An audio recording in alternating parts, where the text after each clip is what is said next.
What's up, Tamara? How you doing today?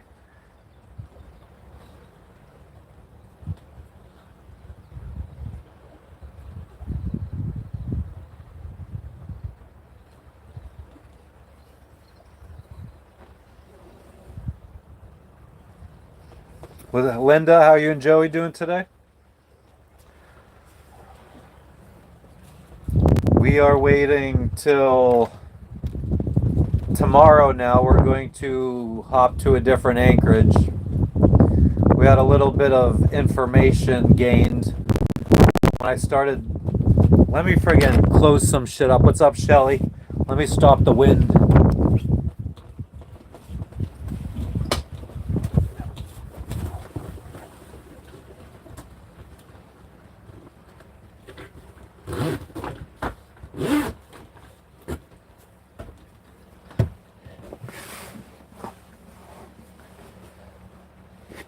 Tamara, you're all good. We're straight.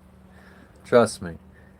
Um, yeah, so we were gonna leave tonight to do an overnighter straight to the marina we wanted to go to, but I think we are going to leave tomorrow before sunrise tomorrow morning. First off, I think our anchor's stuck on some coral, but we're gonna try to lift anchor tomorrow morning before sunrise, be out of here, and hopefully sail down to what I had originally marked on our charts as Anchorage number 4. So this is our new Anchorage 3. It wasn't the original Anchorage 3, but we're gonna, I think, continue on my original path of going to Anchorage 4 on a different island, and that's only 35 miles away, so we should be able to do it within daylight and be anchoring around 3 o'clock. Two of our neighbor boats are going to be doing the same thing. You had a glass of wine? It's all good. Made you feel a little friggin' talkative, I guess. It's all good. I really didn't have any bad feelings about it. What's up, Detroit? How you doing today, Brandon? Let's go, Brandon. But yeah, so we're gonna probably follow our the two boats that are here with two of the boats that are here with us. We're probably gonna go with them down to another anchorage. I think it's called Vita or Vitea Wharf or something like that. What's up, Mete? Meat? Can never remember how to pronounce that. Is it like meat, as in you're eating some steak meat? Or is it mete? Like, I don't know. Lorraine, maybe. I just got to start putting my thoughts and stuff down and write about our adventures. Maybe I friggin' go back and try to start a blog and write about as much as I could remember, so that way at least I have some thoughts collected, because I've never written anything down. Mete, okay. Um, so yeah, I mean, and I don't have the best of memory, so I don't even really remember half of our travels and specifics about anything. But a book is a possibility. But yeah, so Anchorage hop again tomorrow during the day. Today we are going to go to land where the locals had their camp when we first arrived, because the locals are gone. One of our neighbor boats said that they were over there and there's a papaya tree with a bunch of papayas. So I think we'll go chop that. Yeah, not chop. They said that they I guess the locals before they left they had chopped down a papaya tree and there's tons of papayas on the ground. So we might just go collect a whole bunch of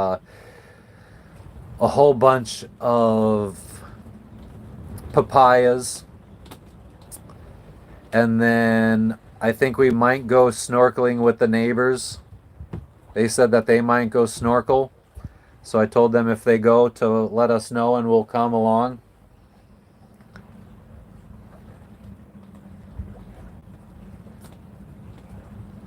Tamara, it's all good. A book called Nomad. I feel like I could come up with something. I mean, although I do like a one word, easy to remember kind of book name, but I feel like even Antisocial in Paradise might be a good book name. What kind of boat was it again, Brandon? I remember. I know. I think you said a center console. I remember exactly what. So are you saying that you just got out of the Marines? Yeah, the sky's nice. It's a nice day. It's quite windy though. But yeah, we were supposed to go to land by now, but now Jess wants to buy tickets to a conference, a planner conference in Chicago.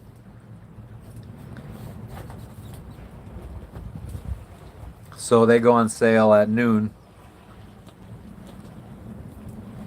94 Rinker 180 model. I'm not that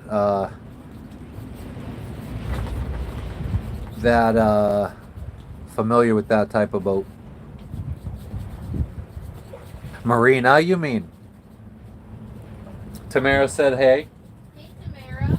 She said hey, she's down below. Waiting. She thinks that these friggin' tickets for this conference are gonna sell out in minutes. So they go on sale in 20 minutes. She's just trying to friggin' be there to secure a ticket. A speedboat, nice. Do you know what kind of max speed it's got?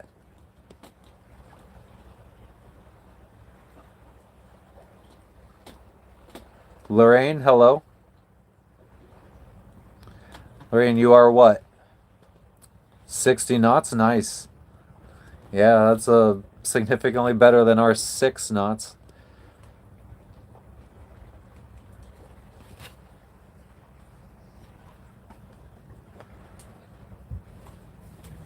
Oh, I mean half the time, like the seas that we've been in, I think have been too rough for an 18-foot speedboat going 60.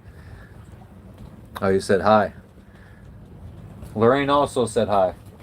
Well, hello, Lorraine. She said, well, hello. But yeah, I don't know if I would want to be on a little 18-foot boat out in some of the 10, 11, 12-foot waves that we've been out in going 60 miles an hour. After this, we're going to Viti Levu, which is the main island of Fiji. It's really big. It's got the capital on it. Lots of like actual marinas. Actual marinas, what does that even mean? Lots of marinas. Lots of stores. I mean, it's just like the more commercialized island of the island chain for Fiji. Whereas this island only has one little village. It's only like 2 miles wide, this entire island. It's got one little village of, I don't even know how many people, maybe 50 living on it. No kind of store or anything that you could go to.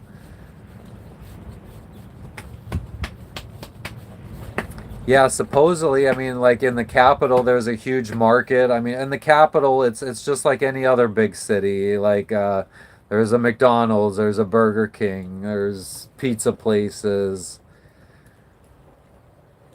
I think they might even have like a Price Smart or something like that, which is like this side of the world's equivalent to Costco.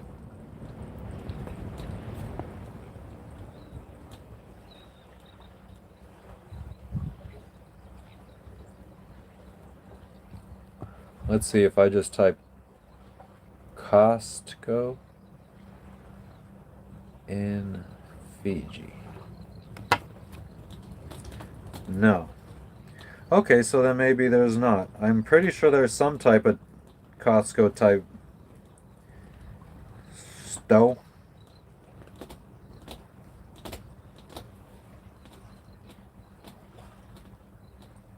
But yeah, there's an outdoor market. Hello, Germany. Lorraine, I don't really I take pictures. I'm not a photographer, so they're not good. It's just stuff with my phone, and I definitely don't know how to frame shots or anything like that. So it definitely just is like a think of whatever friend you have that takes the shittiest pictures. That's probably what my pictures look like. Hello, Elias. How you doing in Germany today?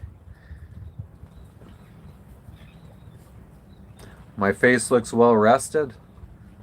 I don't have resting bitch face right now. Just do it like Nike. That's what we do.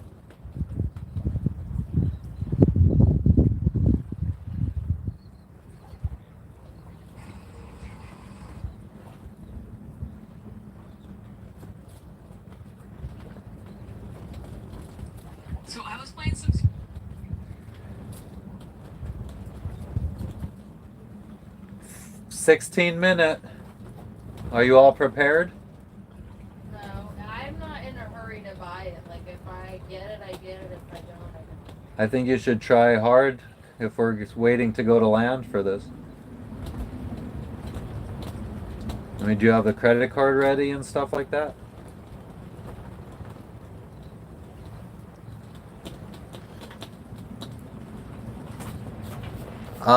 I would say so. I don't know if Jess agrees. Would you say that McDonald's tastes the same on this side of the world as the U.S.? I think so. It tastes pretty good. I didn't feel like there was any difference. I I mean, I only get chicken nuggets and fries. This side of the world, they don't put salt on the fries. The bacon is what varies a little bit. Bacon? Yeah. Just as the bacon varies from country to country at McDonald's. Yeah, but Otherwise, it's pretty much the I same. mean, we've had McDonald's in Guatemala. We have You take many. McDonald's Guatemala, Panama, Tahiti. Is there a McDonald's here? In Suva. We're gonna go to McDonald's in Suva. Yeah, I mean, we've gone to every country we've been to. I think we've been to a McDonald's. French Polynesia and Tahiti, we were at McDonald's. Panama, we were at McDonald's. Guatemala, we were at McDonald's. I like to go to them. I love McDonald's. Honduras, I think there was a Guatemalan road. Or no, actually, no, there was none in Just Honduras. Guatemala. Where's your card? Did you put it in here? Yeah. 'Cause I don't see your.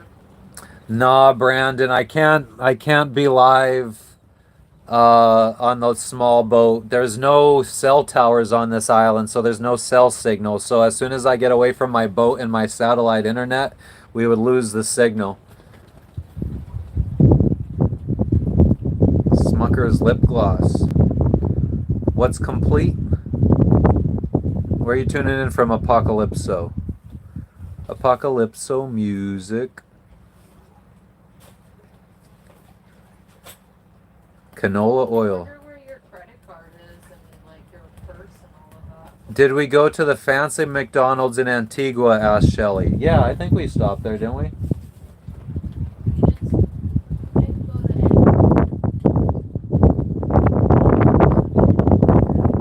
We walked past it, I remember. I don't remember that, but we went and ate And there was a Little Caesars.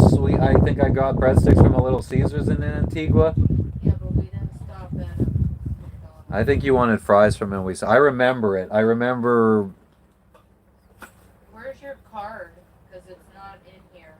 My wallet's not in there. Your wallet is not in here. Is it?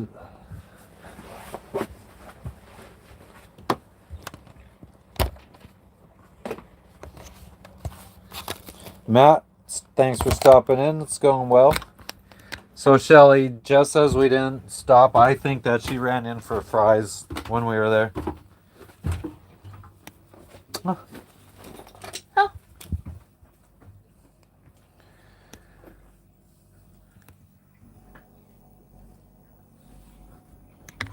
I know. I was pretending like I was videotaping up her friggin' shirt.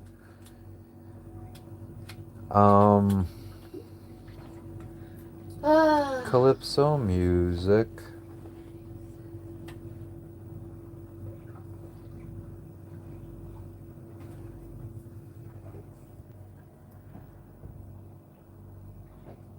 Look at all the cat hair that just sticks to the oven. Sticks to everywhere.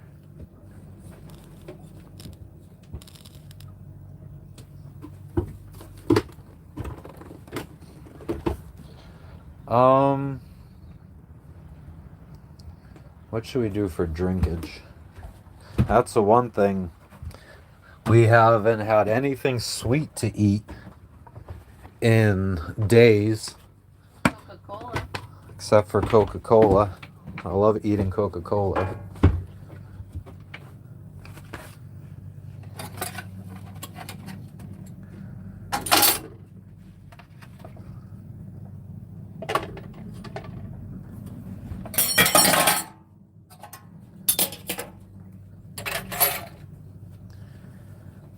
The water is cold. We were in the water. We went snorkeling.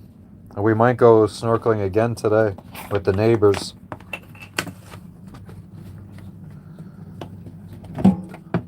Apocalypso, I have no idea what you're saying. Roots, you'll be fine. Just keep placing yourself on step forward. I don't understand what that means.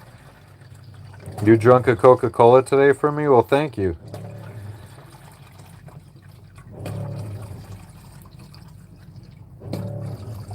Root beer would be good. Root beer is my favorite soda. Or birch beer, which is, I think, is a Pennsylvania thing in the United States. I don't know if birch beer is common in other places. Do you guys drink a lot of birch beer where you're from? Have you ever even heard of it?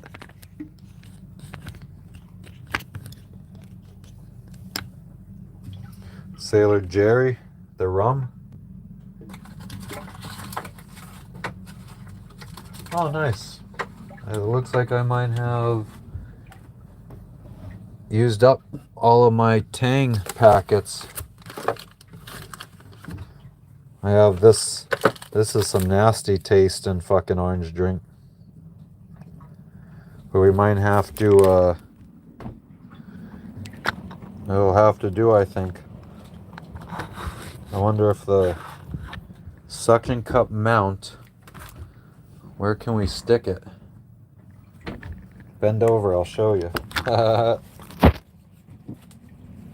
Let's try to have this jar hold it up.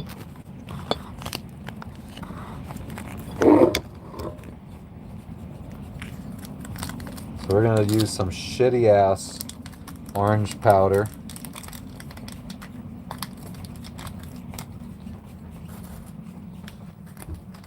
Actually, you know what? To make it taste a little bit better, we're going to mix it with some lemonade. We got some lemonade here.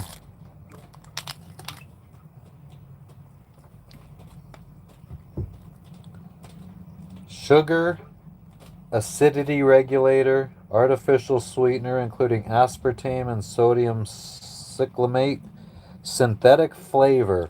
And that's exactly what I was going to just describe this drink taste as. It's very synthetic tasting. That's funny. It's got like a almost like a chemical taste to it.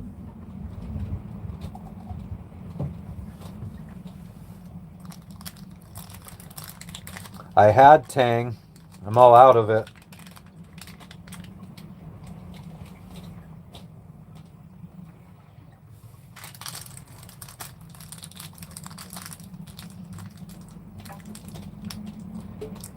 Asparagus pea is worse.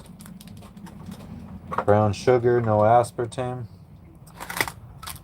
I remember reading once that the negatives press about aspartame was all put out by the fucking sugar companies. And some of these artificial sweeteners are not as bad for you as they say. They just don't want you to stop eating sugar.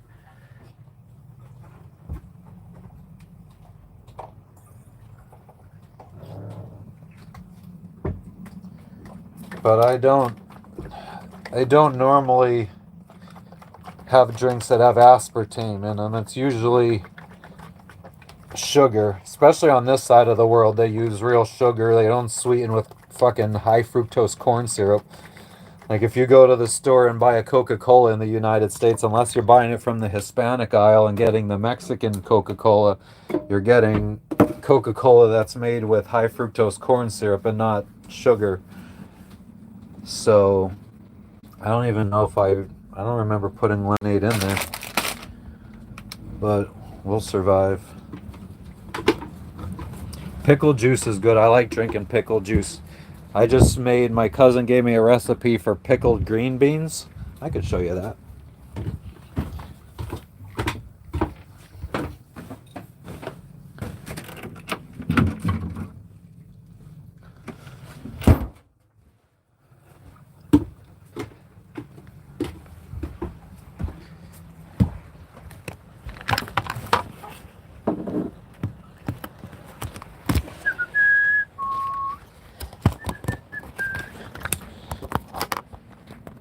I think I say this every live, but I cannot wait for our care packages to come in so I could have some better mounts.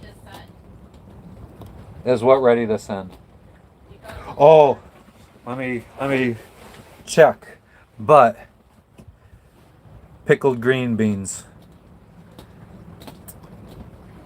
Recipe made it just, I mean, these are just like your taste just like kosher dill pickles.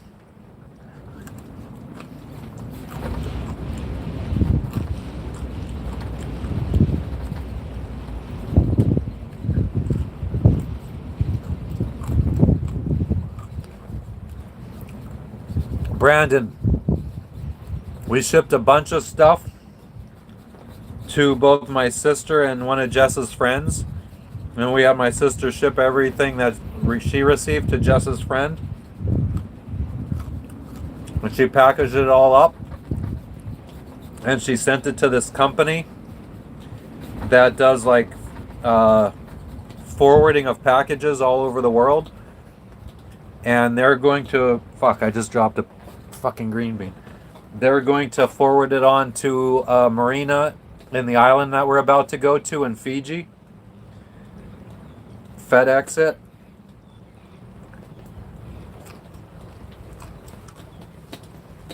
They are crunchy. Is it not ready? Huh? Is it not ready? No, they're good.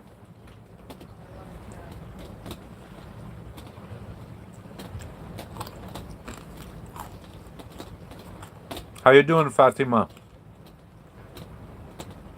Ship pull? But yeah, so I should be getting a bunch of mounts and microphones to hopefully improve the quality of our lives.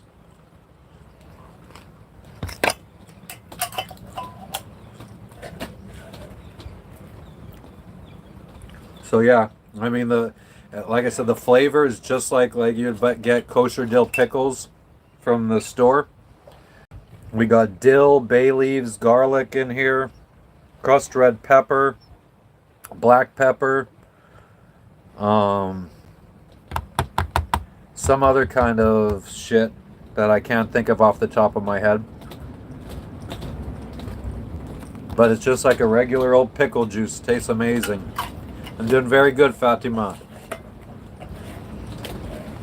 So now we're going to check and see if our care packages arrived to the freight forwarder company in Sarasota, Florida.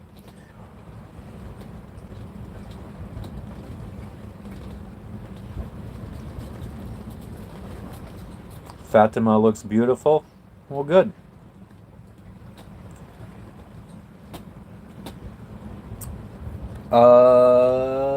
Tamara. It was just... Give me 1 second.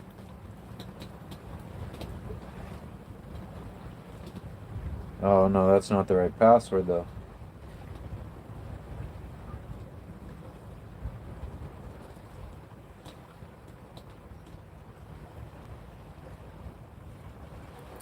Well, it doesn't say. I think they might be having they're opening it up and trying to assign value to everything inside. I bet. She did put my name on the package, right?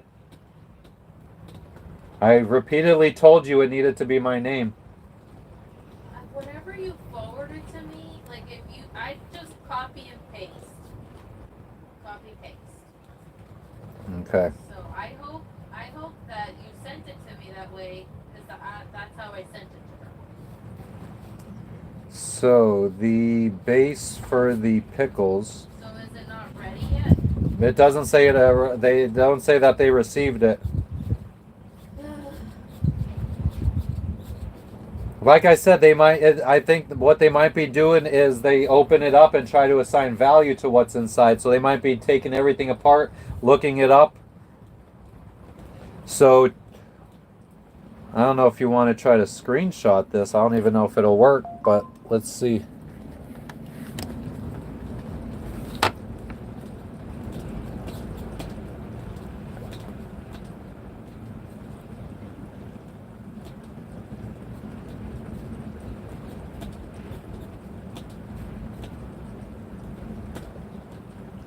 a deposit or full payment? They'll charge us the other payment part in August. Next month. Sure, do that.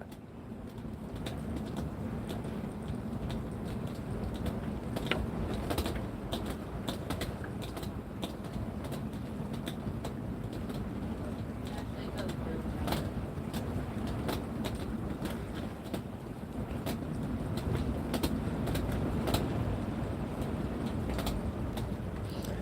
So that'll be it. Brandon, that's a little creepy.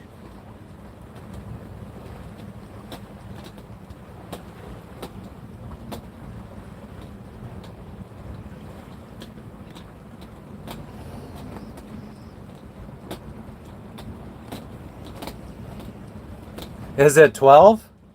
Oh, yeah.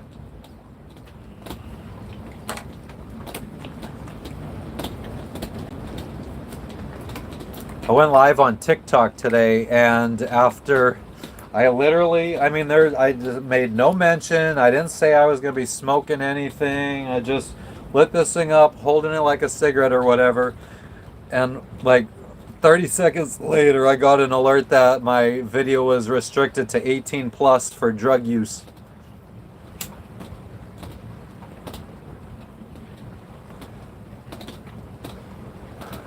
Apocalypso. I rarely fish.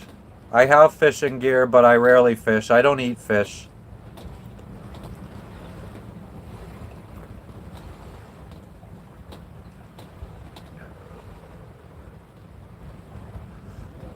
Where am I from? I'm from the United States. Pennsylvania to be exact.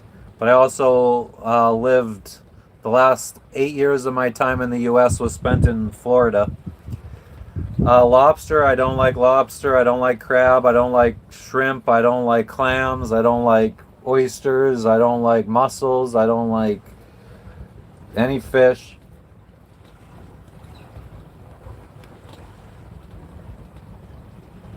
Brad in Detroit.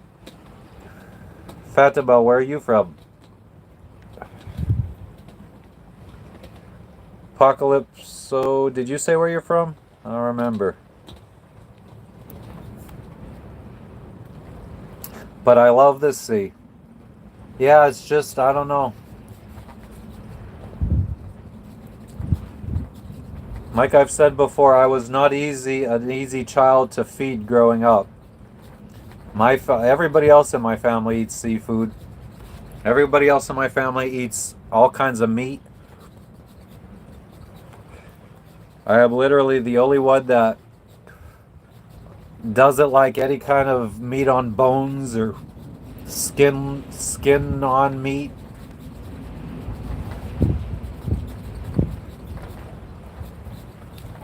Sold out. Nuh-uh.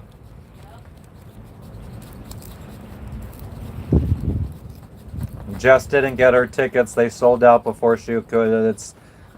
They've been on sale for 3 minutes now. Did you get on a wait list? I'm trying to.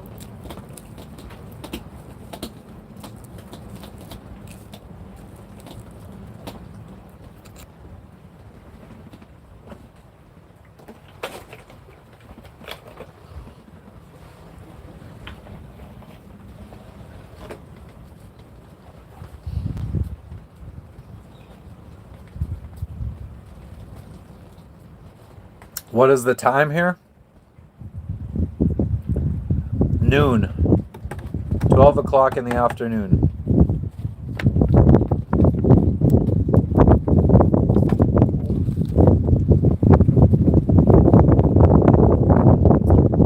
Apocalypso, we are currently anchored off of this island right here.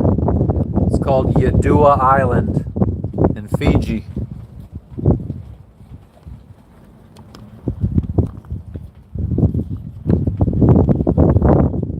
8 in Hotlanta.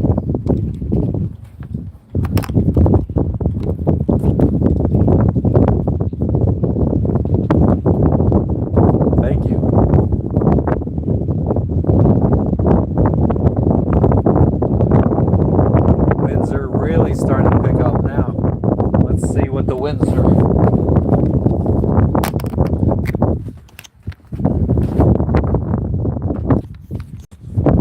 Eh, 15 knots. 14, 13.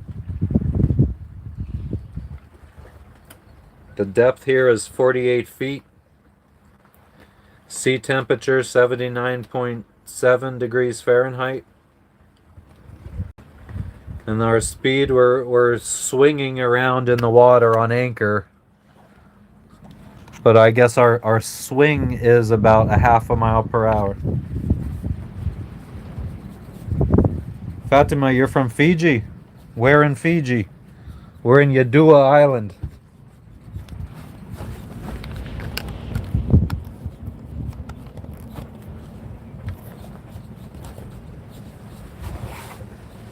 I don't know, because it says here they have a disclaimer that the card will be charged with or without my notice. For what, the wait list? Yeah. So I don't know if that means if I don't want it, I mean, why would you not want, well, if I no longer want it, are they gonna refund me and then resell it? Like then I'm the one who has to get stuck reselling? oh, we're coming there in 2 days, Fatima. She's from Lautoka. Oh my god, it's amazing.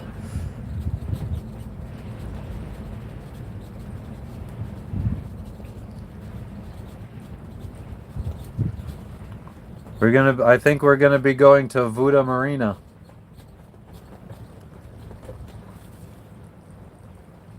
Tomorrow, I think we go to Vitia Wharf or something like that.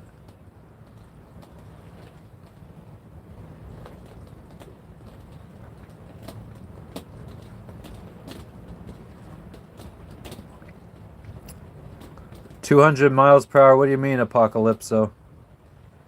Vitia Wharf tomorrow. Vitia Wharf tomorrow, and then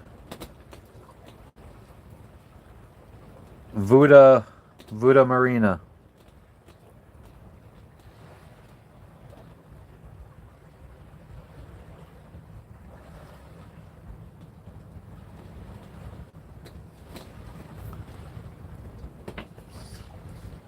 The air pollution up above will soon clear.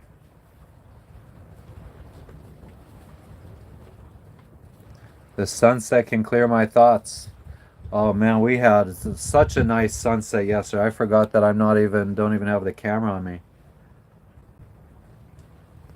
Vitia Wharf in Tavua.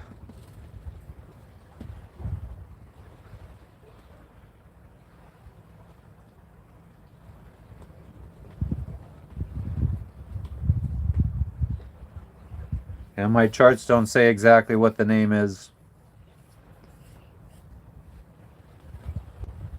What's the first thing I'm going to do when I get back to America? Oh man.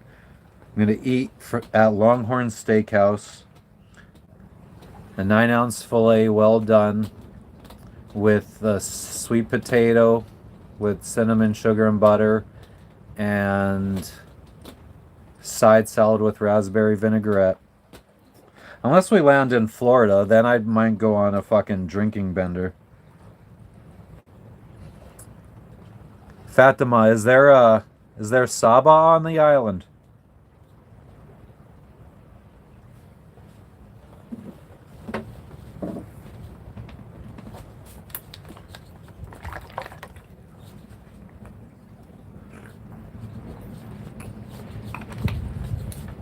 Oh yeah. The sunset yesterday. All right, have fun at work, Fatima. Thank you for stopping in.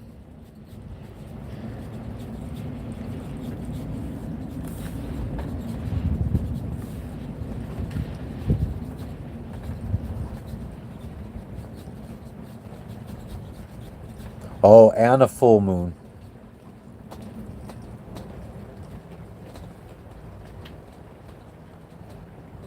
Brian, how you doing today? You're doing well. Just chilling on anchor.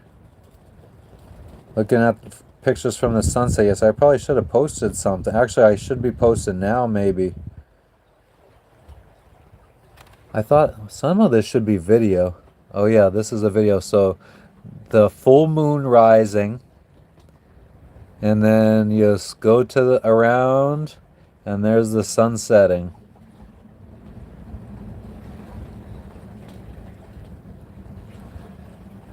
A lot of wildlife. Oh, actually, that's a good point. There was a lot of. Yes, please subscribe, Fatima. Absolutely. There was a dog howling last night for quite a while. Maybe it was the dog was howling at the full moon, Jessica. Oh, could be. How you doing today, Ryan? I don't know if I said that. Fucking all over the place right now. Friggin' having some pickled green beans that my cousin sent me a recipe for. I was worried about it, but I like them. Just wish the green beans that we found here were a little bit better.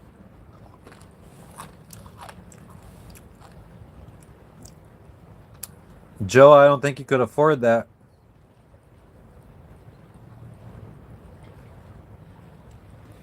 My friend got it. Really? Yep. She fucking she got the fucking ticket.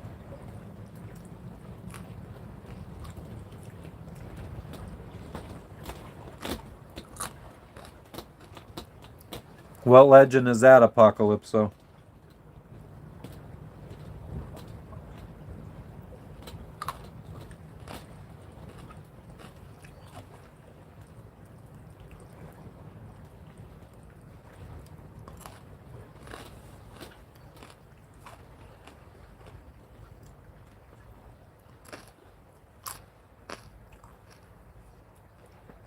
About mermaids.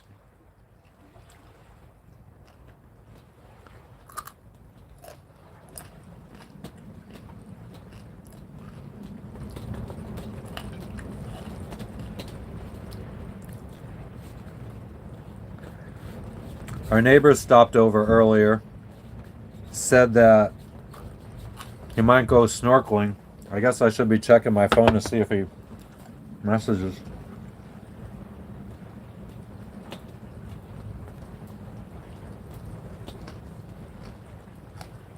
Well, I also told him to call me on the radio.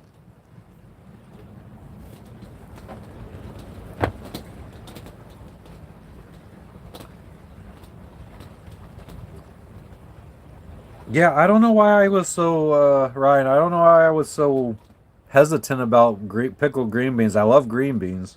Something just seemed weird about it. But I was proven wrong. The mermaids gather and sing.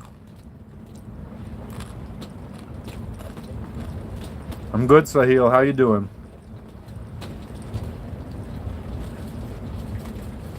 Today is dry because they like to hang out on the islands. Full moon for balance.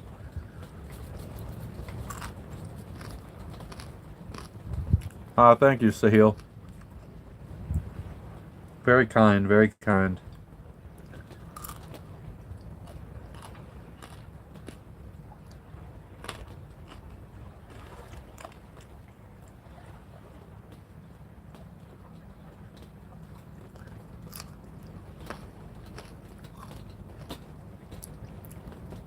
Carrots, I agree. Jalapenos.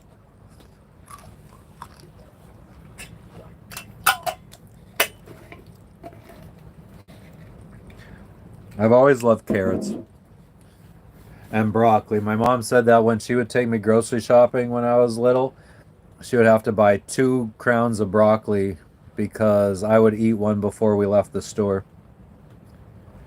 I don't, Sahil, I do not know any language other than English. Modern day now. Apocalypso. I feel like you're being very random.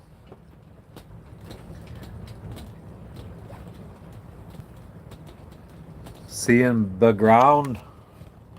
You want to see the background? You want to see my face?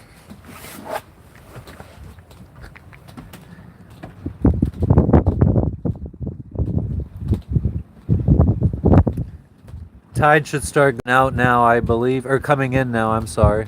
So this is low tide. So we could see all the beaches around us. There's a little one right there, a bigger one right there, an even bigger one right there, an even bigger one over here. And that's the one, Marvin. That's the silver tuna. That's where we're gonna hopefully go pick some papayas. Ooh, I like cauliflower. I'll try that. If I could find it. Cauliflower, that is. I am American. America! Fuck yeah! The outside maps of the island. And where do you find the outside maps of the island? No, this is still the same Anchorage. This guy over here with the yellow sail bag, he's been asking me what my plan is, and I told him we were going to leave tonight, and then I just told him I think we're changing our mind. We were going to leave tonight and then sail directly to the marina we're going to, but it would be an overnighter, and I didn't zoom in on the charts good enough, and I didn't realize that it's a lot of reef in between here and there. Because when you're zoomed out, it doesn't show you all the fucking reefs and all the shallow parts. It kind of looks like it's just open ocean, like 1,000 foot deep. But then when you zoom in, the colors change and all the reefs show up on the charts. So we're going to, I think, do what my original idea was to hop from here to Anchorage number 4, I had named it, instead of directly to the marina. So that cuts the trip in half because it's only like 35 miles away to the Anchorage. So we're probably going to leave before 5 a.m. tomorrow. And he's leaving, and I think the guy next to him is also going to leave tomorrow.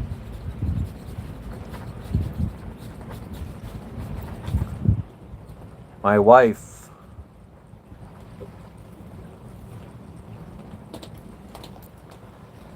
Night shift, gotta get ready for work. At night, ciao, yo. Jess, I said bye. Jess, Tamara said bye. Tamara, have fun at work. Bye, Tamara. Remember to keep your phone charged up.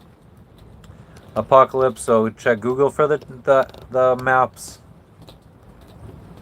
I'm sorry, Sahil. I don't understand your language either. So I guess we're even.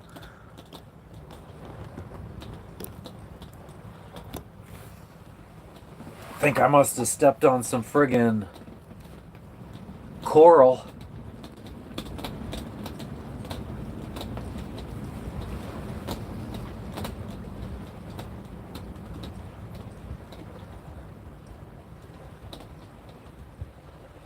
Boy, Apocalypse, so.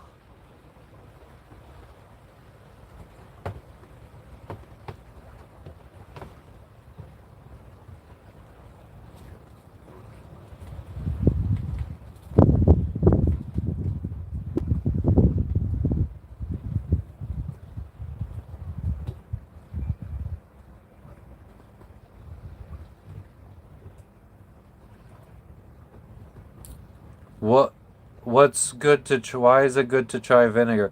Apocalypse, so like I don't know if I'm just like if you're responding to stuff like after I've already forgotten what I was talking about and you're actually responding to stuff I've said, but it just seems like you're spitting random stuff. I like you too, Sahil. You're cool. Cool dude. Or dudette. Or both.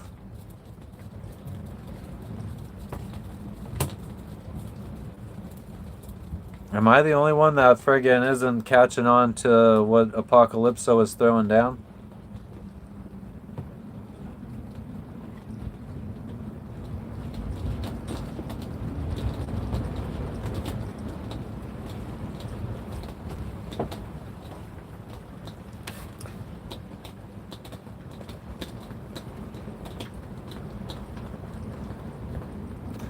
Ryan, one time when I went to Hawaii for the first time, I went by myself, and like the beach was so friggin' packed in Waikiki, and like right next to the beach was this fucking area that nobody was swimming in.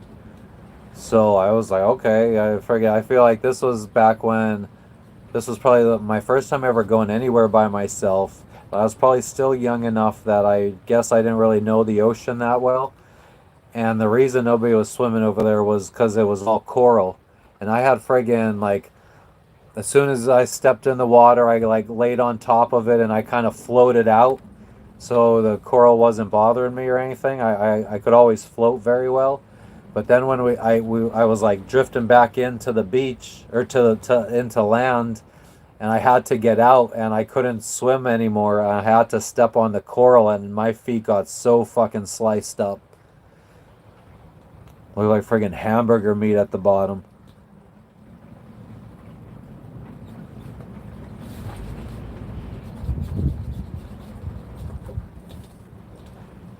Cannibals were crazy where?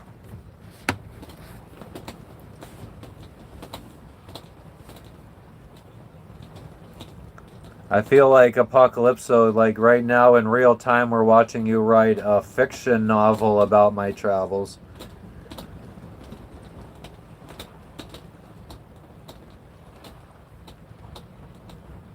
You know, one thing I've also thought about friggin' trying to do, I don't know fucking how successful this will be. It would also friggin' require me to be creative, which I'm not.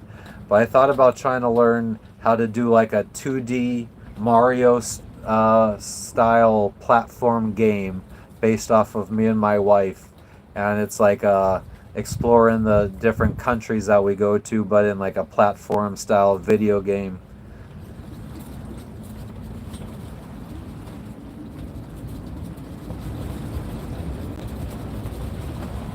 The lava field.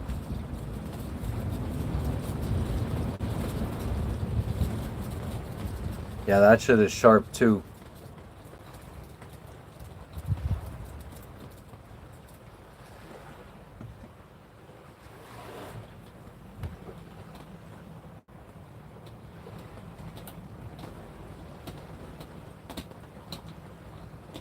I agree, Apocalypse. So the outside maps are nicer,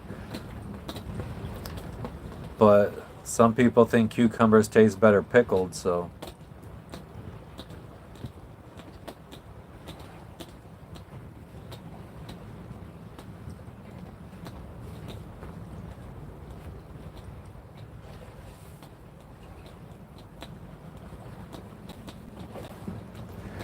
I ordered Jess a new printer yesterday so she could continue printing her stickers out. Oh. You know, Bill, when this guy told me to go clean my man's dishes. It's the kind of guy I am.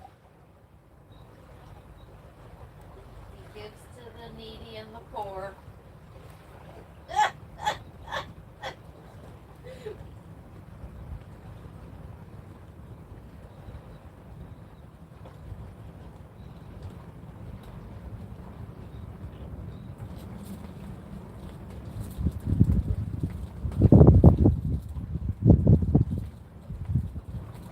We're trying this new style of printer, the where you just like there's no ink cartridges. It's just like you friggin' buy these little bottles and then you fill it directly in. Sounded like good English.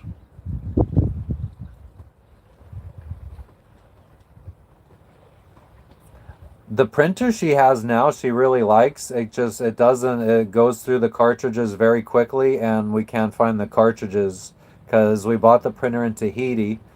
It's a European style plug, and it's not a model that's available in the US, so Amazon doesn't have. I think the only time you could, or the only ink available for this printer is from Europe. So we'd have it ordered it takes a couple weeks to arrive from Europe to the States, and then we would have it shipped to like a freight forwarder in the States to forward it on to Fiji. So it was friggin' better to just buy this new printer.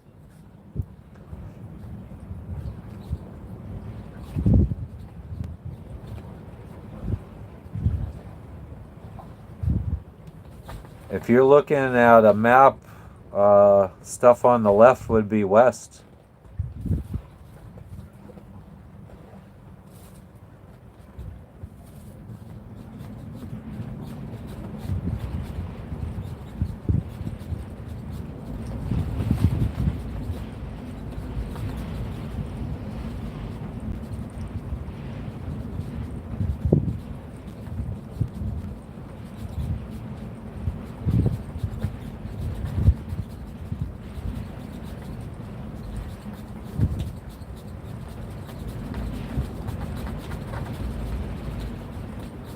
If you have the map upside down, I guess it would be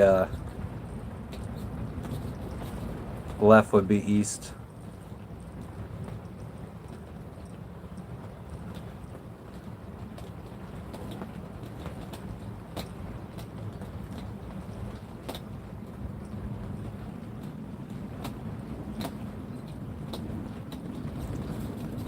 I don't think we've seen any albatrosses yet. I haven't seen any big birds here.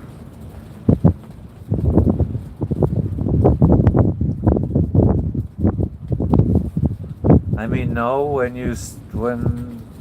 but since we just don't sign when and celebrate the default. I mean, I still look at my maps as north being at the top on my charts and my maps and everything.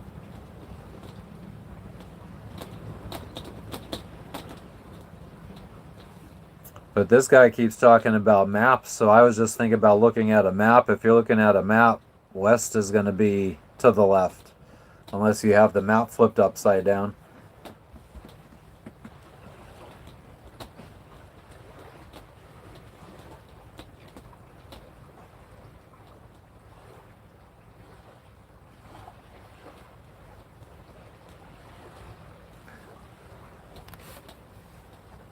So in between us and this beach, right now at low tide, you can't really see it on camera.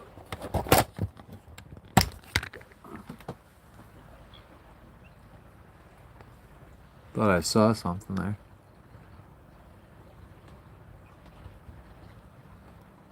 There's some rocks sticking out. So this is like right at this reef right here is basically just about sticking out of the water. We go flying over that at high tide. Fucking going like 15 miles an hour on plane on our dinghy.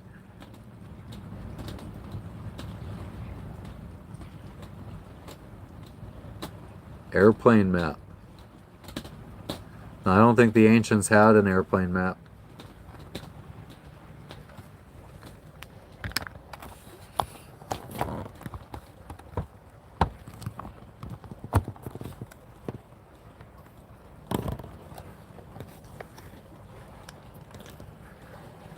Yep, 5 a.m. Go to the other Anchorage along with the other 2 boats behind me. Well, 2 of the 3 boats behind me. Original plan was go tonight straight to the marina, but I wasn't aware of all the reefs in between here and there, because when you look at Navionics, unless you zoom in close, it just looks like open ocean.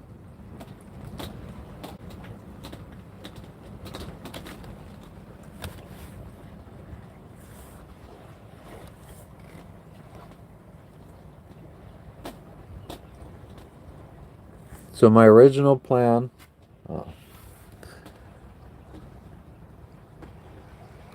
was go to, this is where Fatima is, the girl that was in the live earlier. We're going to be going past her, going there.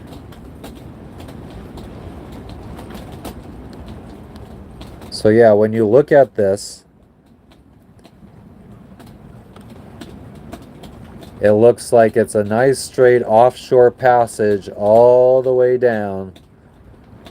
Looks so nice and nice easy sailing, but it's not. It's all fucking reef.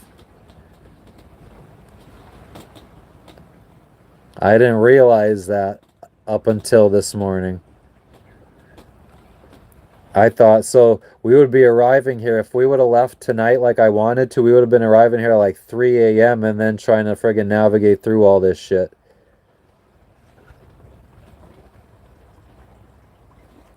So 3 a.m. to sunrise, we'd be trying to go through all this shit right here. So what I think we're gonna do instead, tomorrow we're gonna get up at 5 a.m. and then no, I don't want to do that.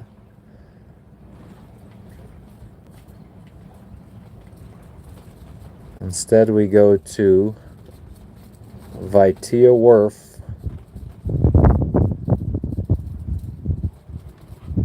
which is only 47.8 miles. So we leave at 5 a.m. and hopefully we get there early morning. Or early afternoon, like before 3 p.m., I'm hoping. So that is our jump for tomorrow.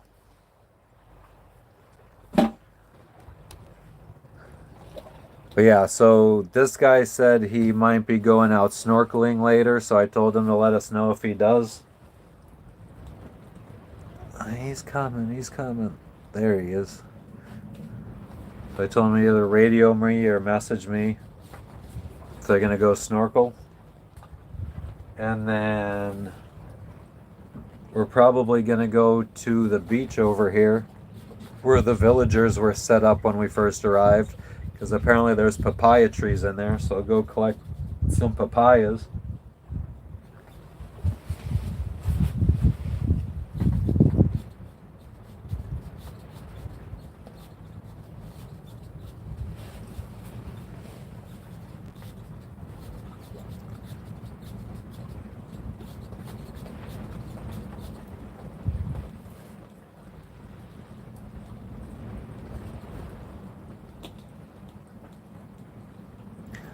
I'm surprised that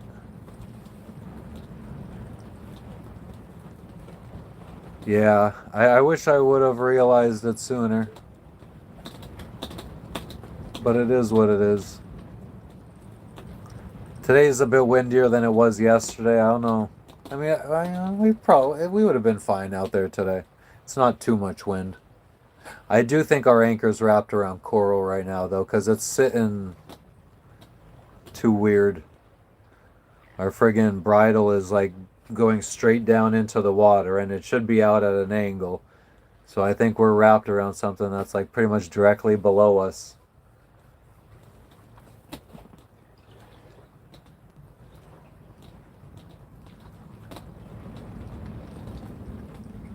Thanks, Apocalypso.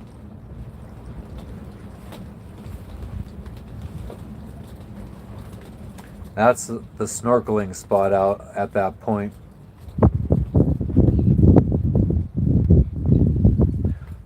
But yeah, I prefer to go with somebody else over there because I didn't see anywhere to anchor, and the one group of people that I saw go over there and snorkeled at, they left somebody in the dinghy that kind of looked like they were just like motoring in place to keep. And I think people were like hanging.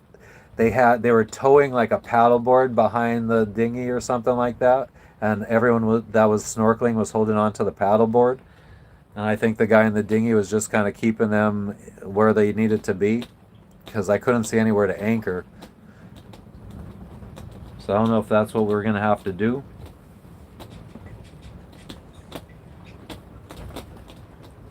This boat, I mean, unless they are... No, go back. Unless they're trying to leave, they are friggin'...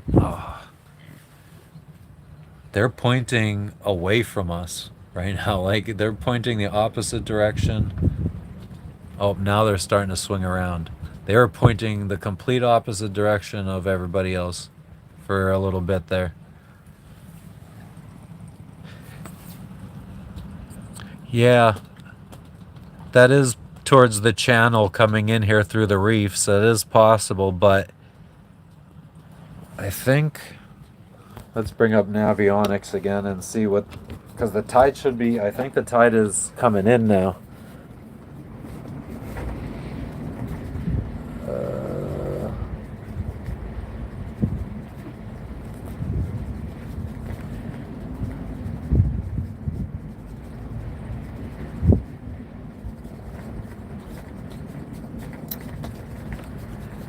dear Lord.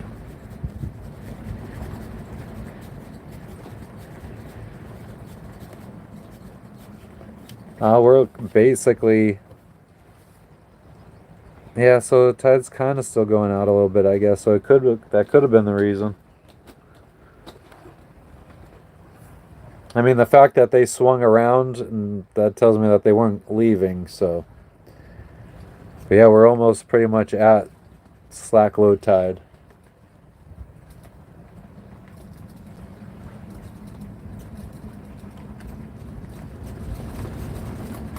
And then high tide is at 6:53, and the tide is about 4.5 feet.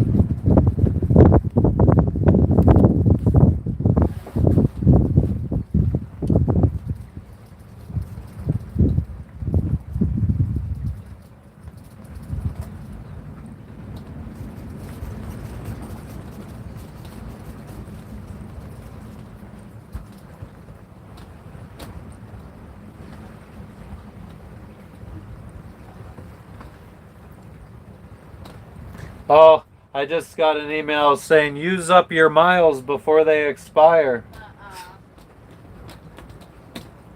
I don't know. I could sign up for the wait list, but I just don't like that they have that disclaimer saying that they could charge my card with or without any notice. Like, I think it would be nice if they asked you, do you still want this, before they go charging your card. You know?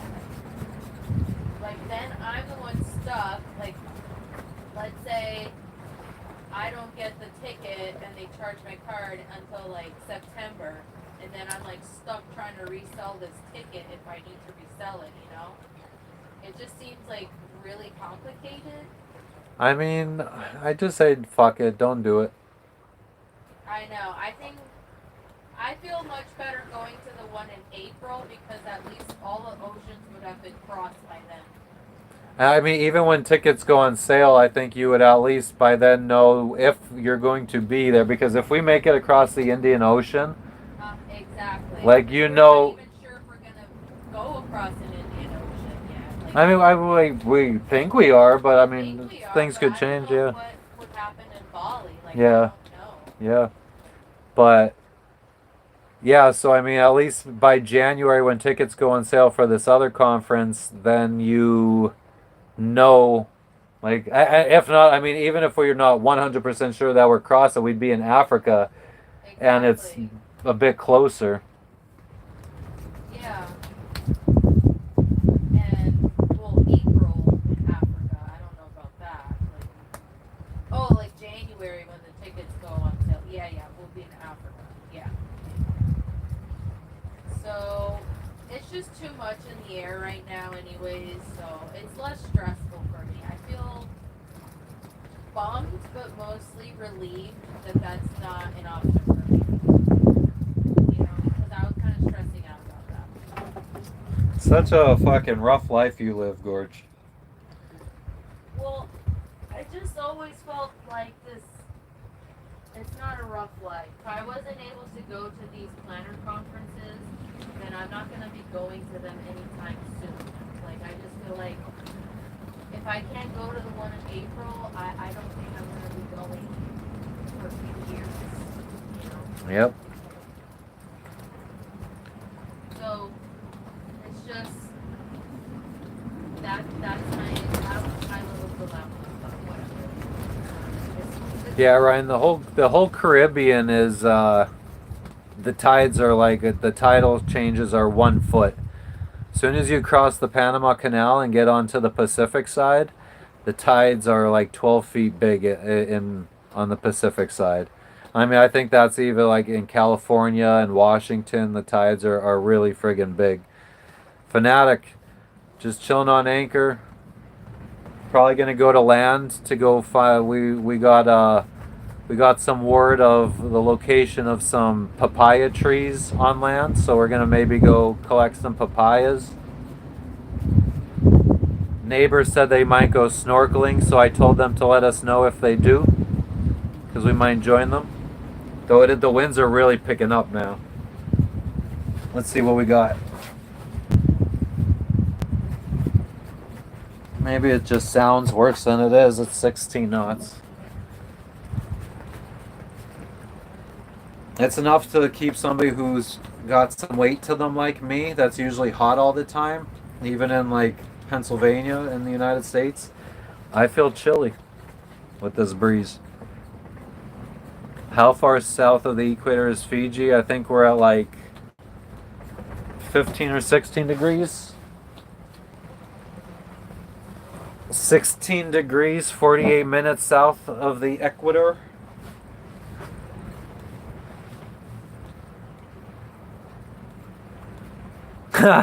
Fanatic.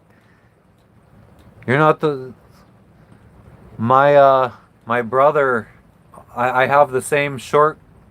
I have the same short posted to TikTok, and my brother commented yesterday saying the same thing.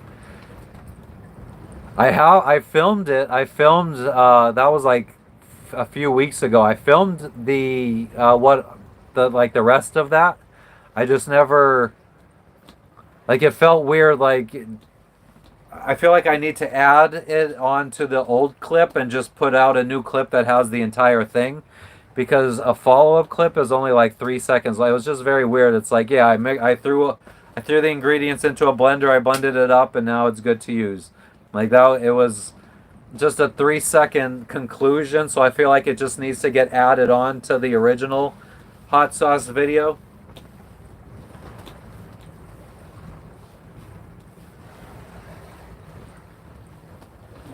But I did end the video by saying all you do is blend it up. I did say that, didn't I?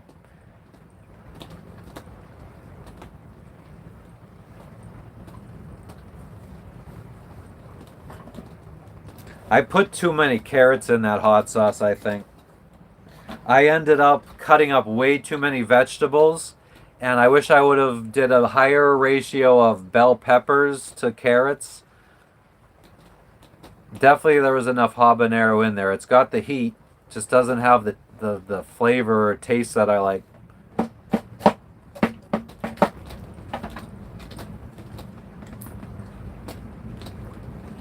I had an eye doctor tell me that because I have light colored pupils that I should always wear sunglasses. But now even like when I'm not in the direct sun, the sun makes me want to squint. Now I just feel like I need sunglasses all the time, 24/7. Yeah, all the peppers I used were all from the market, all like just like it was like a farmer's market type deal, so it was all locally grown. I don't know, are we going to land or not? I've just been waiting on you, Jess, so like you tell me what you think. Do you feel like going? I mean, I'm indifferent. I mean, I would prefer to wait a little bit because we're literally at low tide right now. So, like, there's rocks sticking out over here. So, like, I would just be going for her at this point. yeah, and up some papayas. Yeah. So, like, 3, I would say, or something. Like, halfway between high and low tide. Because at least, I mean, at halfway between, we're at like 2 feet above waterline, so like anything that's just at the surface is definitely going to be far enough underwater that our dinghy will make it over it.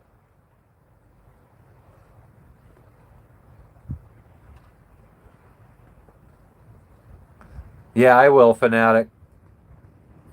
I could go grab it.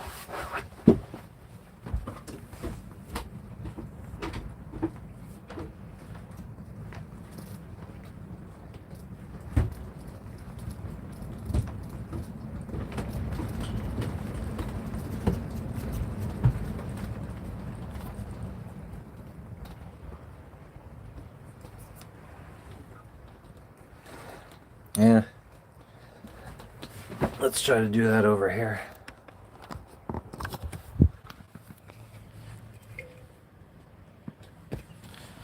Let's open it up.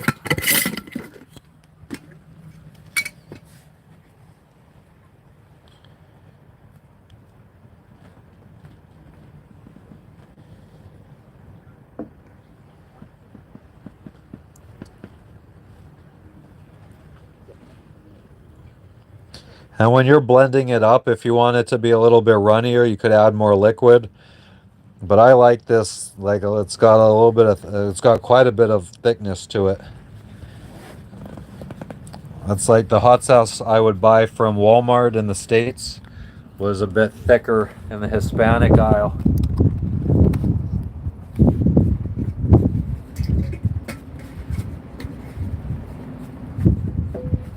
So what are we missing here? Yeah, and I spoke about that earlier today, or actually I might have been talking about that on my live on TikTok earlier today, Ryan. Like I've been very surprised and disappointed at, like I thought it would be fruit trees everywhere. You just pull up to a beach and you're picking fruits.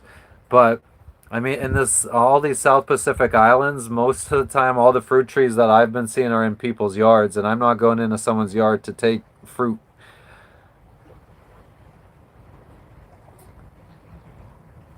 You consume Carolina Reaper and other strongs basically daily. An addiction. Yeah, mine I like habaneros because it gives me a good flavor to spice ratio. Like I don't want it burning my fucking taste buds off.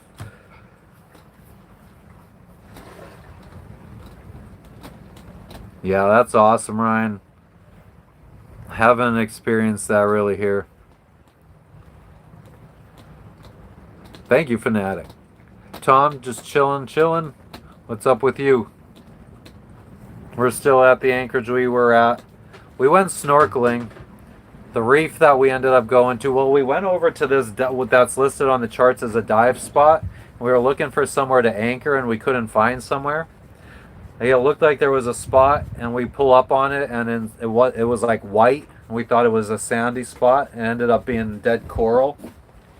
So we couldn't find somewhere to anchor, so we didn't dive there. So then we went over to, we found a secluded beach that we had all to ourselves. No other boats could even see the beach. And we snorkeled there, but the reef there was dead.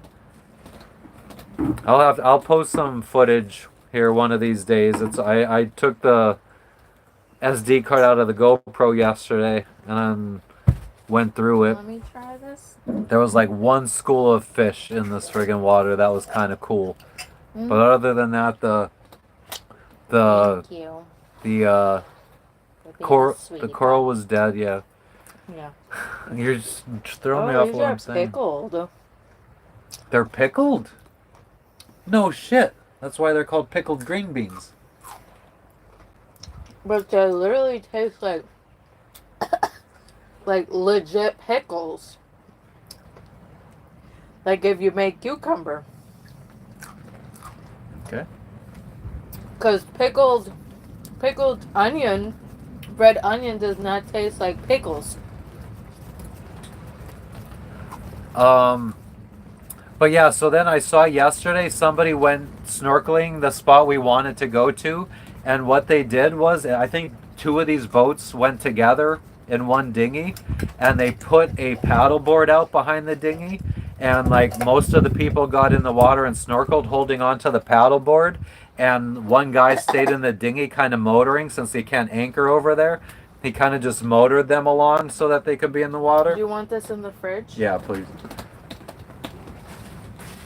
Ryan says that depends on how you pickle the onions. Really? Well, I don't know. I've never pickled anything in my life, but when I've eaten pickled onions from a restaurant, it's like tangy but sweet and really yummy. Not. I mean, I think that's how the kind of like they probably didn't put dill in it. They put like I think they changed the flavor of it a little bit, like to have more like a sweet pickle. Maybe, I don't know. I have no. I what pickles are you talking? Like in Guatemala from friggin'. When we went to Helen, Georgia, that was the first time I ever had pickled onions, and then Guatemala was like the second time that I had pickled onions, and that was very good. Both times were very different from each other, but They weren't like pickled pickles. Never pickled pickles. Pickled. Pickled pickles. Pickled pickle. But never mind. anyways, I'm going down below, I guess. I'm gonna film, wash dishes. So, our neighbor said that they were going to go. They said they might go snorkel out there today, and I said that if they do, to let us know. Is that a rock out there, or is that a dinghy behind you in that by that reef? That's the rock I told you about. That at Oh. low tide it sticks out of the water this much. Okay. So that just goes to show you how. I mean, look at over here. There's a rock in between. Like you. Yeah. Like this reef is like we would hit that on our dinghy right now if we went over that. Okay. Well, So I'm we need 2 excited feet. for papaya picking. Let's hope that those other people didn't. They said there was plenty on the ground. And that's probably why they got out of there, because they got out of there before low tide completely. They probably still had about a foot of water when they got off from that beach. The people that were there before. I mean, there might be a way in, but it definitely says on the notes for the Anchorage here that it's difficult to get in at low tide. Well, like you said, we'll wait. You don't care? Tom doesn't care for pickled onions made with vinegar. Yeah, but like, so, I mean, do you know about, there's like, you have your kosher dill pickles and you have your bread and butter pickles that are like a different, or is it the bread and butter that are the like sweet pickles? So you have those 2 different flavors, still both vinegar based. So I think that's what she means. Maybe the onions that she had in restaurants had like more of a bread and butter type based vinegar or vinegar base. What a waste of a day. You literally spent, what, 3 hours trying to figure out if it was worth going to this conference. And then I didn't even get the freaking tickets. I mean, I don't think that you wanted to get them. I think you I didn't probably... think they would sell out in less than 3 minutes. I thought they would sell out in like less than 15 minutes. I bet you if it was me, I would have got them. I would have been typing that shit in so fast. I feel like you were like thinking, You know oh, I don't think it's going to sell out. Probably better to have done it on a laptop where you can literally type faster than on your phone. Yeah, exactly. Herbs and sugars that change the flavor. But look at this baby, she's so cute. I feel like since we're waiting, I'm going to make more coffee just because I love this salted caramel powder mix. Using the bath.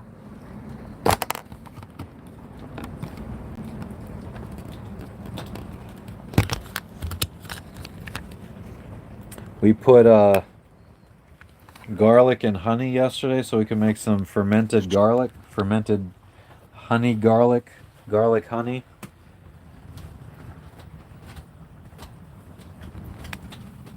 Oh, maybe what we'll do then, Is hope you After- get me on camera. after like a month of this garlic fermenting in the honey, maybe we'll use the honey after we eat all the garlic as a little snack. We will use the honey to make honey glazed carrots. Garlic honey glazed carrots.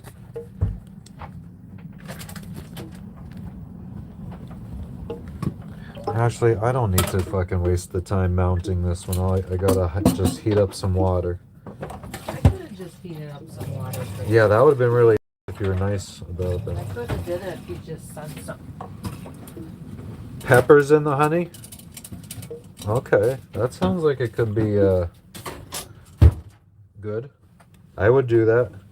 I might do that with the next batch of next time we find some habaneros.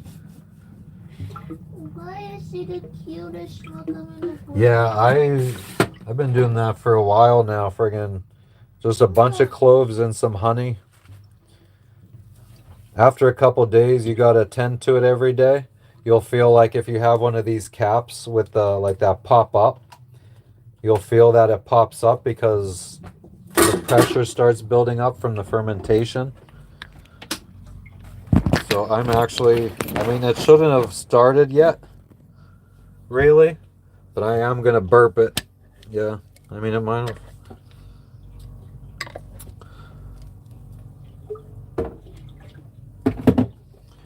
And then I literally just take a clove of garlic out of there after it's fermented for about a month and just eat a clove. It's like a nice little sweet, spicy little morsel of joy.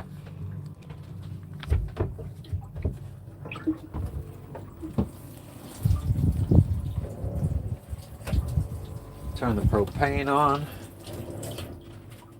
Do you want to turn that heat on then? Oh, okay.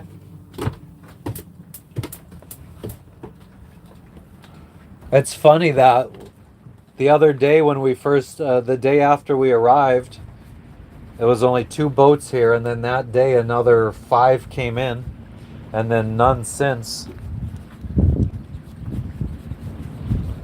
Fanatic, I never really tried. I never really tried to use the honey, if I'm being honest.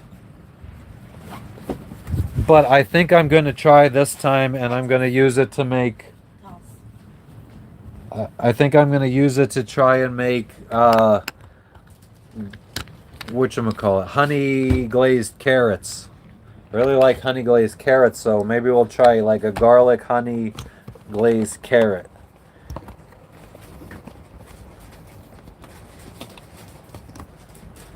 Got. So what, are these bad? I'm not gonna use them. They're too soft, and I have plenty of kumquats. Too soft kumquats.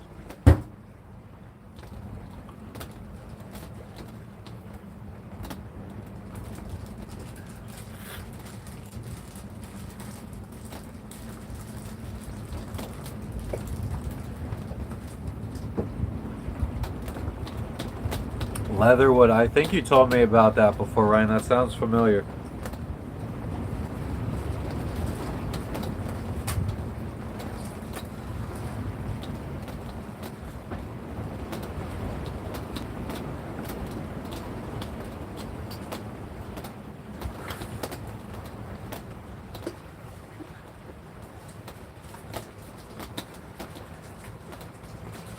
It's amazing. I don't think I really realized how different honey can taste until starting to travel, because everywhere we've gone, the honey has been different. New Zealand. Is that one of the ones that has like some kind of mild effects? I'm gonna take a piss real quick.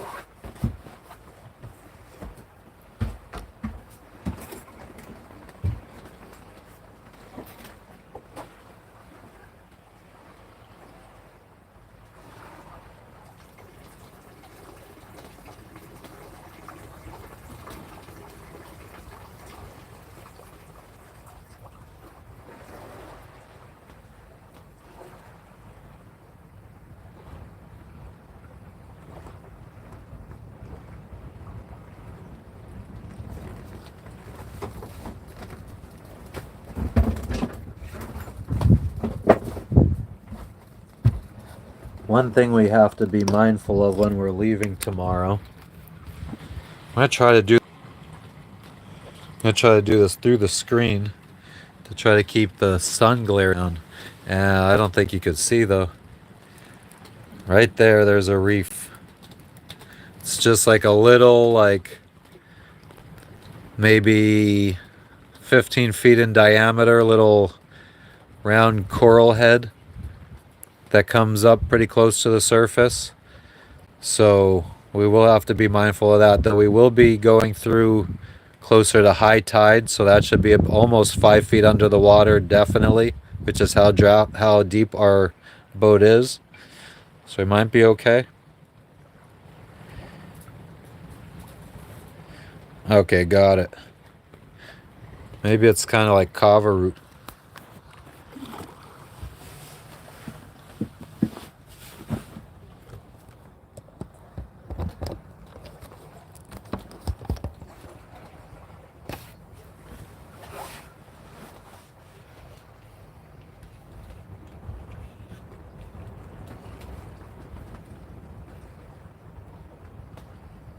There's nothing I need. But I'd like to buy something.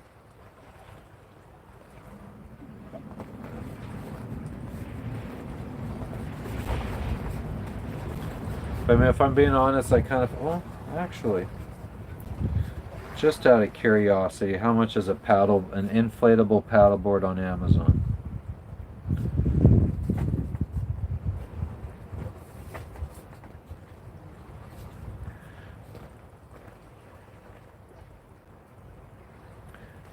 The honey that we got, well, at least one of the honeys we got here in Fiji was very, very mild. It almost like, actually, now that I think about it, I wonder if they like water it down or something. I kind of feel like I read that somewhere. Maybe not for Fiji specifically, but I feel like I remember reading that it's a common thing to water down honey. $150 for a stand-up paddleboard.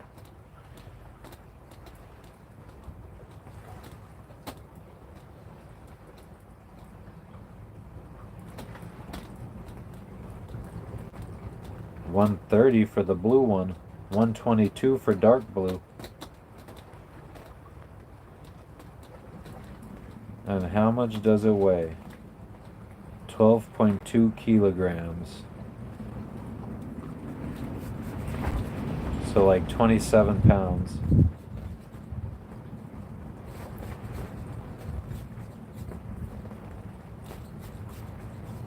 Hypalon. Stand up paddleboard. Do they make them out of Hypalon?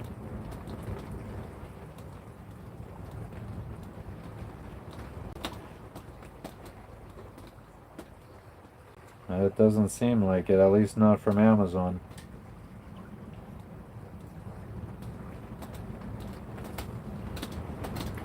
Got a 27-pound package.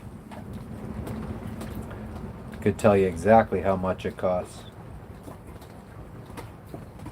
Oh, hey, Jess. Hey, I'm just grabbing my water. Oh, thanks for letting us know. We appreciate it. Absolutely. Okay. All right. I use a freight forwarder fanatic, so a company in the United States that has good rates with FedEx and DHL and stuff. So like right now I'm gonna go shipping from US. So they have like a warehouse in Sarasota, Florida. So that's what I use as my address to ship my Amazon stuff to. And because it's leaving the country, it's tax free, so I don't pay any taxes. So just by plugging in this address to Amazon, Amazon automatically knows not to charge me any kind of sales taxes. So yeah, all my stuff goes to this address in Sarasota, and then they forward it on to. They'll say, okay, we received a package, and they give you the different shipping options that you have to ship it from their warehouse to wherever you are in the world. So like right now I'm putting in their address as the shipping from, and then shipped to me in Fiji. And if I got this 27-pound paddleboard, Amazon will deliver it to their address in Sarasota for free. I have free Prime shipping. So then a 27-pound box from Sarasota to Fiji. If I do 5 to 9 days shipping with FedEx, that's their economy shipping, it'll cost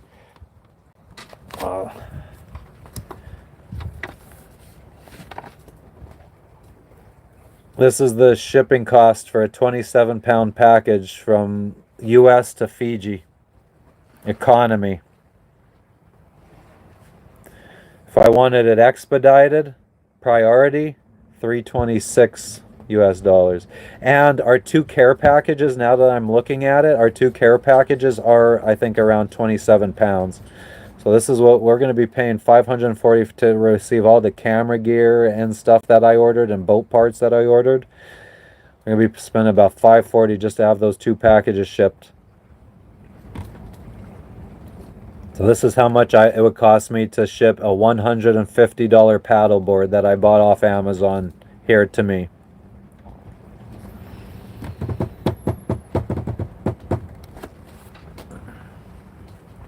White poop on. Is that better than gray poop on?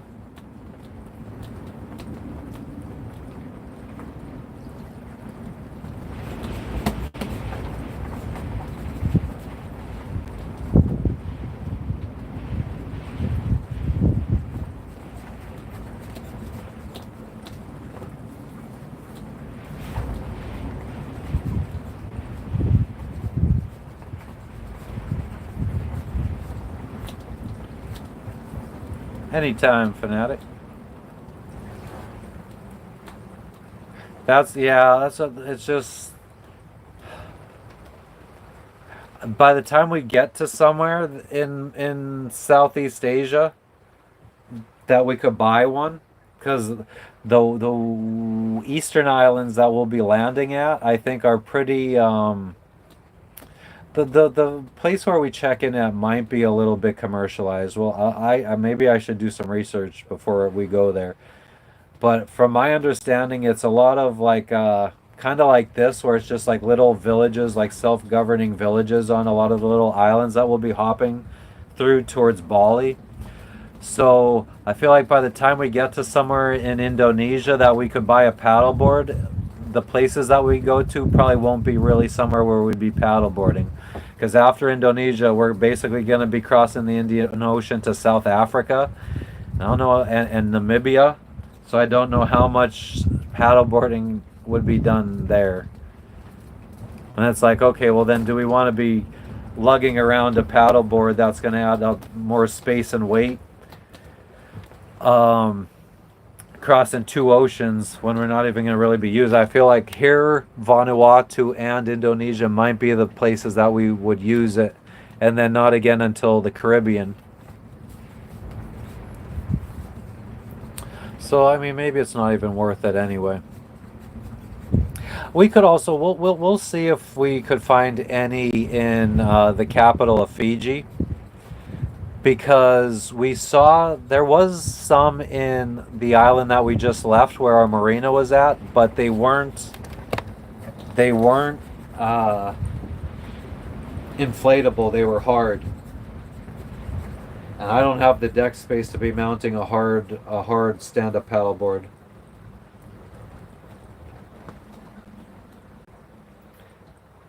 Yeah, I just in South Africa. I mean, I didn't even really, because the waters are known to be treacherous around there. So I was picturing more along the lines of any time spent around Africa was probably going to be in a marina and maybe land exploring.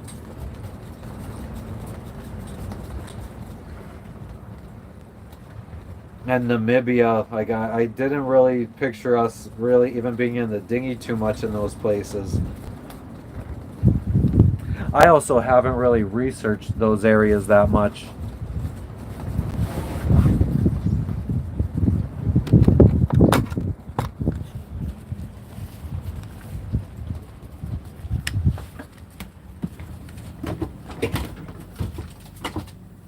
Kind of picture like the coastal areas. Oh, my cup's out here.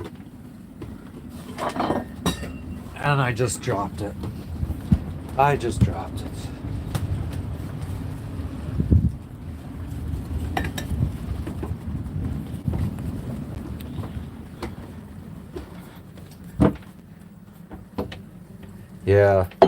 Yeah, South Africa. Like I mean, I guess if I think I haven't really put too much thought into what I was thinking life was going to be like in South Africa, but now that I think about it, I don't really feel like I don't picture us dinging around.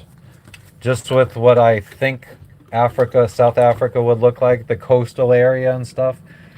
Like I don't picture like as somewhere that we're going to be dinging around to private beaches and stuff like we're doing here. Or like we'd be able to paddleboard here. I don't know. Maybe the next time my friend Jacques stops in the chat, we'll ask him what it's like in South Africa, since that's where he's from. Right? Oh.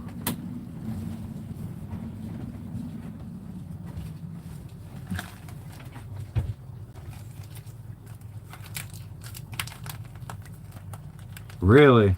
I mean, Australia also, if you download that Shark Tracker app, Australia always has some of the tagged great whites hanging around it. And then once you get up to friggin' around the Strait of Gibraltar, you have to worry about friggin' orcas. Always something to worry about. I feel like if it was 25-year-old me, I would just be out not giving a fuck about anything, not worrying about anything. I've grown soft over my years.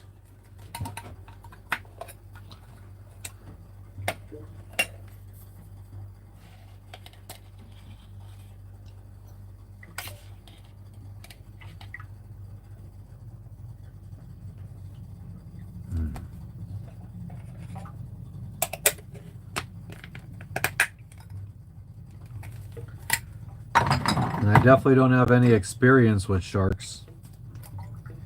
Wanted to go swimming with them in hammerheads or with hammerheads in Galapagos, but they said we weren't experienced divers or experienced enough divers. They said you need to have 15 dives under your belt, and I think we were like, we have 12, and they're like, nah.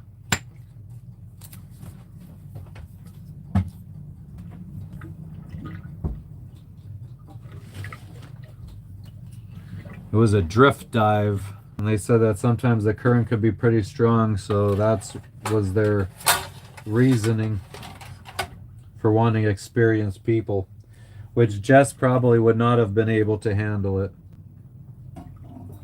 because she's not a strong swimmer.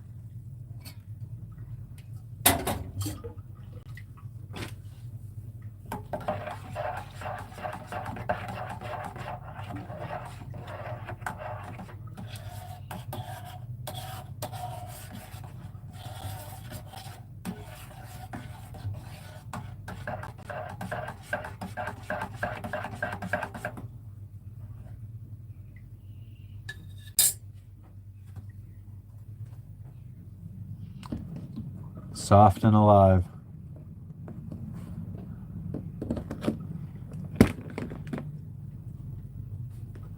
Thank you, Ryan. Thank you for stopping in as usual.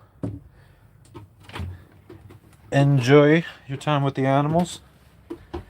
I just finished making some old coffee, which I don't remember if I put sugar in. Yeah, we'll worry about that when it cools down.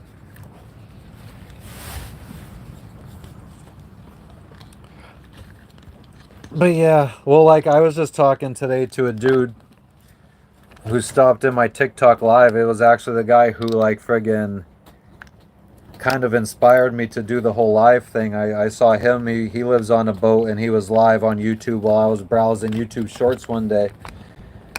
And he was live, and I was in his chat, and his friggin' dinghy broke down, and he was flipping out, and I was like, this is so fucking relatable. And the chat was having a good time talking, and I was enjoying it. And that made me I was like, I want to friggin' start my own live YouTube and friggin' have a chat to talk to all the time. But I was talking to him earlier today, and he was telling me about how he knows a guy that's over here on this side of the world sailing around the South Pacific. And the guy is a French guy, and every time he goes to a country, he says he doesn't have any money. And when the officials say, like, you got to pay to check in and all that stuff, he says, I don't have any money. He's like, I'll leave if you want me to. But I don't have any money. And I guess the guy just uses the excuse that he has no money to check in for free in all these countries. And I was telling the guy that was telling me, I was like, that gives me anxiety. Fucking just thinking about lying to the official saying I have no money to check in. I get anxiety just thinking about being in that situation. I'd rather just do everything the right way. Just pay.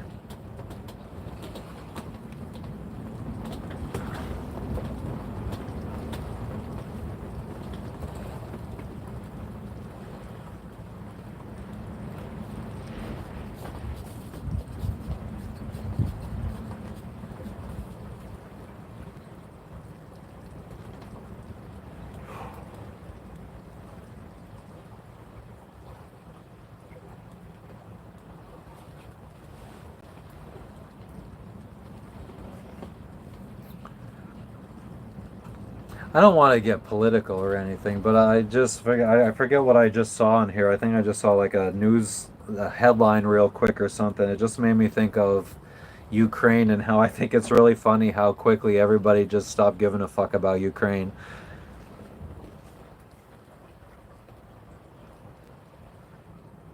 Yeah, exactly. And I guess that's kind of my philosophy, fanatic, is like while I have the money, I feel like I should do everything the right way. So that way maybe like like when I go out with friends and friends insist on paying for dinner or something like that, like I always feel like, no, let me pay now. Like I'd rather pay my way now while I have the money, while I'm healthy enough to have a job, work or whatever. Like then if I'm ever in a position where I need help, then I like at least I don't feel like my whole life leading up to this moment.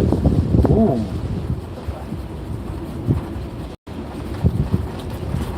25 knots of wind.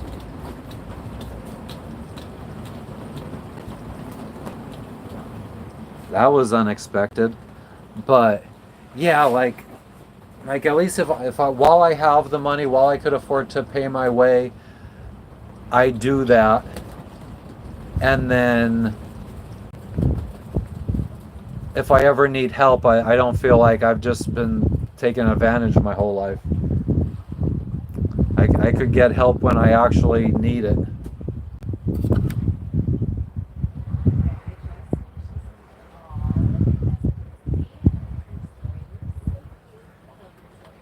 Because if you start being that kind of person, like then when you start when the times you really need help, then you go to ask people for help. They just think, oh, here he comes again. So I'd rather be the guy that if I come for help, financial help from somebody or something, it's because they'll be like, oh well, he's always been very insistent on paying for himself. Like he must like really need it. Because that would be the only time I'd really be asking for help, is if I really needed it. So that's why I just do everything right, the from the beginning. Check in, pay to check in. We friggin' paid the $1,500 bond here to let our pets in.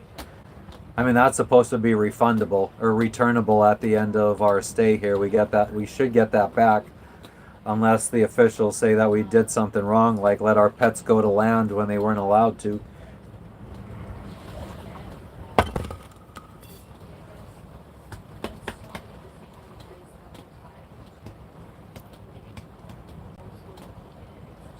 But yeah, I would be so friggin' nervous checking into a country and knowing I have money in the bank and telling the official, no, I have no money. I can't pay to check in. Do you want me to leave?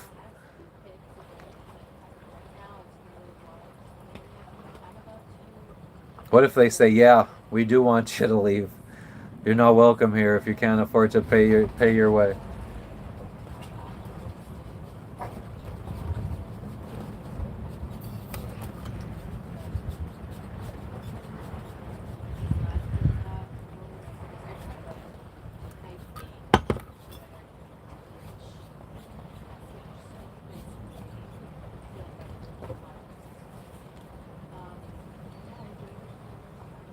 Yeah, I mean, if people want to do it and the fucking officials don't give a shit, that's fine. I mean, I don't care if someone wants to do it.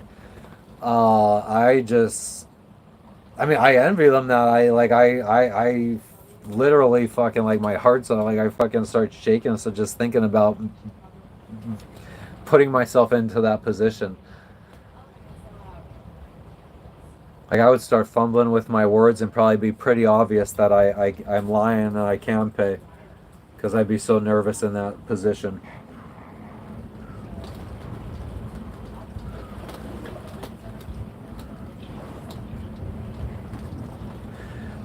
But that is definitely like a something that has changed about me over my life. Because I mean, when I was 20 years old or 18 or 19, getting arrested in New York, trafficking weed, and getting interrogated by the FBI, I wasn't fucking nervous or scared or anything. Like when I was a bad kid, that shit didn't bother me. But somewhere along the lines, like I don't know, I changed. I think maybe it's just like I have grown tired of worrying about getting in trouble. So I'd rather just live the calm, stress-free life of doing things the right way and by the book, so I don't have to fucking worry looking over my shoulder.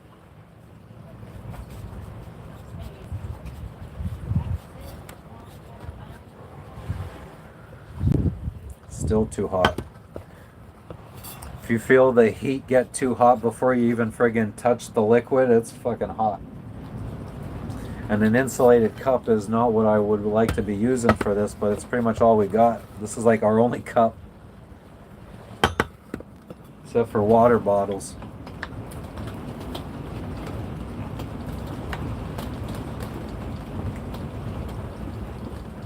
This orange drink isn't as bad as the last one.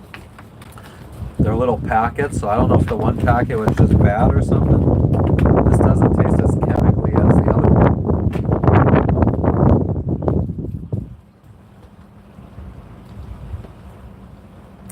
But yeah, I don't know anybody else out there. Where you guys tune in from, and would you lie to officials of a country and tell them you have no money to try to get to be able to check in for free?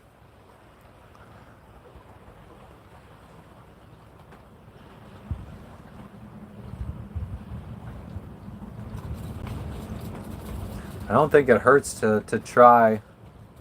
It's just the awkward position that I'd be in is what worries me.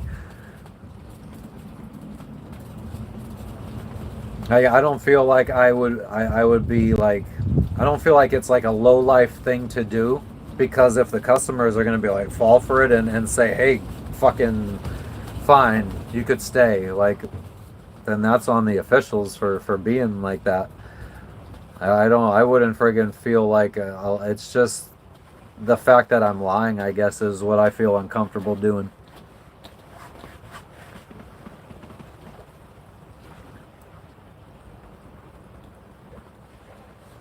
Well, especially if you're the kind of person that doesn't like to drink it piping hot, because I know there are people like that. I am definitely not one of them.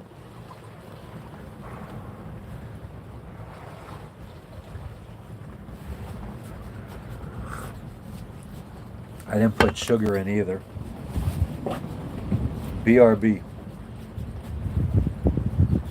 Yeah, I don't know why that delay sneaks up on people. Like, I don't understand how that works with YouTube, but like slowly, you just fall behind. Like, even if you watch right from the beginning, like somehow you just, the YouTube app makes you friggin' fall behind in the video. And every once in a while, like every 15 minutes, you probably have to fast forward like 10 seconds.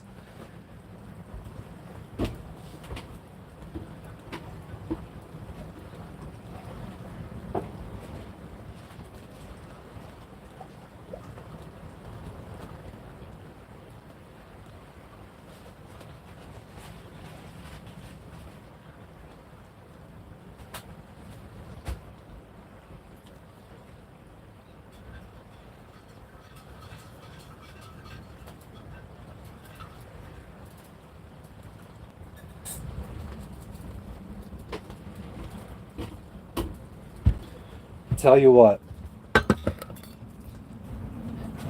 anybody wants to be an app designer, there is definitely a problem to be solved. A good app, mobile app to go live on YouTube, TikTok, like one app, kind of like OBS for the computer or something like that, but an app that allows you to stream to all different streaming platforms and has total camera functions for whatever phone it's on. So I mean, and I'm sure that would probably be a process, but like if you're on the Samsung Galaxy phones, there's usually 3 or 4 different lenses on the back of the camera that you should be able to tap into using the app. So if I wanted to flip the camera around and zoom in, it's not all grainy looking and shitty quality, because if I shut the live down and go to the camera app on this phone, I could zoom in very close and have clearer picture.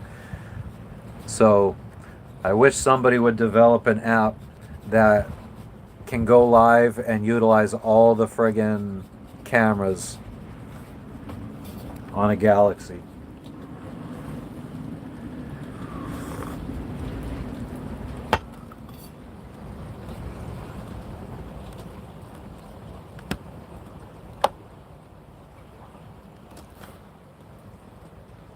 Anybody that's just tuning in, please let us know where you're tuning in from. We're on an island in Fiji,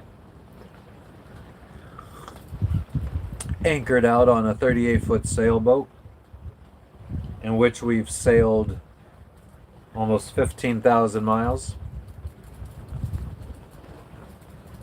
It really makes no sense, Fanatic. Like how does YouTube even think that this is okay? Like what? Why would you even allow the user to zoom if that's what we're gonna get? Like, just don't even allow us to zoom. Just leave it at this.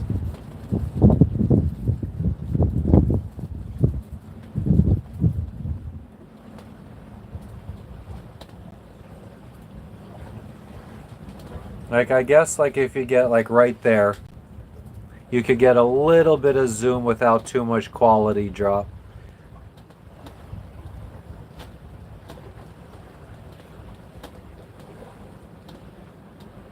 Have a little bit better view of the beaches.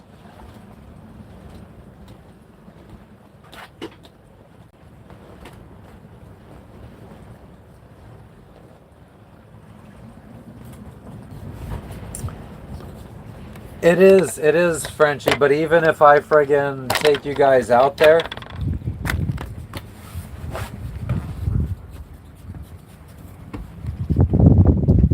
so let's flip it again so it'll focus.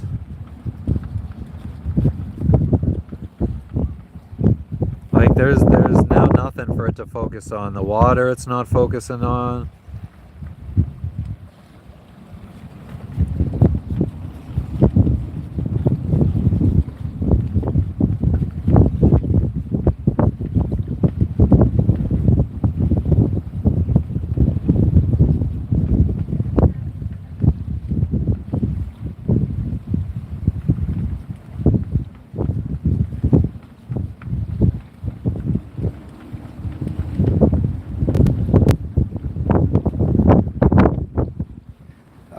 No, I'm just complaining about how the YouTube app doesn't allow you to use the different lenses, or yeah, the different lenses on the Samsung Galaxy phones. Are you talking to me?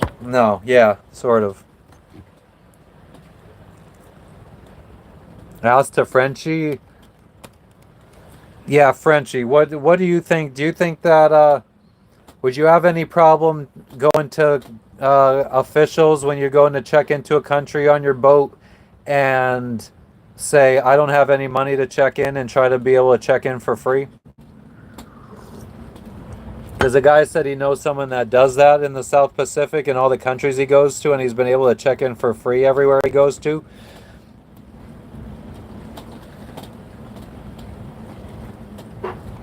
This doesn't look horrible, though. I mean, it is. It's okay, and it gives, like, you can kind of see where the reef is right here. Like, it's. But I mean, again, the camera doesn't do it justice. That's a lot closer to our boat than it looks. Yeah, and you have money in your account. You do have the money to pay, but you're trying to tell the officials you don't, so you could check in for free. What do you guys think? Anybody that's just tuning in, would you try to get in for free, checking into a country by lying and saying you don't have any money?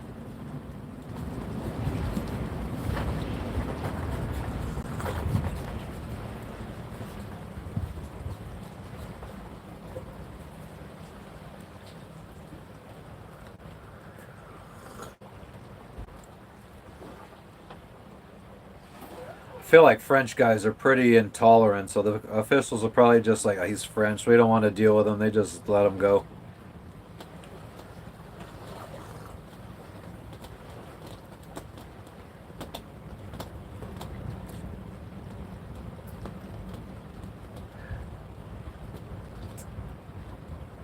I mean, on still was understand using on in that context. Still, people still understand what you mean.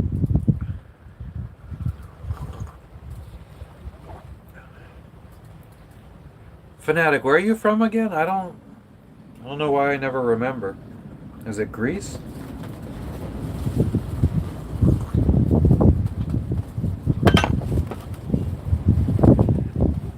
I don't know. The guy who had recommended it to me had said that it's been working for his French friend for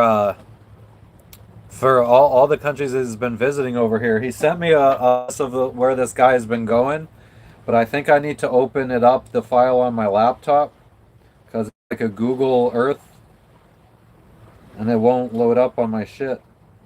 A Google Earth file.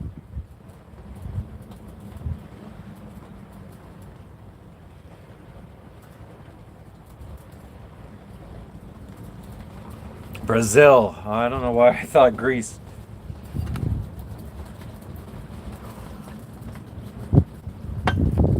But yeah, your English is good, Fanatic. Yeah, I don't know. I mean, I guess I'm like I said, I feel too awkward lying, and I don't think I would be good at it.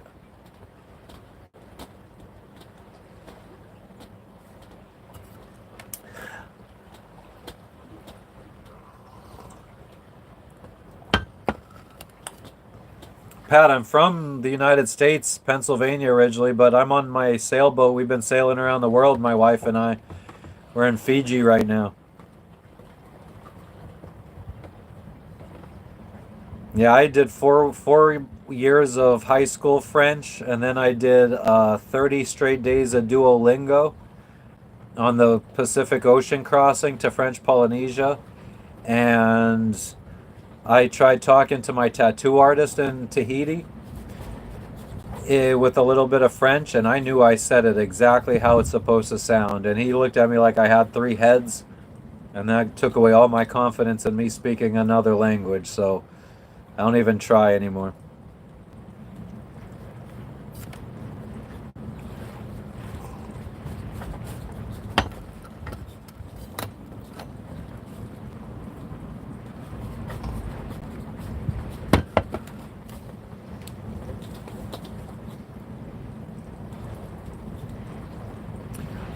A little bit of the Caribbean, Pat. We started in Florida where we bought the boat, sailed to Bahamas, Jamaica, to Guatemala. We did Mexico, Belize, Cayman Islands, Honduras, Panama. We didn't do the Eastern Caribbean. Then we went through the Panama Canal and across the Pacific Ocean.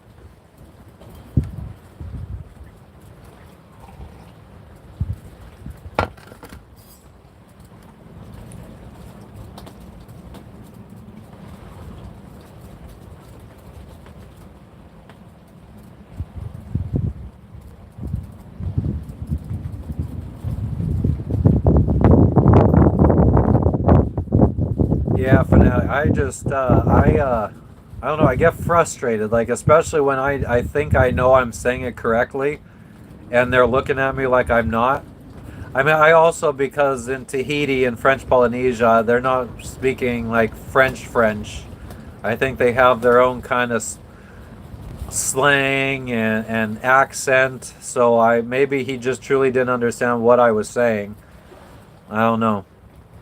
What's a dream of yours, Pat? Just sailing around the Caribbean or a specific place you want to go to?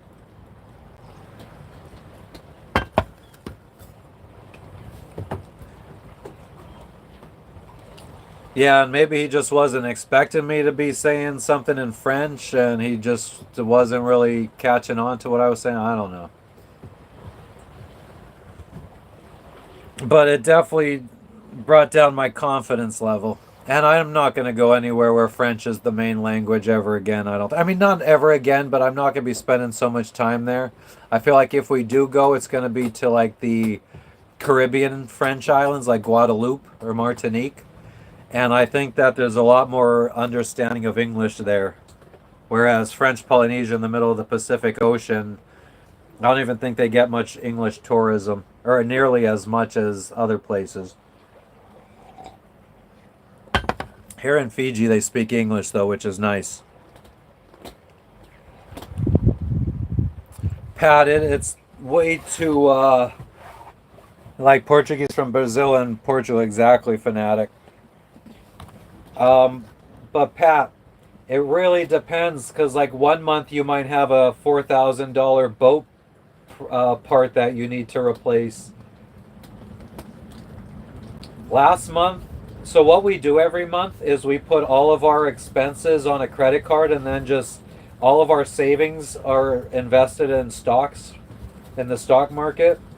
So every every month we just cash out enough stocks to pay our credit card bill. And last month's credit card bill was like $2,400.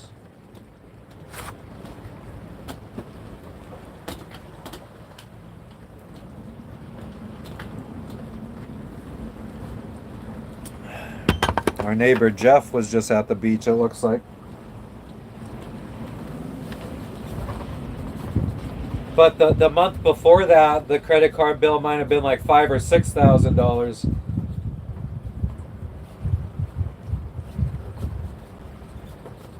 In one year, we went through about $40,000, and my goal was to only spend $20,000.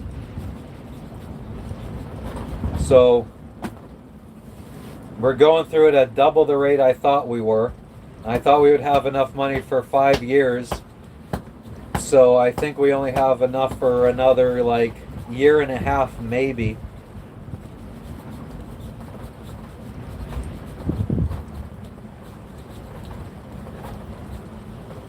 You have a 44 Sea Ray at the lake. Nice. Yeah, everything on a boat costs more. Like if it's something you would have in a house, but it's for a boat, it's going to be more expensive. If you're going to buy a stove and an oven, it's going to be that your stove and oven's going to be like that big, that wide, for $1,000. Stainless steel stove and oven. Where for $1,000 you're going to get for a house you're going to probably get a full size stove and oven, all the bells and whistles.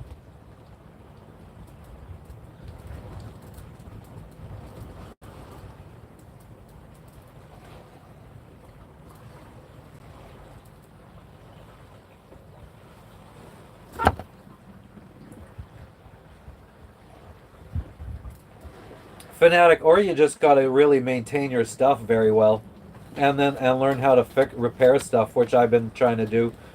Like I learned how to take apart a little motor and clean the brushes and stuff like that, and get like I was able to get our water pump motor running again. So I think if you start becoming a little bit more self-sufficient on you and your own skills at repairing stuff, you could save some money. But if not, then yeah, you need a lot of money to be replacing stuff as it breaks on a boat. Because just think, like your boat is not always moving. Like even right now, there's a little motion to the boat. Wind is affecting us. Salt water is affecting us. So stuff deteriorates a lot faster than in a house. I mean, you could probably build a house today and you wouldn't have to redo the wiring on your house for your entire life if you live 80 years. Like you could probably, like your wiring will be inside of protected walls, and it would probably, there's probably a good, as long as there's no rodents getting inside and chewing them up. Like the wiring could last for 80 years. But in a saltwater environment, it's gonna start friggin' getting rusty, and what's the word? Not rusty.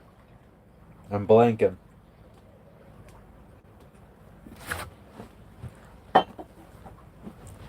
But yeah, I don't think that this boat is 40 years old. It's gonna be 40 years old in 1 year, and I would say that pretty much all of the wiring has been replaced except for like some of the lighting and fans because it's a little bit hard to access. Corroded, that's the word. Thank you, Frenchie.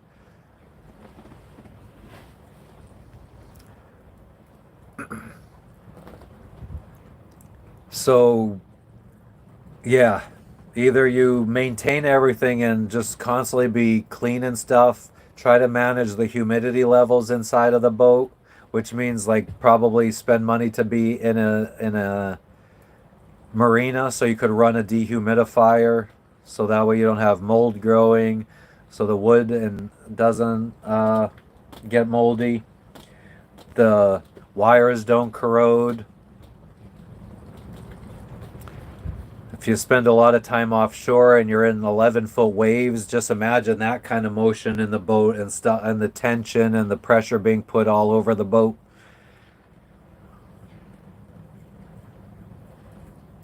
I cleaned our boat hole in the marina in Tahiti right before we left.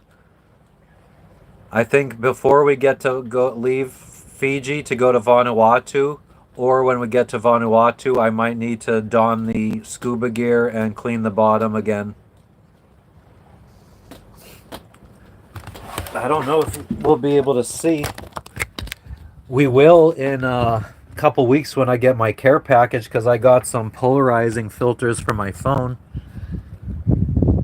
Oh yeah, you could kind of see that there's white growth on because our rudder is painted red. So it's definitely more white than red, so that's all growth on there. Mostly soft growth though, thank God. Not really any barnacles.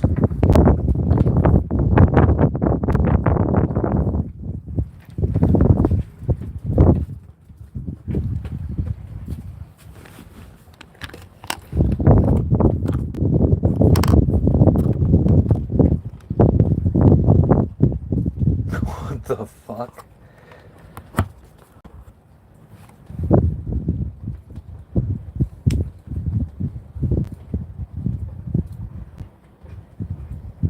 Yeah, it really depends, Fanatic, on the type of growth. Like if it's barnacles, it could be rough. And what kind of bottom paint you use. So we use an ablative paint, which it's almost like, I don't know how to explain it. Like our paint, after it's dry, if you go up and you wipe your hand alongside, it'll be full of all of the like powdery paint. So it like comes off easily, but that means that when barnacles and marine life try to attach to the boat, they can't stay stuck to the boat. They kind of just fall off. So that's the kind of paint we use, and it helps prevent any kind of hard growth. So when we go down there, it's usually pretty easy to scrape everything off. But we have gone barnacles before, and it sucks. And you have to remember to wear gloves when you're scraping barnacles off of your boat, because if you rub up against the barnacles and you get cuts, like the bacteria or whatever, like the living stuff of the barnacles gets inside your skin, and it fucking, I think, causes, I don't know if it's infection or if it like reproduces, like it starts growing inside of you. It's not fun.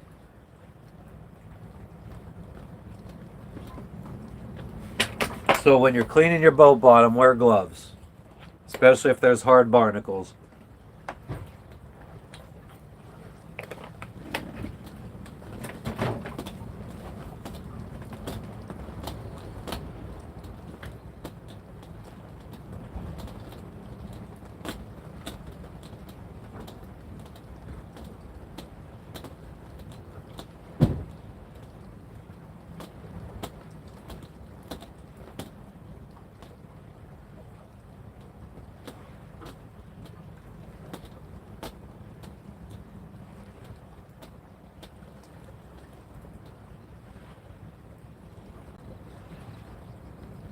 I also didn't completely clean our bottom in Tahiti because I ran out of oxygen in the scuba tank. They were empty to begin with. They were at like 500 psi, which is basically empty, and I did what I could. I did what I could just holding my breath first to try to get as far down the keel as I could reach, and then I tried to get the deeper stuff with the scuba gear. But yeah,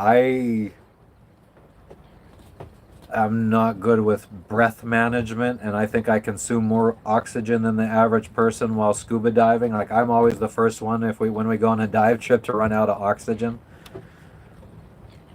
Might have something to do with like being a ex-smoker and shit like that. And I mean, I probably can do something to manage my breath better. Hell yeah, fanatic. Anything you want to know, just ask.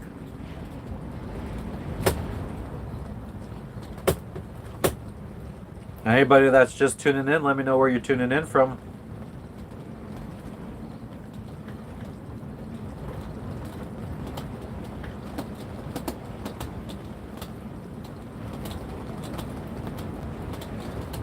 I feel like instead of a paddleboard, I would be more likely to. Oh, I don't fucking know. I feel like I shouldn't say anything because that might be a lie. Getting a paddleboard would be cool too, because there was one of the boats over here has a paddleboard, and the couple went out, and like the girl was like kneeling on the paddleboard or like just sitting on it, and the dude was hanging off the back. I mean, he might have had snorkel gear on too, and he was like pushing it, and he was like kicking with his feet. So I mean, that would be cool to do. And they went like right up to the reef over here, and we could have probably did that if we had a paddleboard. We could probably, if Jess was a stronger swimmer, I feel comfortable, or not comfortable, but I feel confident that I could swim over to the reef right here, just off of our boat and back.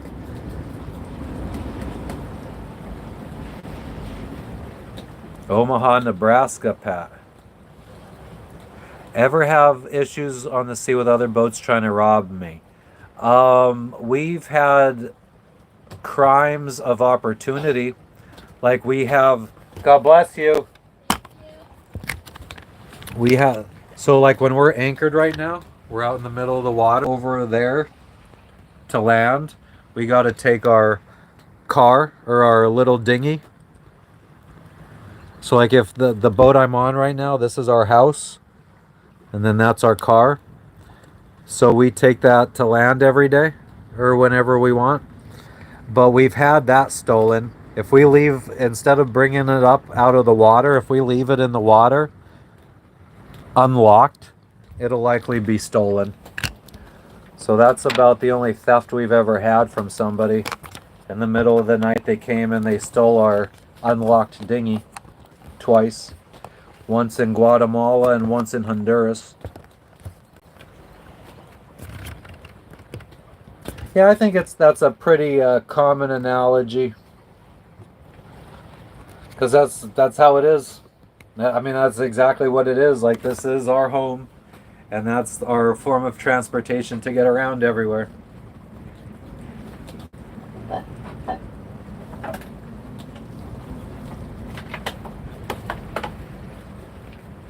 Omaha, Nebraska.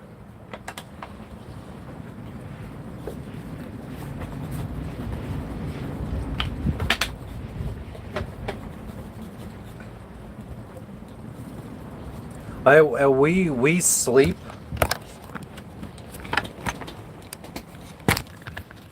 We sleep with this open. So like I'm sleeping right down there. So I mean, if somebody just like came up on our boat right over here and just stepped down right in and fucking, like, these doors are open all night long. This is open all night long. Like, there's nothing stopping anybody from getting inside.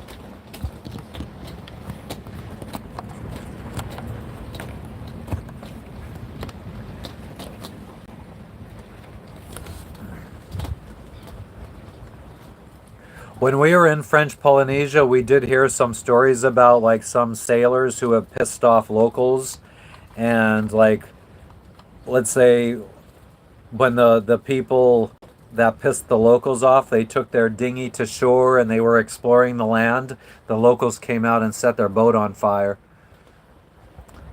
So you got to make sure you don't piss off any locals.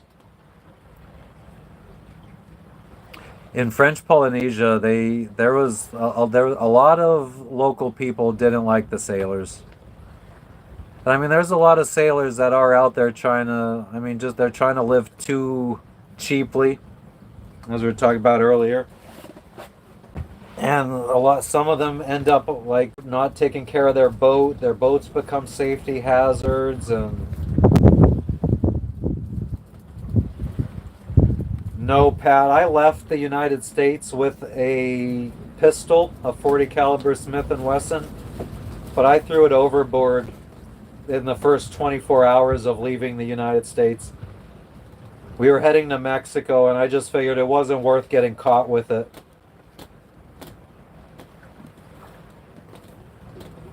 And I've never really ever been somewhere yet that I felt I needed it. I've been to Belize, Mexico, Belize, Jamaica, Bahamas. Sorry for the wind. Let's give the wind a second to calm down. Oh, it actually doesn't seem like it's hitting the microphone too bad. But yeah, so I've been to Bahamas, Jamaica, Mexico, Belize, Guatemala, Honduras, Panama, Colombia, Peru, and nowhere in any of those countries did I ever feel like I needed to have a gun.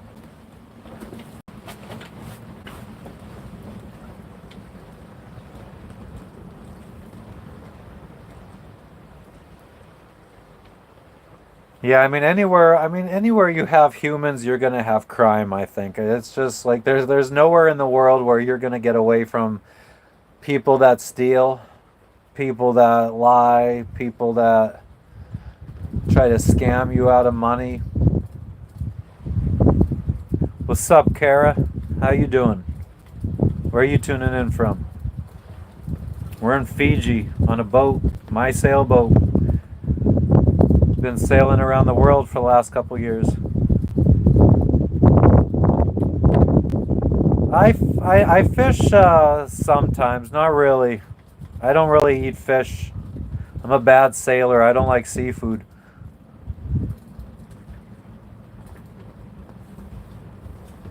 Where are you tuning in from? We're just waiting for the tide to come in a bit so we could go to the beach.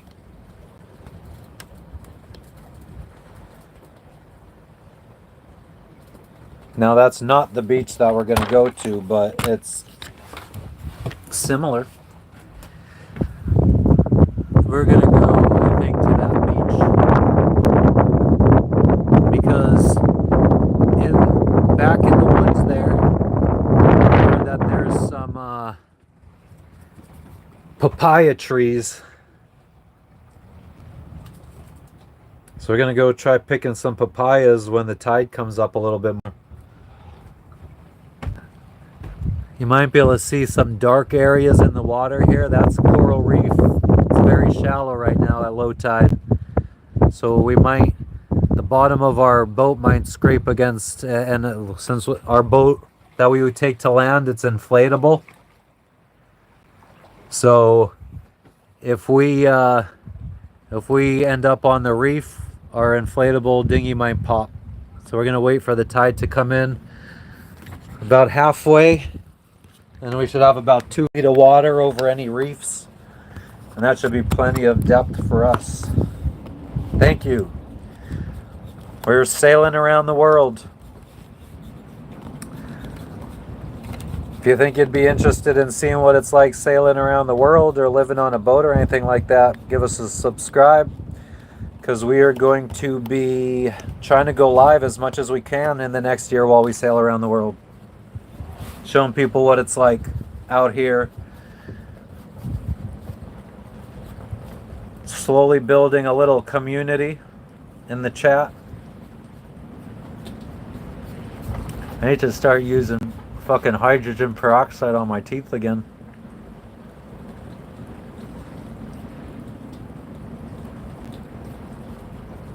Yeah. Thank you, Fanatic. Thanks for stopping in. Enjoy finishing up your work. And we're not going to upset no locals. We delivered a gift to the locals when we arrived to this island, so we're in good standing with these locals. The Fiji people are so kind. I mean, I don't know if you could get on the bad side of these people. They're so nice. Everyone says hello to you when you're walking through town.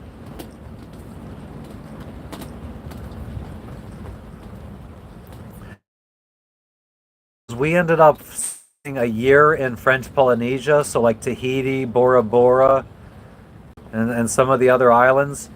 And I mean, I wish we would have. And it was recommended to us to spend less time in French Polynesia and more time in Fiji. And I wish we would have heeded that advice, because we ended up spending a year in French Polynesia, and now we only get to spend like 1 or 2 months here in Fiji. And this is definitely the nicer place.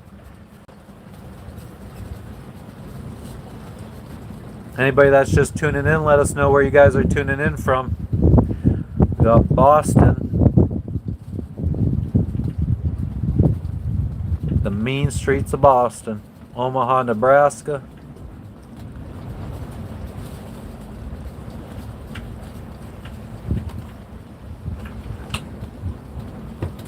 It's getting a little windy.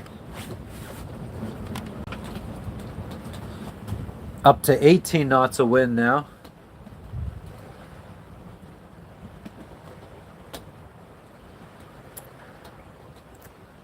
Where would you guys out there, if you guys have a boat, or even like if you could right now, somebody said, let's go on a trip anywhere you want, where would you go in the world?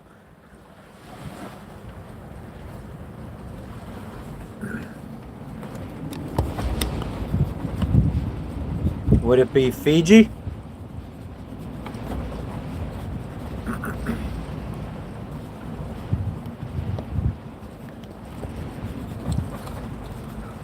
Let us know in the chat where you guys would go if you could go anywhere in the world right now.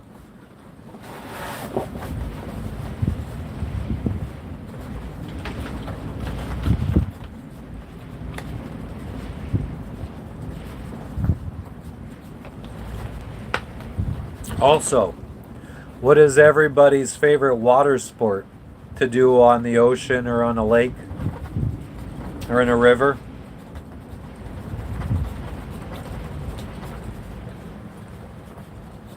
Does anybody out there know how to wing foil? Is that what it's called? Whatever where you hold like a sail looking thing and you have like a little board and you sail around on the water. Hydrofoil, maybe? Or is that the actual name of the board, a hydrofoil? Or the little part underneath it?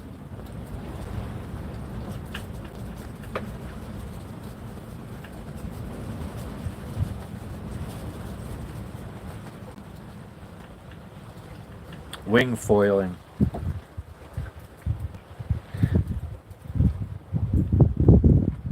So yeah, I think I'd like to maybe get a wing foil kit and learn how to do that.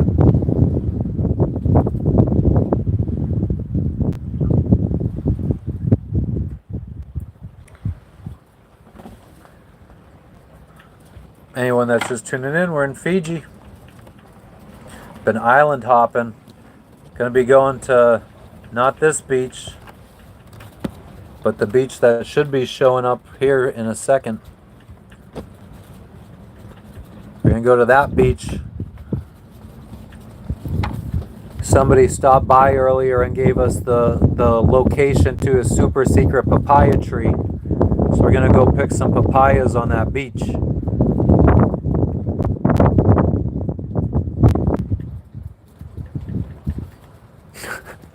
This fucking little friggin' little peg Fucking cracks me up on this ladder like a little limp dick hanging there.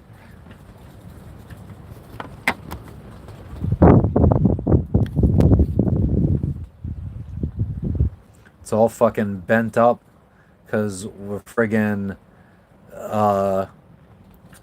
when we were in the Galapagos islands, the fucking we weren't allowed to take our dinghy to shore, so we had to take a water taxi would come and pick us up, and we had the ladder down so that we could get into the water taxi easier.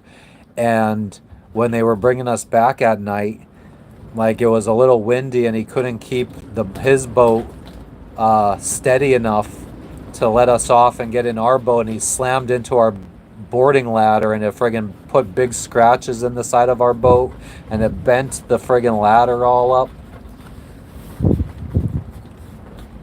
And he just shrugged and drove away. Our brand new paint job, it was only like friggin' 2 months old. Everything we have always ends up like we can never keep anything looking new for longer than like a month or two. Clothes get stained within a month or two. Fucking new paint job on the boat gets scratched within a month or two. We get these like windows and screens put on for the boat up here, and the fucking like buttons and stuff pop out in the first month. It's always something breaks. Friggin' live drops out. But yeah, yo, where are you tuning in from, boy? Dude that just joined in, where are you tuning in from? Homie.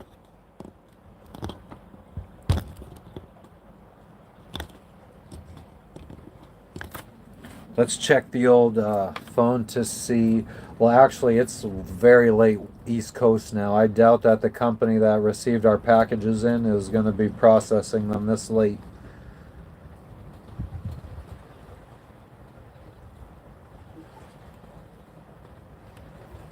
What's up, Bassin' Out? Yeah, it's actually very windy. I mean, we're getting winds up to like 24 knots blowing through right now. But other than that, it's nice. We're waiting for the tide to come in so we could go to land. We got the scoop on where a papaya tree is, so we're gonna go try to pick some papayas. Our neighbor never contacted us about.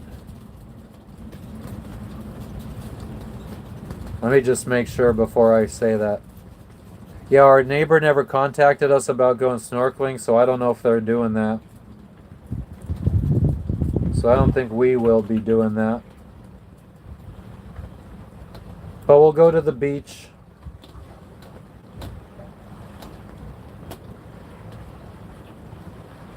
What are you up to today? Anything cool?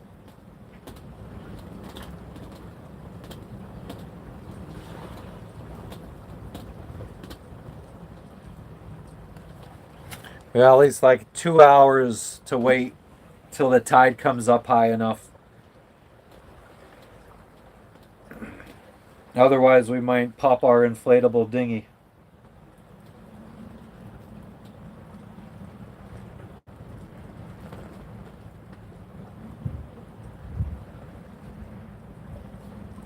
Might be able to get some nice pictures of neighbors' boats for them.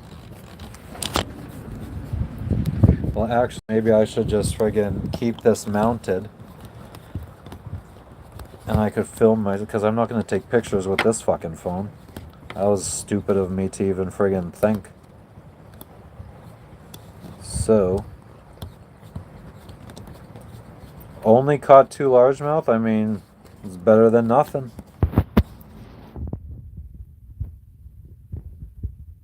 What's the goal? What's a good day? Or what's a good, like, before work fishing session? How many fish?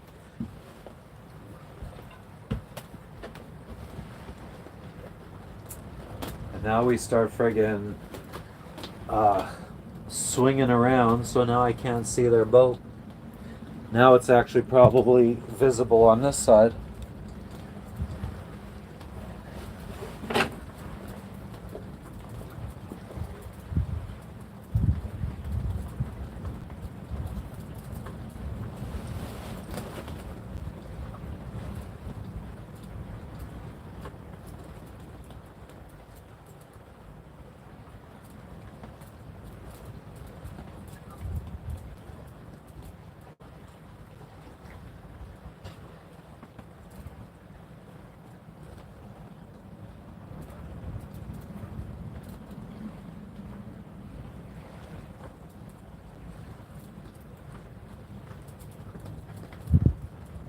I don't think I got that good of a picture.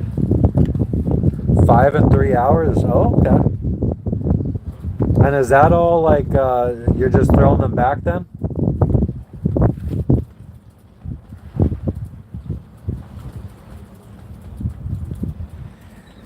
Yeah, that's not the greatest picture.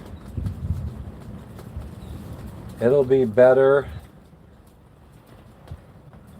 It'll be better when our care package comes in.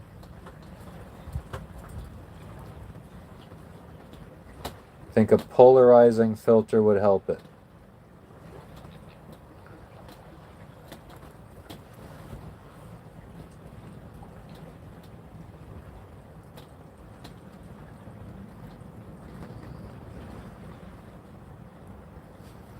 Catch and release.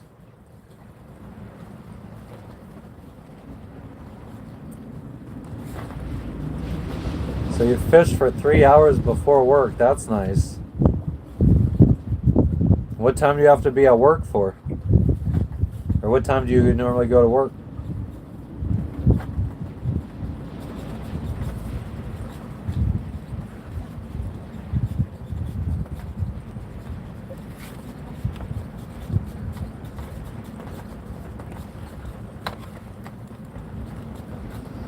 What's up, peoples? Anybody that's just tuning in, let us know where you're tuning in from. This is Fiji. Yadua Island, to be specific.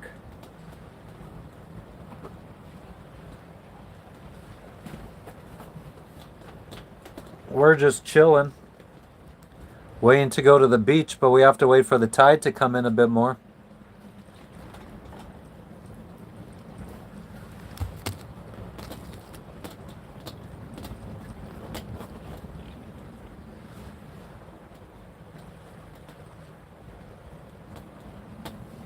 Yeah, let us know where you guys are tuning in from.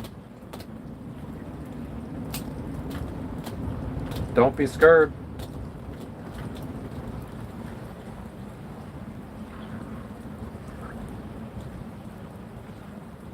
What's crazy is a couple hours ago we had someone stop in the live, and she is from the city that we're going to tomorrow, or the day after tomorrow. She's on one of the she's on the main island. What the fuck? I just friggin' stuttered and repeated at the same time. She's on the main island of Fiji, a viewer that was in the live earlier, that we are going to be going to in 2 days.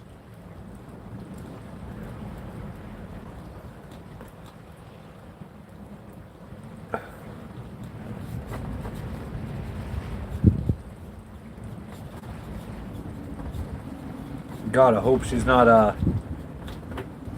customs official.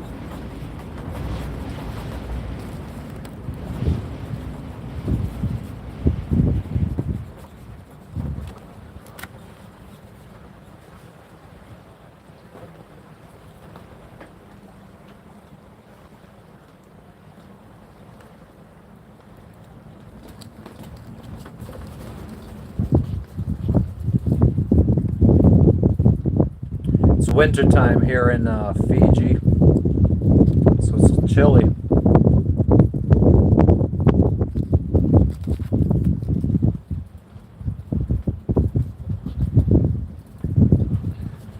And the winds are picking up.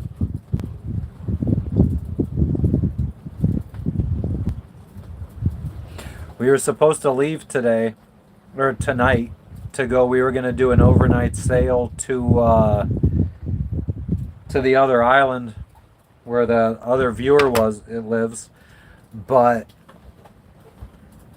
I didn't realize that there's so much friggin', when you look at the charts, unless you zoom in, you don't see it. It looks like it's all deep water, but then when you zoom in, you actually see that it's could be pretty shallow in spots. There's reefs all around. So like I thought I was going to be able to just sail straight through these reefs that I didn't know about. So an overnight sail isn't really something that we want to do through those reefs. So I think we are going to leave at like right before sunrise tomorrow. And it's going to be high tide. We'll get out of here just fine. And then we hopefully make it to the other island before sunset. I mean, we should make it hours before sunset. So we could anchor down there nice and early. Tomorrow is my birthday here. I don't know if I don't really consider it my birthday because I was born in the East Coast US. So technically, East Coast US, my birthday is not till the day after tomorrow. So I feel like technically I'm not going to be 40 years old until the day after tomorrow, if you want to get technical. So although my phone is going to say the date is my birthday tomorrow, I'm not going to celebrate until the day after. Not that I celebrate my birthday anyway, it's kind of just another day for me. But Jess loves it because she likes to friggin' celebrate. She likes to get something out of the deal. A dinner or an activity or something.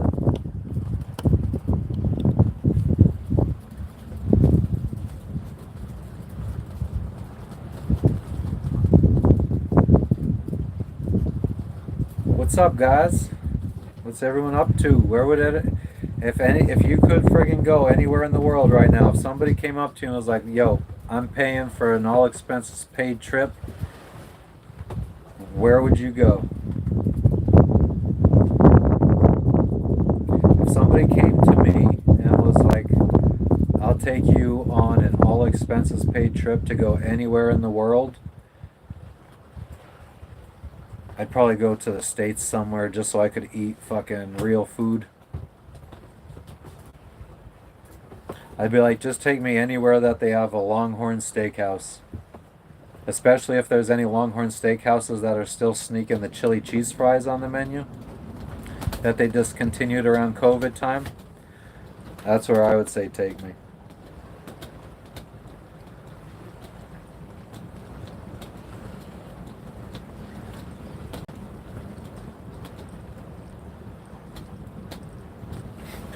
That would be fun. I just thought about how awesome a fucking Longhorn Steakhouse friggin' sponsorship would be. Like if it was like, I'll have an advertisement for Longhorn at the bottom of every video and every friggin' description, everywhere. I'll have a little Longhorn logo at the bottom of the screen. If I get one meal provided for me and my family every day for the rest of our lives. That would be fucking good shit. Get a steak dinner every night for the rest of my life.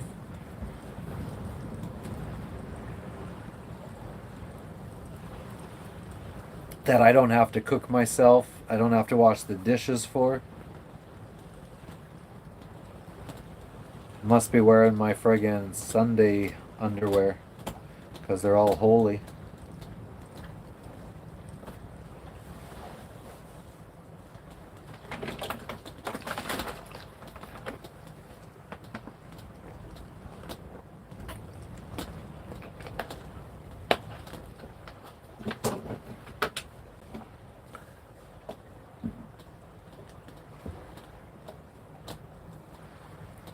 You know, just thinking about it right now, I don't think I've ever really let it sink in that I fucking sit here for hours and babble on to some people watching me on the internet. I don't think it's ever actually really friggin' sunk in that I do this.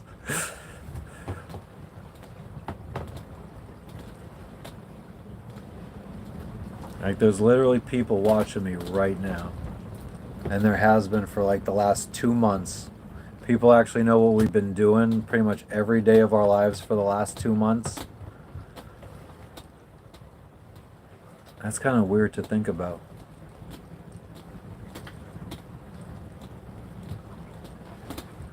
Is anybody else out there a content creator that that documents everything to an audience? The audience knows everything about their lives. Anyone know how weird that feels?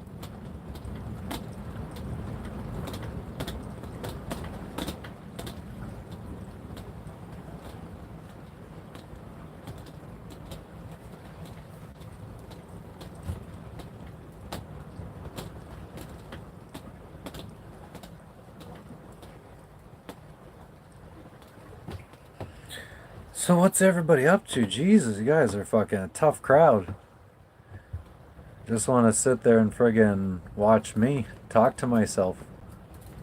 I guess that's kind of what was sinking in right there. Is like, especially when there's nobody chatting, I'm trying to entertain what it says the 8 people here. Trying to entertain you guys without any friggin' conversation back, and so in essence, I'm really just sitting here talking to myself or voicing what I'm thinking about out loud. Feels weird.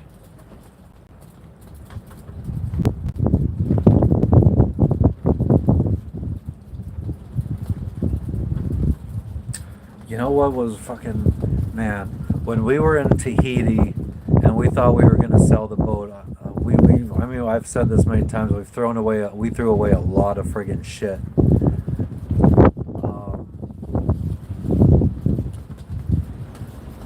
One of those things was like I had like this pop out fucking green screen.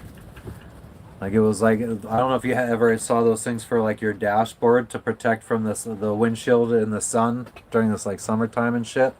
You friggin' pop it out. Well, I had like a green screen type of thing like that we could have been using to like do some weird film and shit. Tom Green, is that what I friggin' Rudy, you're hanging out around the house in GA? Where in GA? Have you been here before? Did we talk about that? You're the one from just north of Atlanta?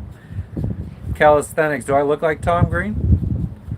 This is the Tom Green Show. It's not the Green Tom Show. This is my favorite show because it is my show.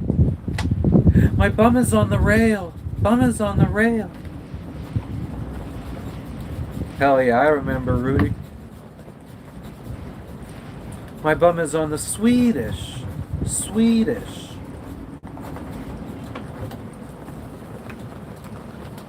Cumming, Georgia. God, I feel like I shouldn't forget Cumming, Georgia. I'm Cumming, Georgia.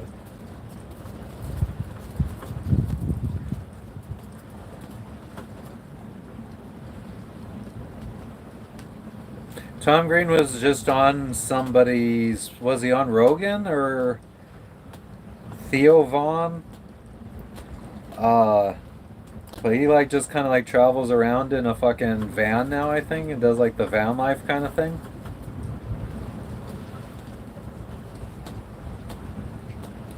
Dude was doing friggin' podcasting before podcasting was called podcasting. He had his own little fucking live internet show. I saw the friggin', I think in that, whatever podcast he just did, he was talking about how he had his like engineer or whatever who set up his studio in his house. His engineer had set it up so all Tom had to do is if he woke up in the middle of the night and he wanted to go live, he just had to go into his studio, press one button, and everything that was required to go live turned on. And I don't know if there was like startup scripts for the computer to launch all the software, get everything running. But all Tom had to do was hit one button and he was like live streaming to the internet back before live streaming was even a thing. But yeah, he is cool. Hey kids, feel your balls so you don't get cancer. And Andy Milonakis.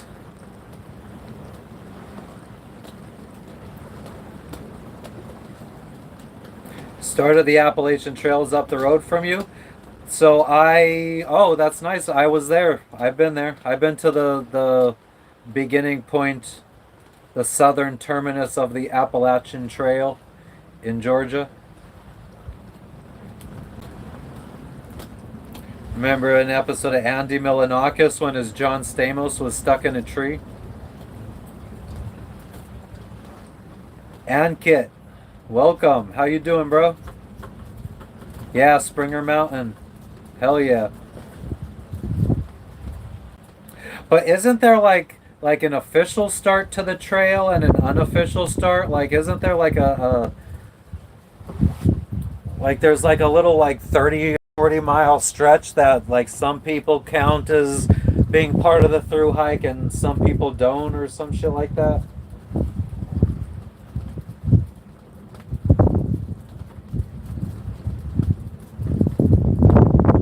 And then the northern terminus is Katahdin Mountain in Maine.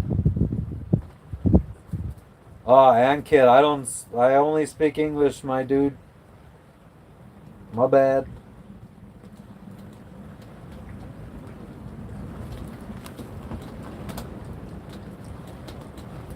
Blood Mountain and Neal's Gap. I before I got the dream to go sailing, I was very well. It started with the Appalachian Trail, and it went to RVing across the continental 48 states, and then evolved into buying a sailboat. But I had read a lot of books of through hikers uh, hiking the Appalachian Trail back in like 2012-ish, 2012, 2013. Lots of books read. I bet you if I go on my Kindle library, I still got all those. I mean, I'm sure I do. They don't go away. But yeah, all those places. I mean, my hometown of in Pennsylvania, the Appalachian Trail goes right behind Cabela's, which is like an outdoor store. What's the big outdoor store in the rest of the country? Where I think they have stuffed animals that are stuffed all around the store and shit like that. What store is that? Got like sporting goods and all hunting gear and shit like that. It's 2:24 in the afternoon in Fiji. Ankit, what country you from? India? There are a lot of Indians in Fiji, actually, people from India here in Fiji. I think there's more people from India here in Fiji than any other country.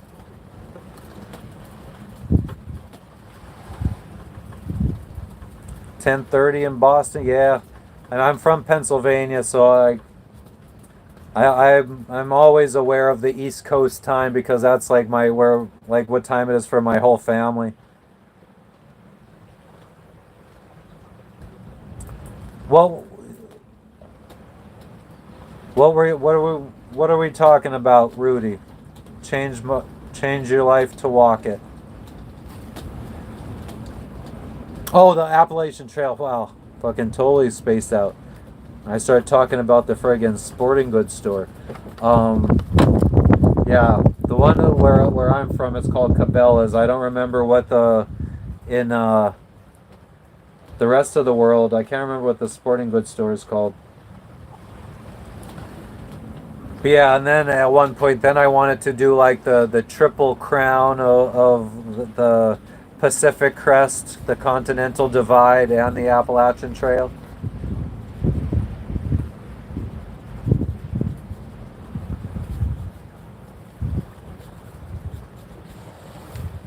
I could still see I could see myself being 60 years old hiking that trail.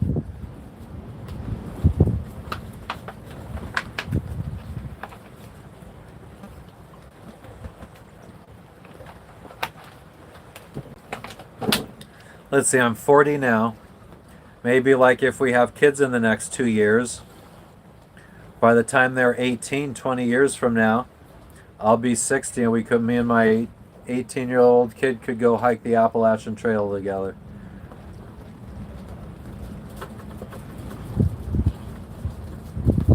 That would be cool.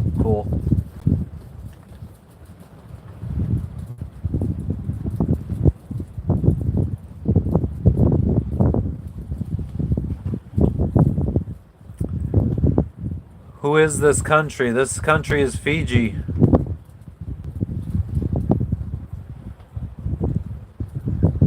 I wonder if viewing me online, if the quality is good as what I see in my friggin' camera, because it's actually decent quality, and this phone is like 6 years old. that I'm filming on. Takes lots of planning. Does it though? I mean, you just got to get your packing gear down, and then you friggin' set up your care packages. Like that, there's already like a guide on what cities to have the care packages sent to. That I think that was really intriguing too, because like all the planning is pretty much done, because everyone like does it, like has their care packages sent to the same post office, so these post offices all know about like they all know the deal. It's like all very easy to receive packages to them.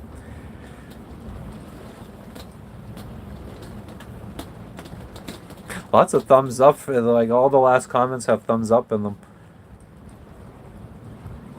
Yeah, the care packages, and what you, I guess the toughest thing probably for me and my wife definitely would be coming up with what kind of foods we would want in our care packages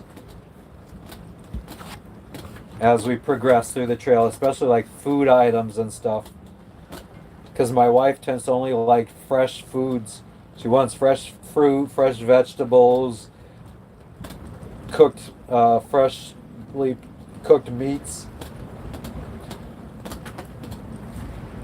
Although I mean, she does like some mountain house freeze dried camping foods and MRE type foods.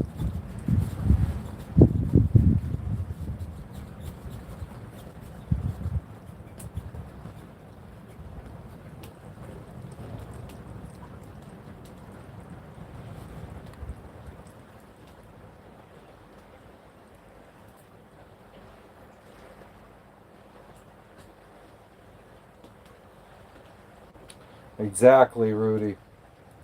And I feel like that is how it is out here. No politics.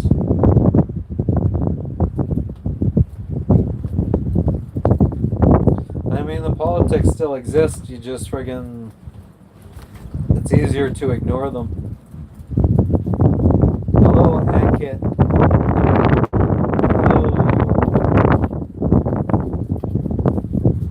Not calisthenics. I mean, scavengers, I guess, maybe, yes, because, like,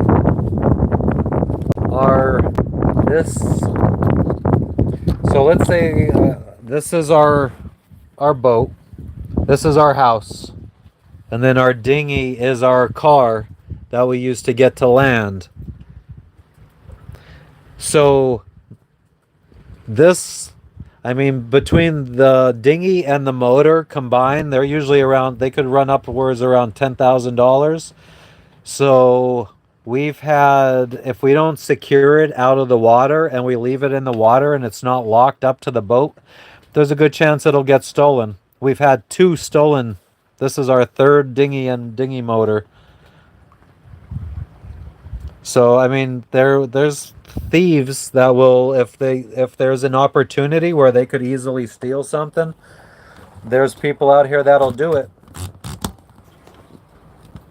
But other than that, not really anything. No pirates or nobody. If we're on the boat, they're not gonna try come in and do anything to us or steal.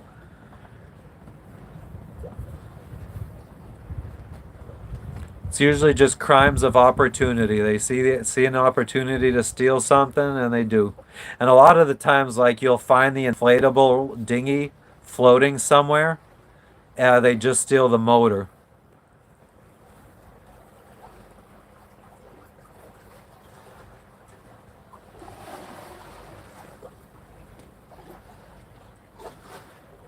I gotta piss.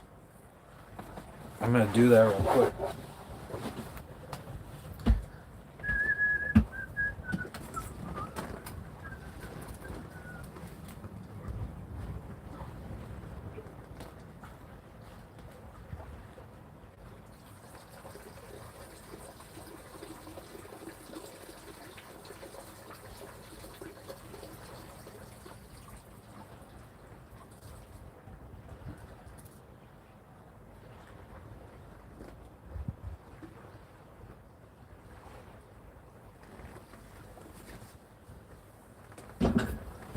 It looks like the neighbors went out.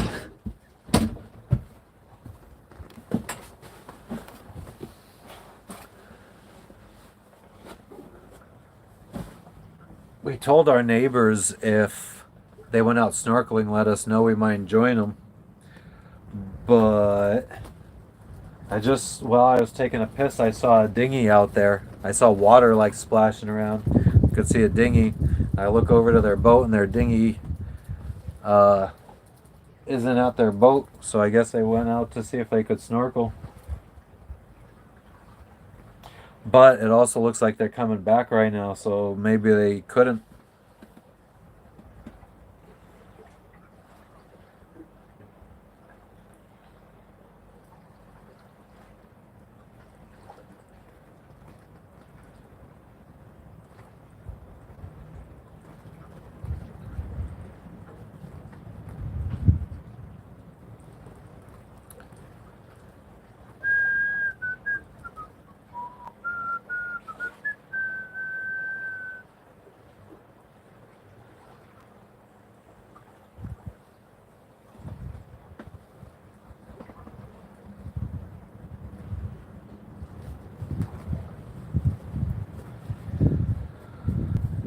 The shitty thing about our situation right now, and by situation I mean we're just anchored here on an island that has no store. There's like one little village of maybe like 30 to 50 people. I mean, they have nowhere. I guess they eat what they grow and catch. Pretty simple existence. But we ran out of all of our junk food and candy and sweets. So that kind of sucks.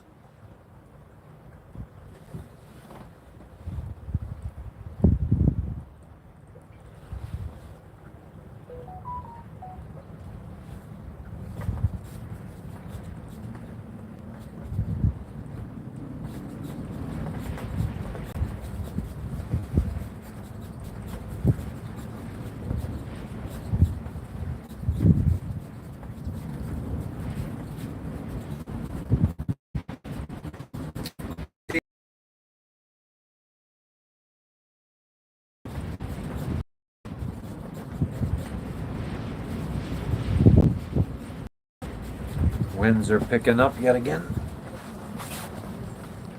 16 knots.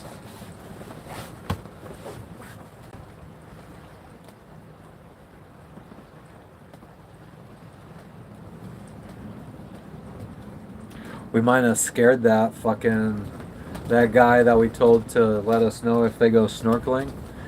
Because when he came up, we were live on TikTok, and he might have forgot. I think he saw the camera and saw that we were live, and he was on camera. Or maybe he's visiting one of the other boats. That's also a possibility. Because the boat that went out to the snorkeling spot, they went that way, and his boat is that way.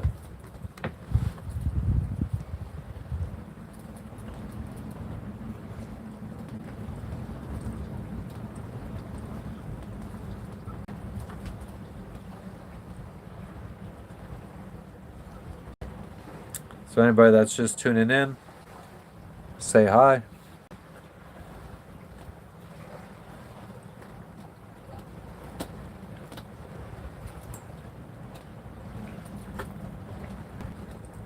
You can double tap the screen to like this video as well, so it gets recommended to more folk. Oh. Yep, there's people in the dinghy over at the boat over here.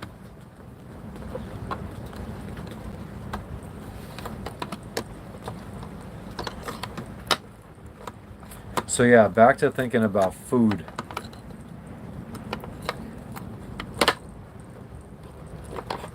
I think the only thing I could possibly be making is some kind of sugar cookie.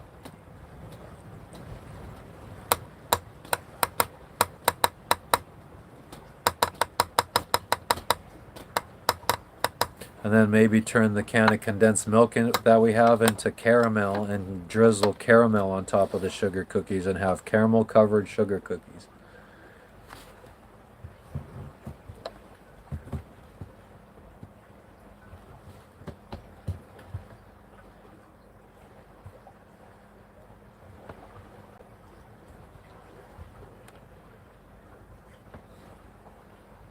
Just trying to see what people are doing. No waffles. I could. Oh, that's a good point. I could make like pancake type deals and have syrup. That's sweet. That's like a sweet thing we could eat. No Waffle House. No. Could definitely go for an IHOP or a Waffle House right now. That would be another restaurant I would definitely want to go to as soon as I get back to the United States.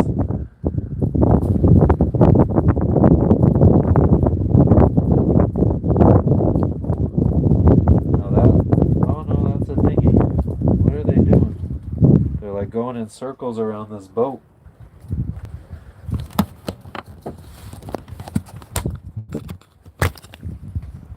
Can we see that? Probably not. Oh, now they're just... I don't know what the fuck they're doing.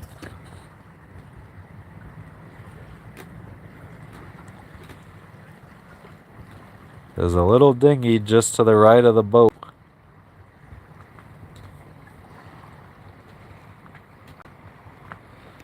They're just like driving around in circles. Her wife has worked there for 20 years. Waffle House. There was a local diner in my hometown that made this Belgian waffle, and they would put vanilla ice cream on it. French vanilla ice cream, I do believe. And it was so fucking good. Like, you didn't even need syrup or anything. You just friggin' spread out that waffle or the ice cream all over the waffle and just ate it straight up like that, and it was a little slice of heaven in your mouth.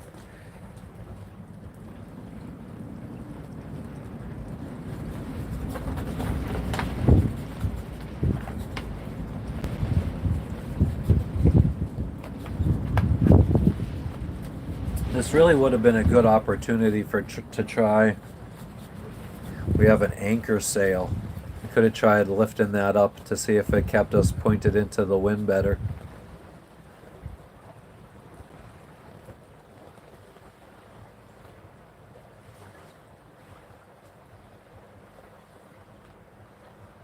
Ketchup on scrambled eggs. I feel like people in my family probably eat that.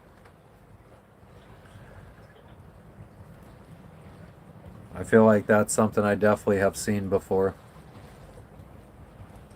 I don't know if that's a Pennsylvania type thing.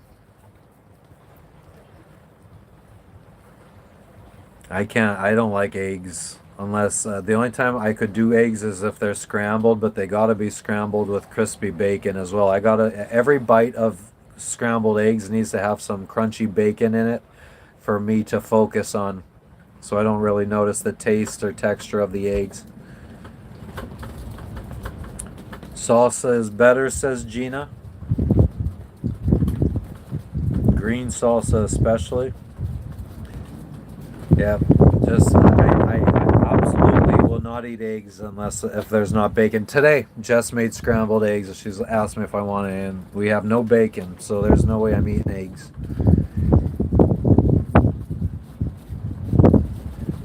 Pavel, yeah, no thanks. Where are you tuning in from, Pavel?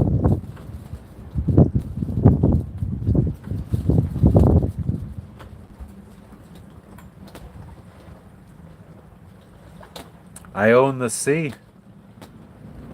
That's exactly why I'm not gonna friggin' eat no friggin' raw eggs. Alberta. Awesome. Thanks for tuning in from the Canada. I think my friend might be in Alberta actually.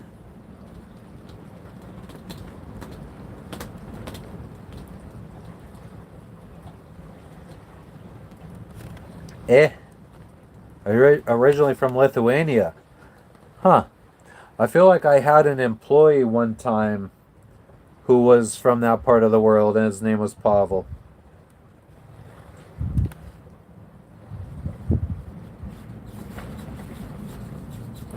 Alberta in the Canada. Matthias. What language is that? You speak any English? No, I know it wasn't you, Pavel. This guy was a hard worker.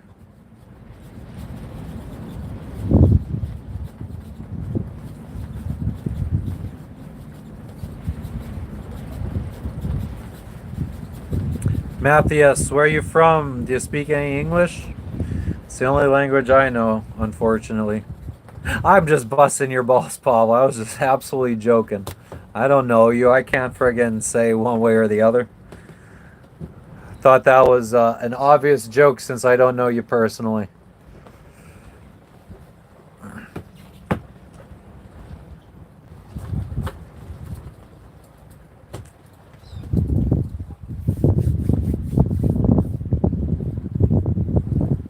You sit around in a chair.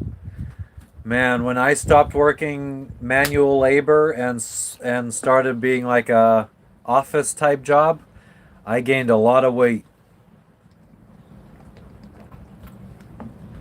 Just finally lost most of it too in the last 2 years.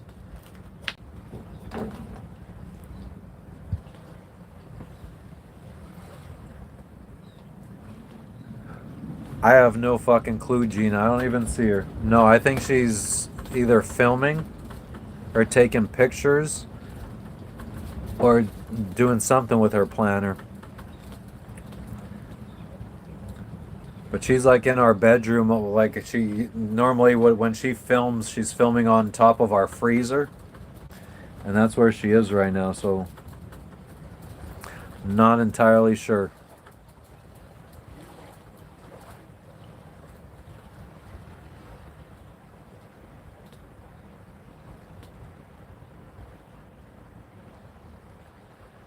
Man, the last pair of prescription glasses I got fucking fell in the water like 2 days after I got them. And they had all the bells and whistles. They had the anti-glare coating. They had the polarized friggin' like sunglasses that like just came out in the sun. I dropped them in the motherfucking water. Yeah, guys, double tap the screen to like this video so we get more people in here. The more people we get, the less each one person has to talk. Because we could just have one big conversation.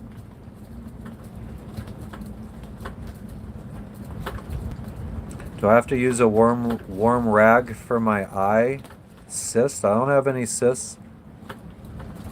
I was in a car accident back in 2010 maybe-ish, 2009, 2010, and my eyelid was cut in half. Like it was right down here and all the way down to the bottom of my eyelid. So my eyelid was like cut and like needed to be stitched up. So that's what that is. Thanks. I'm really friggin' self-conscious about that. So thanks for letting me know that it's obvious.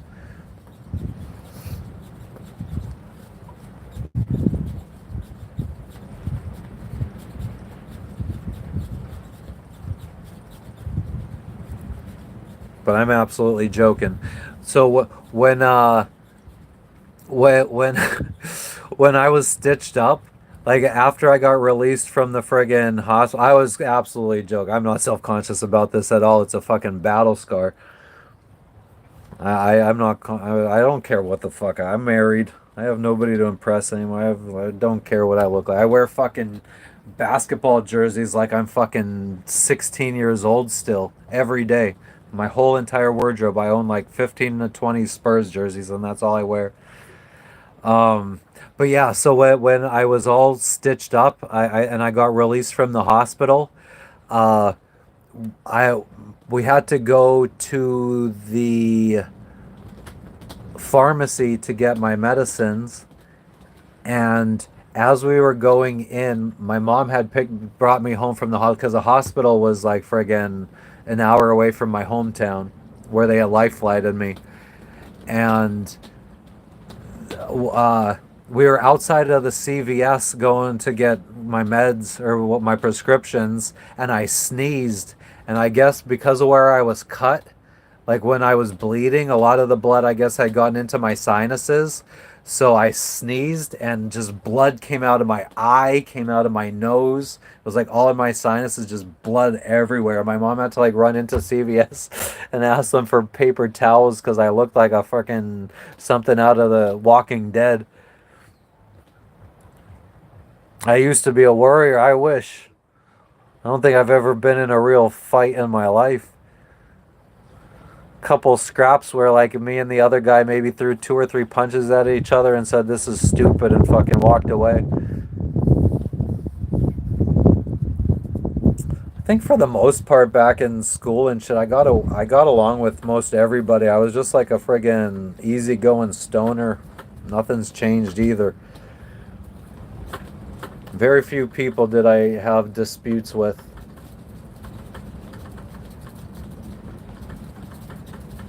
But yeah, I friggin' blood got all up in my friggin' sinuses. And I just sneezed and just everywhere. Out of my eye. 420, hell yeah. Yeah, I was like a gray man in high school.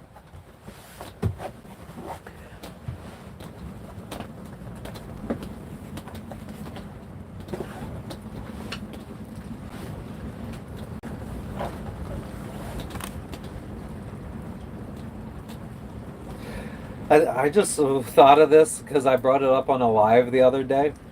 And like after 30 years, for 20 years, your fucking mind gets cloudy. And I had said on a live yesterday about how I remember in high school, like I guess I would be considered one of the stoners.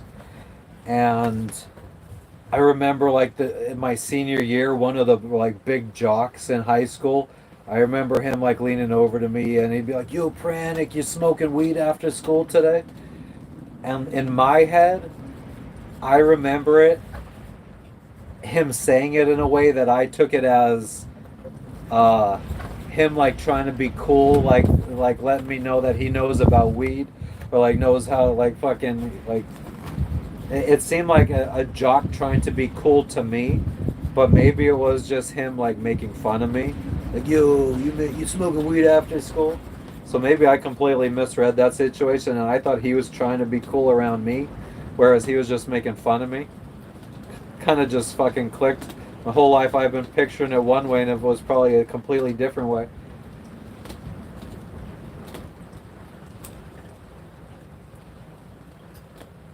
I'm living the life? Yeah, I guess I am, aren't I? It's not too shabby. Just wish that Fiji fucking was like, we're gonna legalize weed and grow it and make it easily accessible. And then I think my life would be damn near perfect. And then Indonesia does the same thing next month. And then South Africa.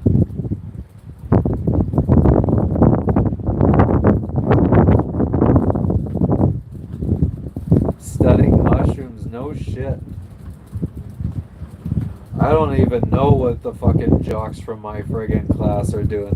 I think that them and the cheerleaders are the only ones that go to the high school reunions though. I think there was a Facebook group that they created for like a high school reunion that I got invited to and I never joined the group, but I saw that it only had like 20 members and it looked like all cheerleaders and jocks. My cousin was a cheerleader, so I mean, I got along with some, and her one friend I remember I always talked to because her name started with an O, her last name, and mine started with a P, so I always sat by her. So I mean, I always got along with a lot of the jocks and the cheerleaders. Like I said, I was very fucking easygoing. Like I didn't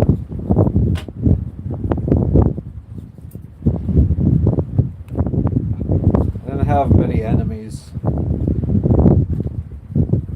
At least from my my point of view. Maybe people didn't like me. What's up, Bass Mafia? How you doing? We're just chilling, talking about high school. Son of Odin, you wish you were me right now. What's stopping you, bro? What's stopping you from dreaming about living on a boat and then focus all your attention to buying a boat for 10 years and getting out here? That's what I did. 2020 or 2013 is when I read a book about a girl who sailed around the world, and that started the bug for me, the sailing bug. And then I started going into work every day asking, how do I get promoted? How do I get promoted? Started applying for transfers to other states for promotions. Finally got one.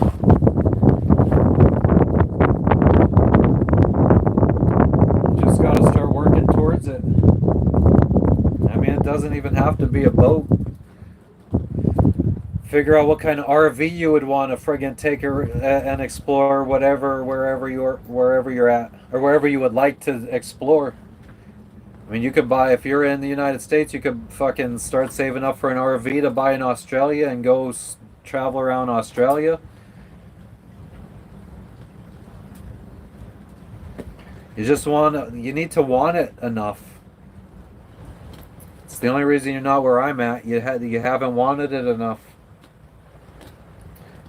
It's very easy to be comfortable in your life.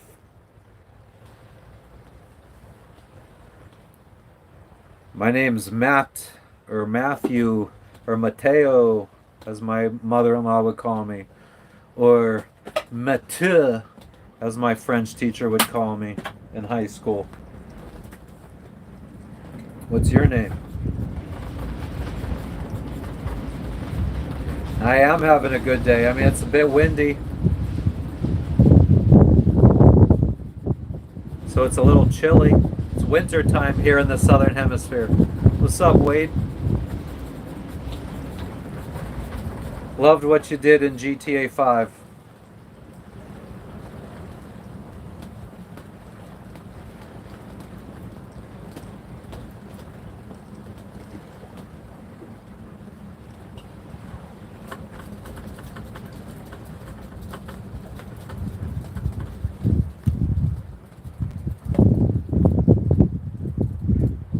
But yeah, that's what I'm slowly learning about, like the difference between the people that are out here sailing, or a ton of other things. Like just any influencer you see out there doing stuff, the difference between a lot of the people that aren't doing it and are doing it is just they don't want it bad enough. I wanted it bad enough. Now that I'm out here, I'm kind of like, I wouldn't mind getting back to landing, going back to living a normal life. Working in a warehouse, coming home, playing some video games every night. That does not sound bad to me, if I'm being honest.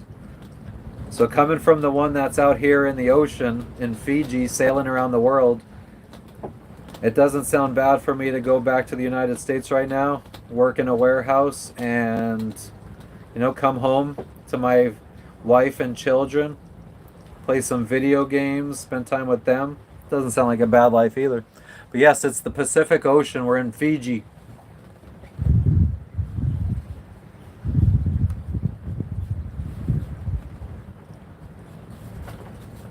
Thank you. I hope you have a good day. Where are you at? Did you say where you're at, tuning in from in the world?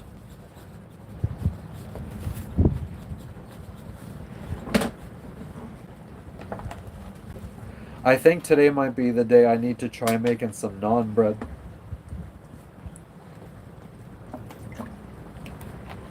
Indiana, so it's getting late for you. Really late, huh? We're approaching tomorrow already. It's only 3 o'clock here.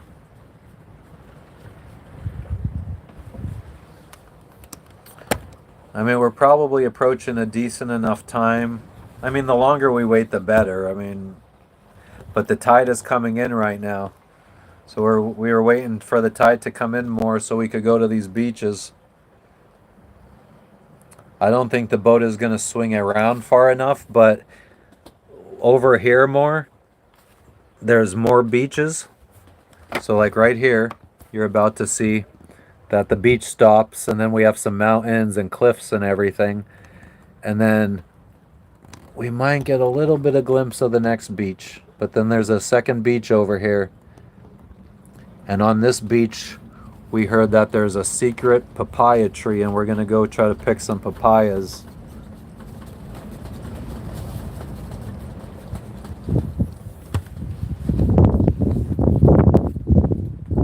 Hell yeah. Well, I mean, give us a subscribe and tune into our lives, and you could see what it's like living out here. Maybe we could inspire you to want it bad enough and start working towards maybe a life like this. Or some kind of adventure.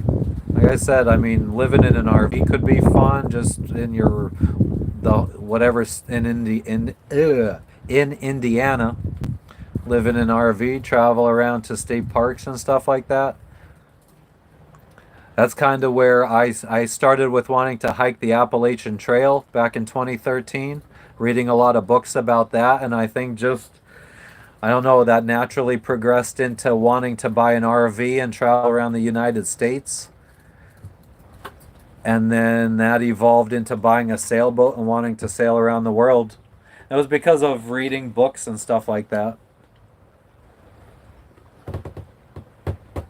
But yeah, so then I had deleted my Facebook at the time. I got this dream to go sailing back in 2013. So I started a new Facebook. I didn't add any friends or family to it. I just joined sailing groups. And that's all. I would just sit on Facebook and read the sailing groups and read sailing blogs and watch sailing YouTube. There wasn't many sailing YouTubers back then. But I engulfed my entire life in sailing and started asking for promotions at work. Got promoted a couple of, I had to move from Pennsylvania to Florida, but I got promoted eventually. Started making more money, bought a boat, saved up a bunch of money so I could quit my job and sail full time. And now we're running out of money. We got to get back to the United States to start making more.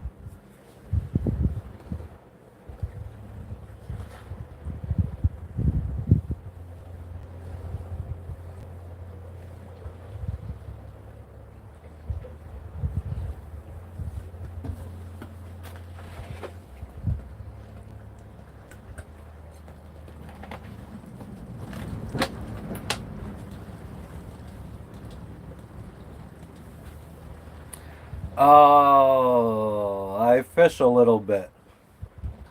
I never fished in my life, but then about 3 years ago I bought a rod and reel, and in the last 3 years I've caught 5 fish.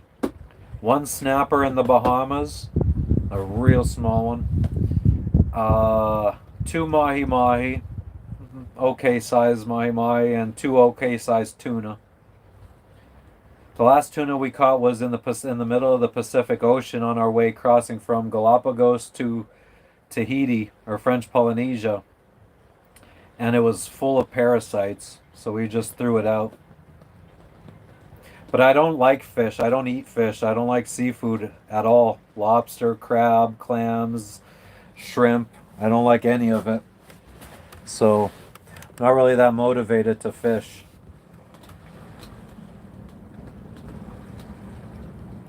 Even when the marina that we left a couple weeks ago, or no, it's only been a week now, a little over a week, I got a Caesar salad from there, and I never realized that Caesar dressing had anchovy in it, but I tasted it I always liked Caesar salads.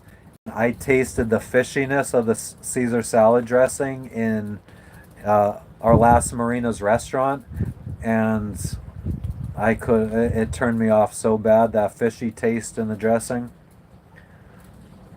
That definitely ruined Caesar salads for me. I don't think I'll ever have one again. Bass fish.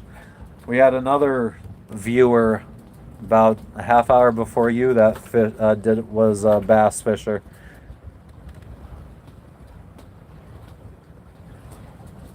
Caught a couple before work today. Bassin' Out is his name. I got pissed though real quick. I'll BRB. It's the nice thing about being out here in the middle of the water. I could just piss off the side of my boat all day.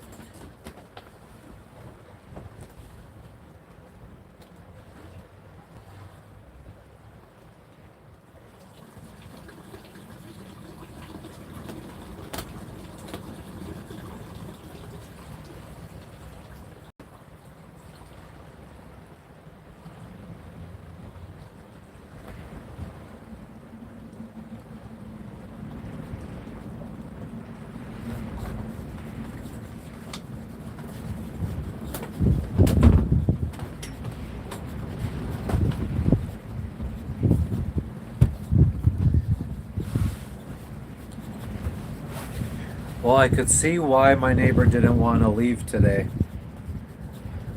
Because it is the winds are picking up.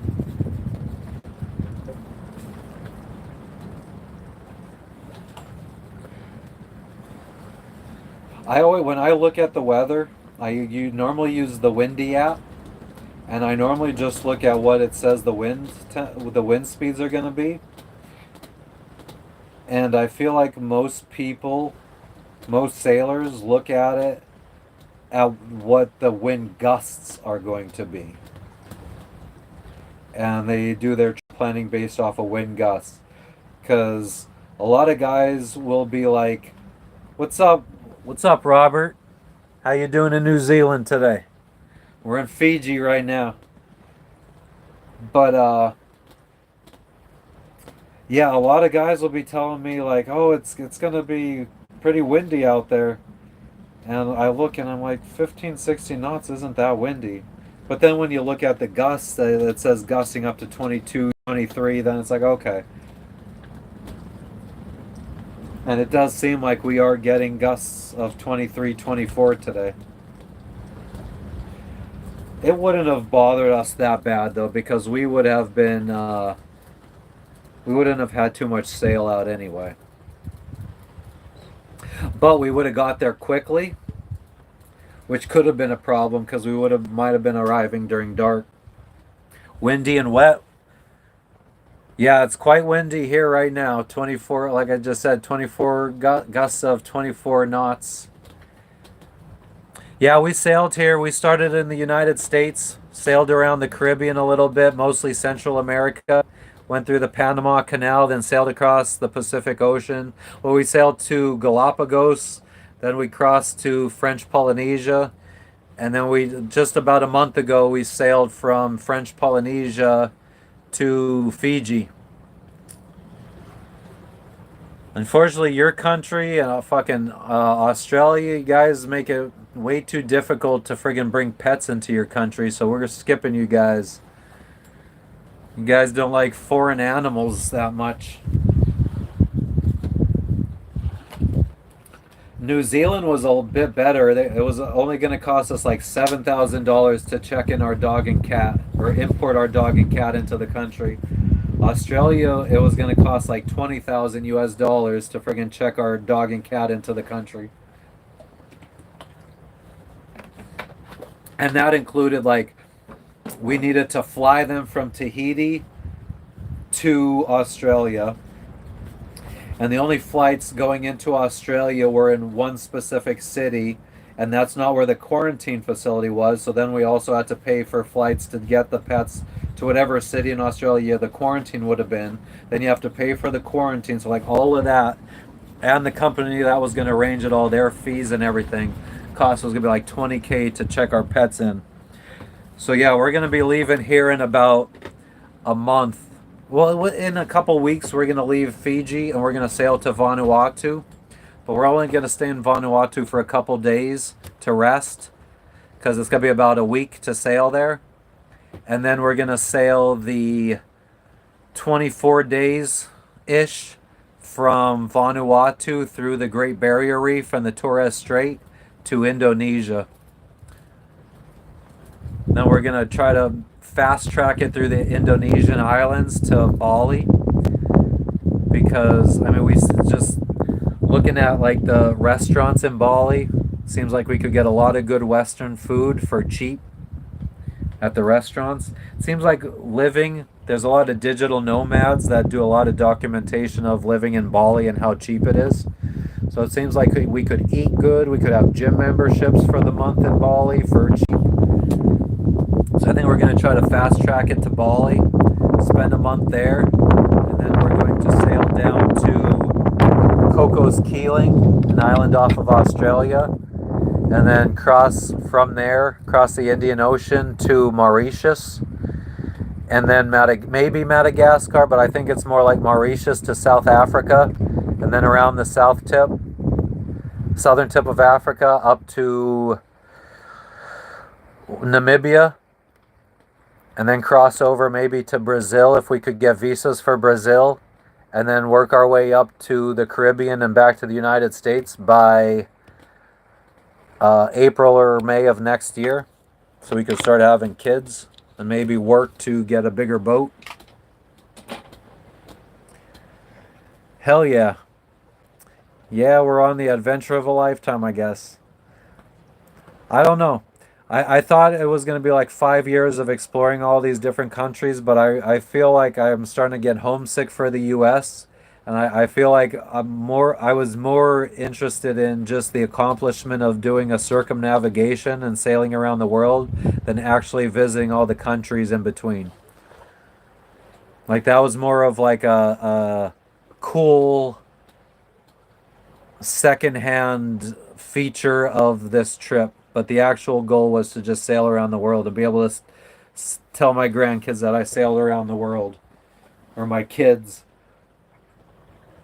But yeah, if you think you'd be interested in seeing what it's like, we've been going live now for the last month and a half. We sailed 15 days from Bora Bora to Fiji. We went live every day. So if you think you'd be interested in seeing what it's like living on a boat or sailing in the middle of the ocean, give us a subscribe and tune into the lives when you got the time. See what it's like.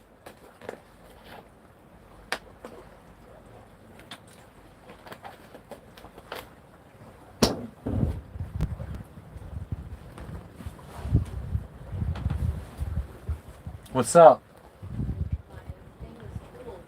Your thing is full? Yeah, my memory card. Oh, that's a shame. It is.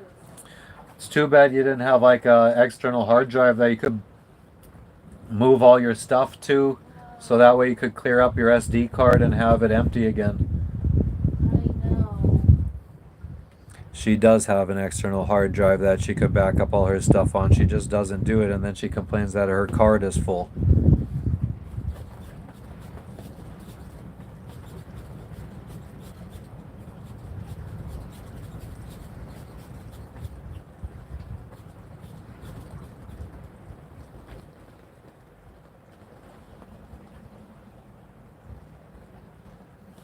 Let's check what the tide is. The tide is high, sun going.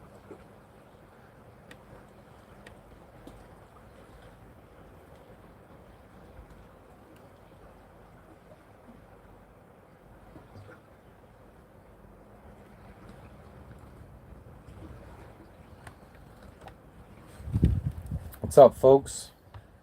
Anybody out there that's just tuning in, let us know where you're tuning in from.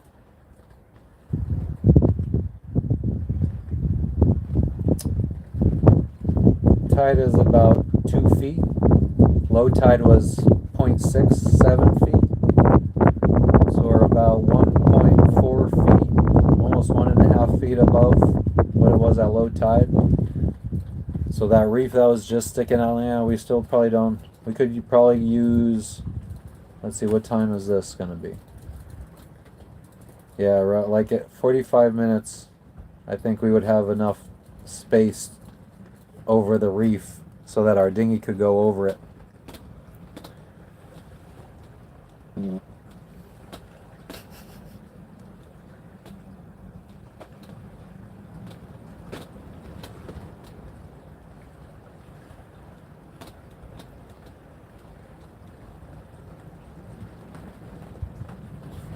Bet you we're gonna get there and we're gonna find that the people that were on the beach earlier took all the papayas.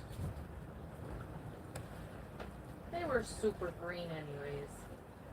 We weren't going to be able to eat them right away.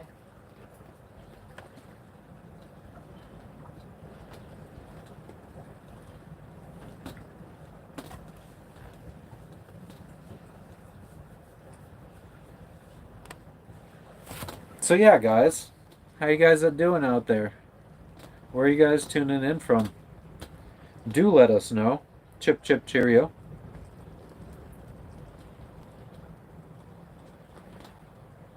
The tide is high.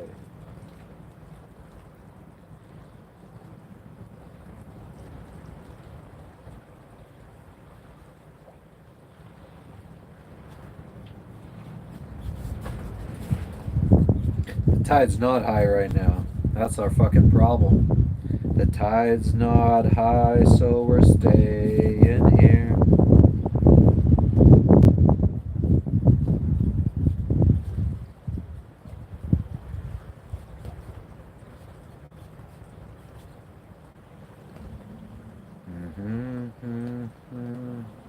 I think I'm like less than 10 subscribers away from having more subscribers than my wife. Welcome back, Bass Mafia.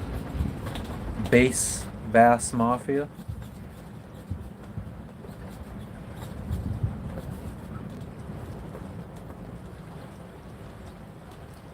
I wonder what the chances of me getting 10 subscribers in the next hour before we go to the beach. Can I get 10 subscribers so I could have more than my wife?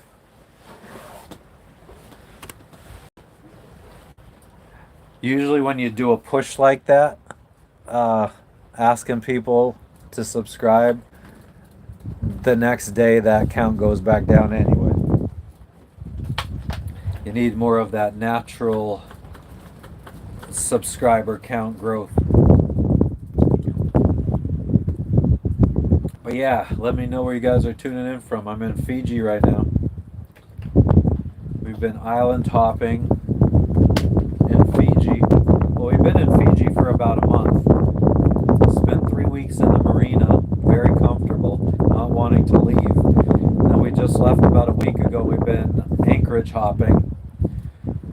This is the first island that this is the first new island since leaving the marina.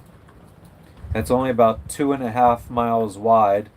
It's coming behind me and it loops around, and if I flip the camera around, you'll see that there's land on both sides of us. And then out here is the exit of the bay to open ocean.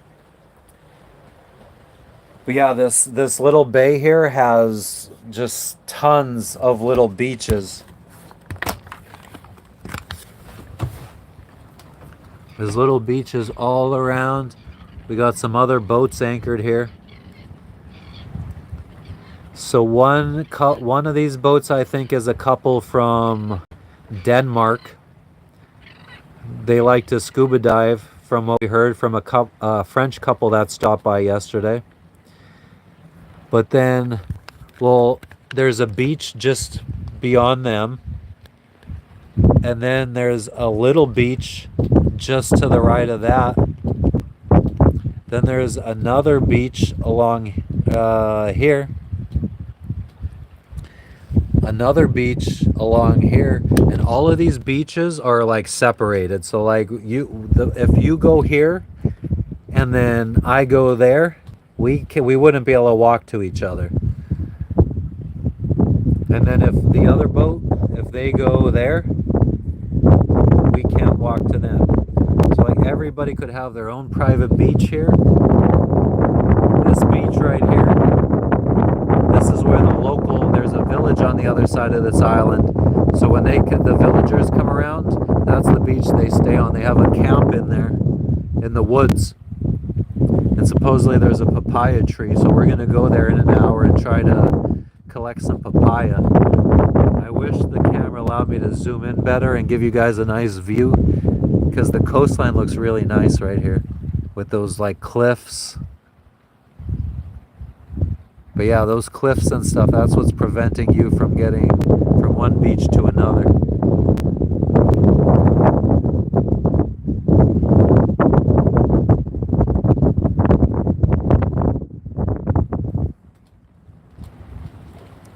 But yeah, that's Fiji.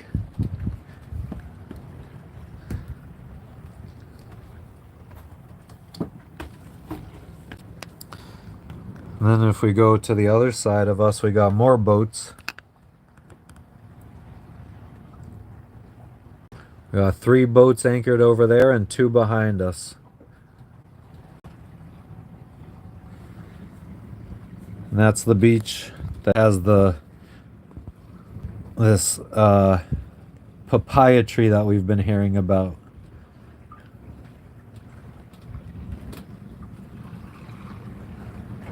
It's quite windy.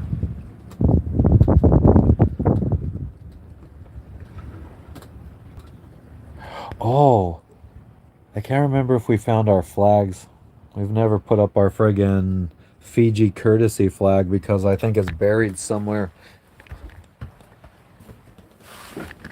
We never expected to come to Fiji. We thought we were going to Hawaii.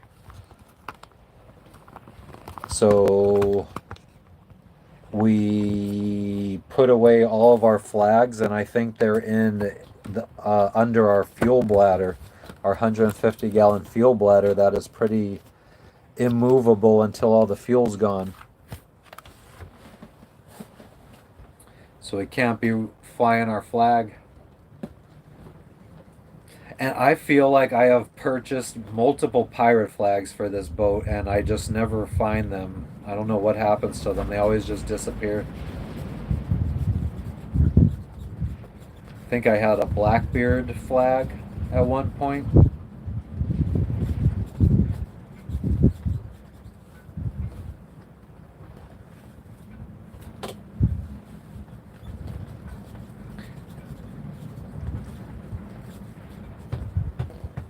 Can anybody out there draw? Or anybody good with computer art? I want to see what kind of logos people could fucking make for our channel. Maybe a cool... I'd like to have a cool logo, and maybe we could print out stickers that we could give out and shit with our boat name and our boat logo.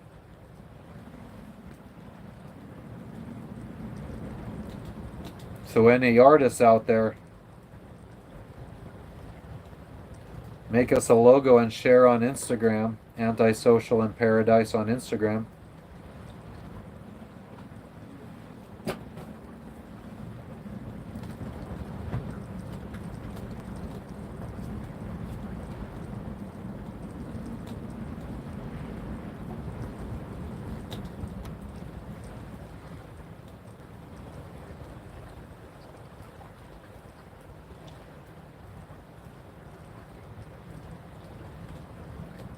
So who's out there? What are you guys doing? Where are you from? What are your hobbies? How do you make money? How much money do you make? What's your social security number?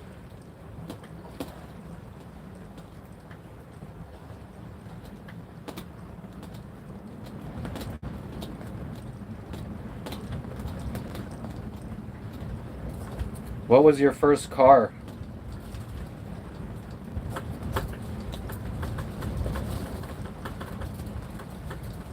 Where did you meet your significant other?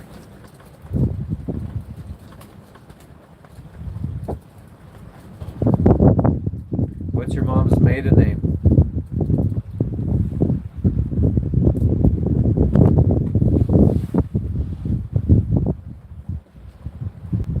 I for our Facebook group, that's what I should friggin' the you could have like questions that people have to answer before they could join the group. I should friggin' make the questions. What's your mother's maiden name? What what's your dad's middle name? Uh, what was your first pet? I remember back in the day, like in the MySpace days, they used to have like those little surveys that you would freaking like copy and paste and then you would answer it yourself and share it. And like they would put those questions in and people were so dumb to friggin' fill them out.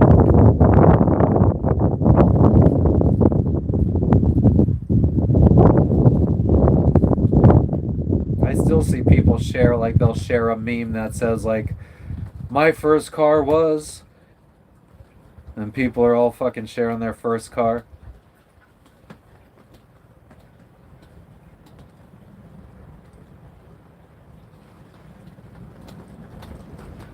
Who be out there? Where are you guys tuning in from?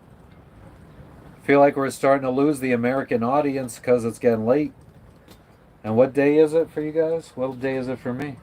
Friday. So it's Thursday. Thirsty Thursday. Late night on a thirsty Thursday. Everybody's fucking sleeping. Getting ready to start the weekend tomorrow.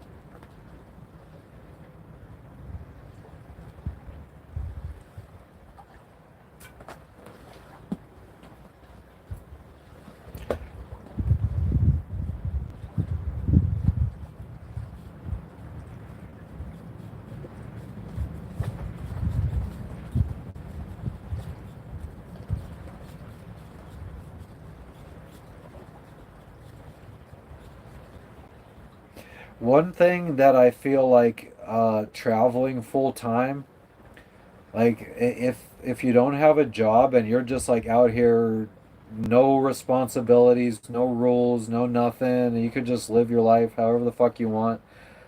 I feel like I don't know how to fucking say what I mean or say what I want to say.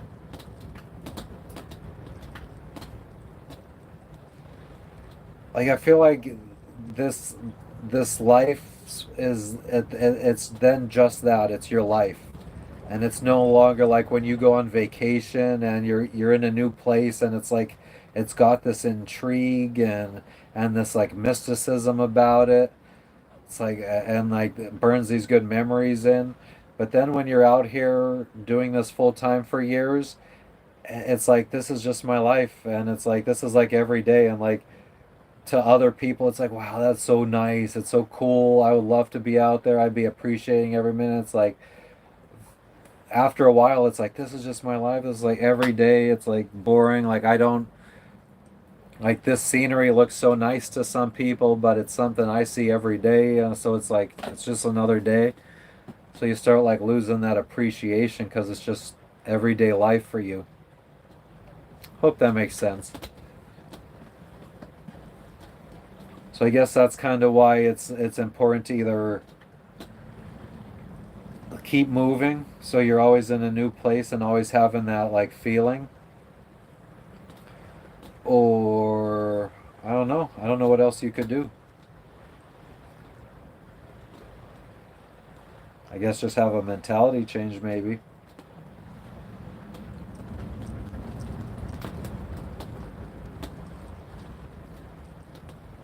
.420, there's 4 people watching and 20 likes right now. It says 420.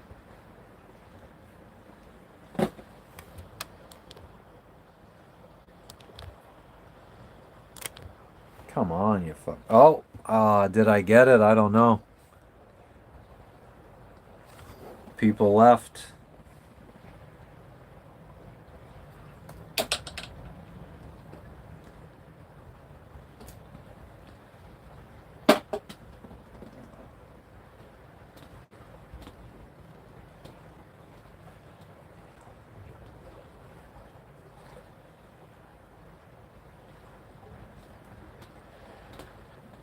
321 now.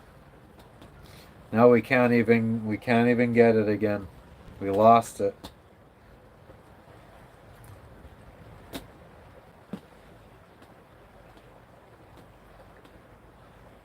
But we could have trouble in 421 if we get one more viewer. Like the Incubus song.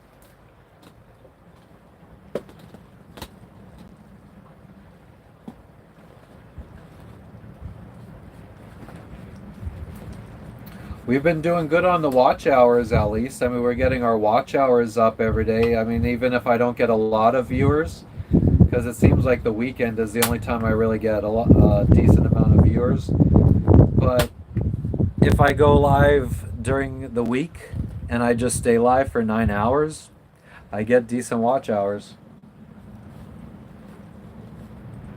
I mean, out for 9 hours of going live, I'll get as many watch hours as I might get for 4 hours on a Saturday.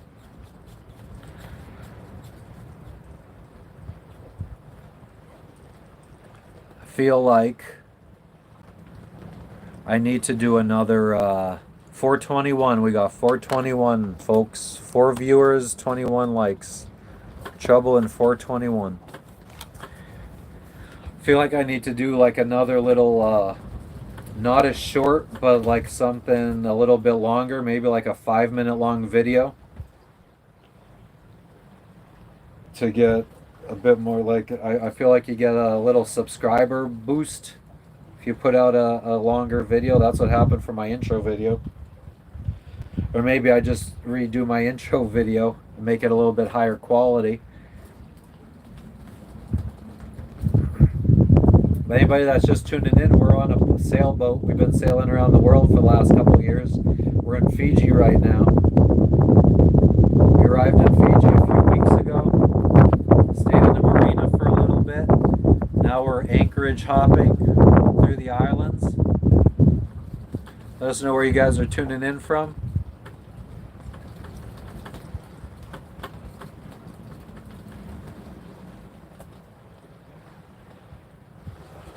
Or don't. Actually, don't let us know where you're tuning in from. We don't want to know where you guys are tuning in from. We hate to know that kind of information.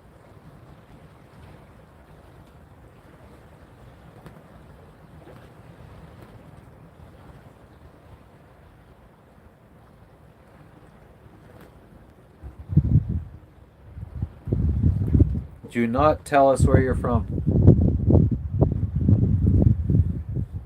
Frenchie, so what does that all entail? Buying a boat? Renting a boat? I don't remember. Do you have a boat?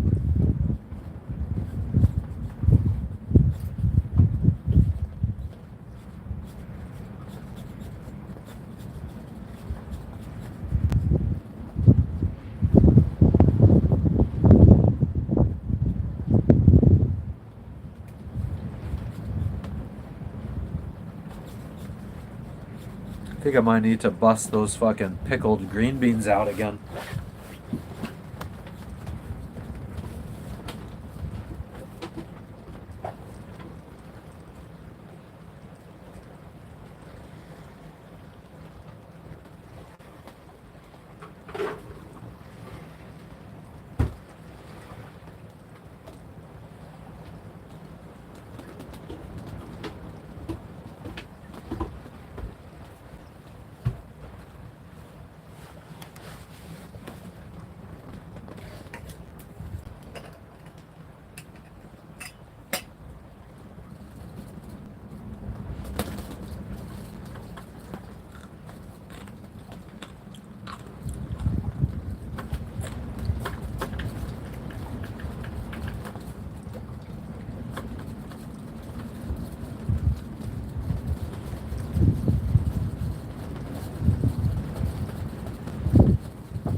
Oh, okay, so you already have an idea of how much you'd spend on a boat.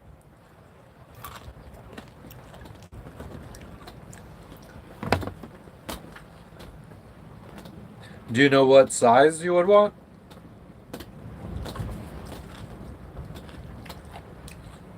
Monohull or catamaran? Well, I guess it would have to be a monohull.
I mean, that's still a decent price.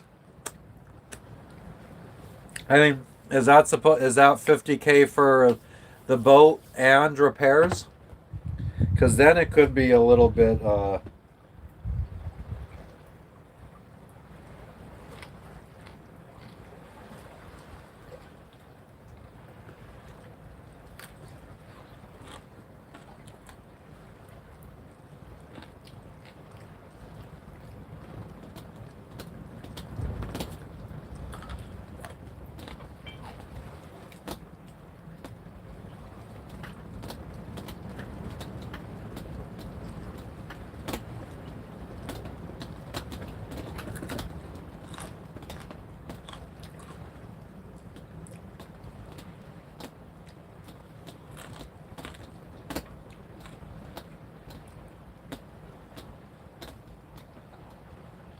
I would be. I mean, for $50,000. Well, I guess if it was.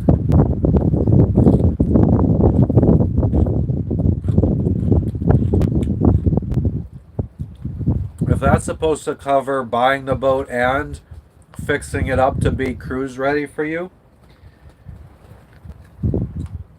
I don't know. I'd probably set aside 20K for repairs and try to spend 30K on a $60,000 boat. Look at boats that are listed for 60K. Try to find ones you like and start offering 30K. Go look at them. Reach out to the broker. Have the broker take you to go look at them. The seller's broker, that is. And then if you find one you like, you send an offer for like 50% of the boat. So if it's 60K, you send an offer for 30K. And if they say no, just be like, all right, no thanks. And I would keep doing that until you could get someone that has their boat listed at 60K for 30 or 50.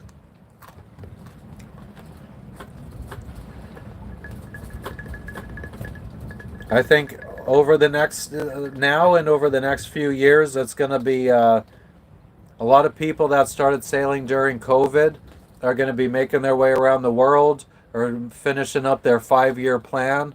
And I think there's going to be a lot of boats for sale and a lot of desperate sellers because they don't want to pay marina fees. I mean, you could be paying $2,000 a month for a slip fee for a boat that you're trying to sell.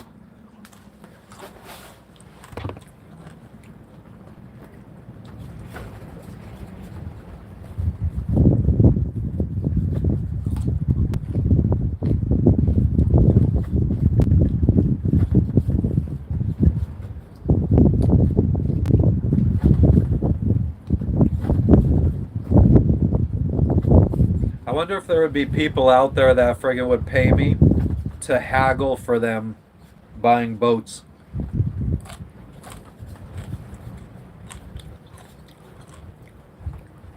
Because I think there's a lot of people that don't like to haggle. I'm surprised at how many people are willing to just pay full price for a boat. I've talked to people who just do that. Like they see a boat they like, they find one, and then they just buy it. And it's like, I would never buy a boat for the asking price. Yeah, X charters are good. Sometimes. A lot of people that charter boats don't know what the fuck they're doing, so charter boats get beat the fuck up.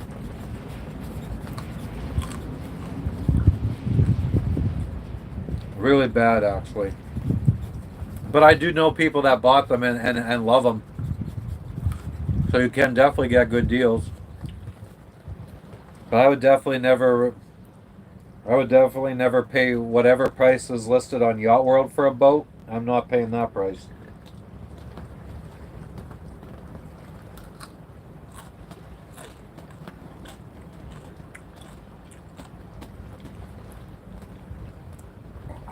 Ooh.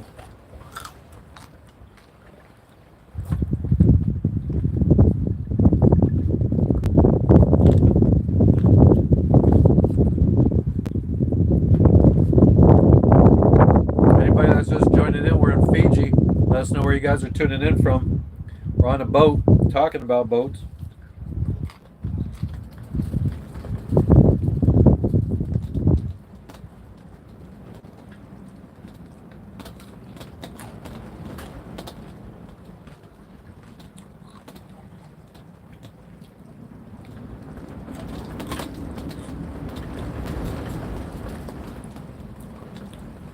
I think I offered 50% for this boat and I got it for like 60% or 65% of what the original listed price was.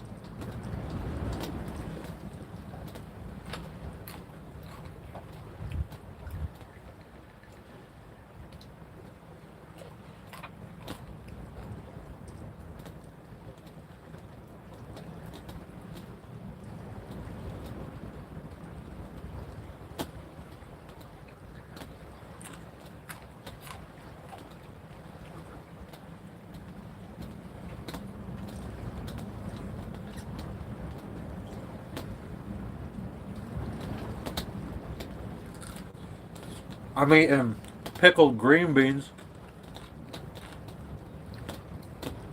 Was not expecting to like them this much. I just killed the whole jar today.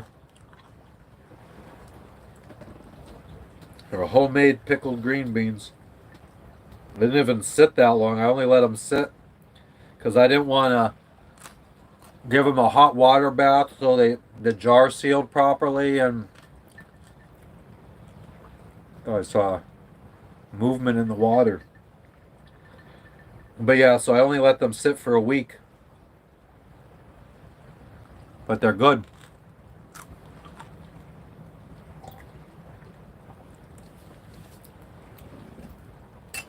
Not bad.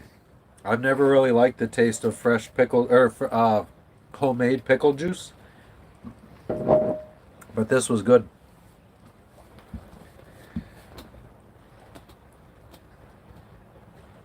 I had an employee tell me that he got rid of diabetes by drinking pickle juice. Somehow regulates your blood sugar.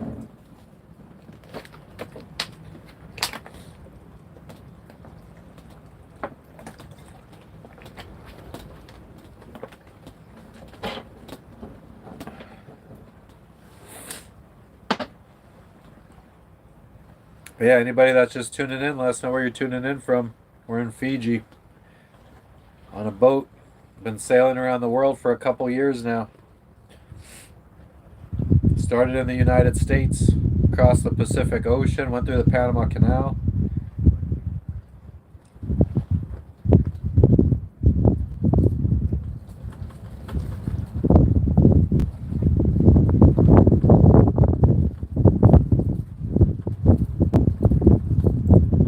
What time is it?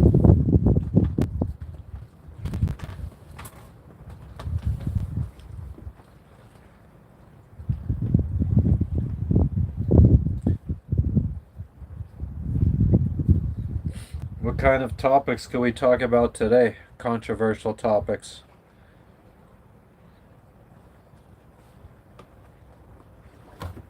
Oh, we never looked to see how Nvidia finished today.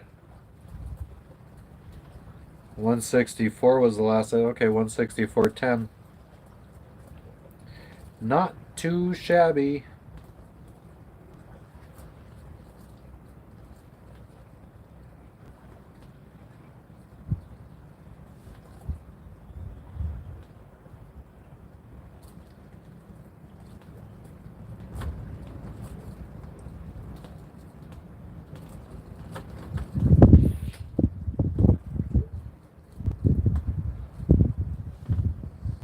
Yo, yo, yo, what's up?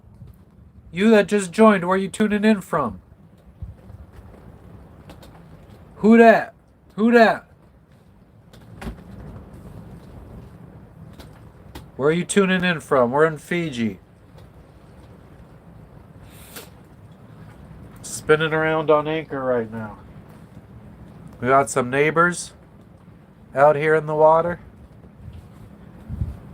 I really like the friggin' quality of this selfie right here. I wish.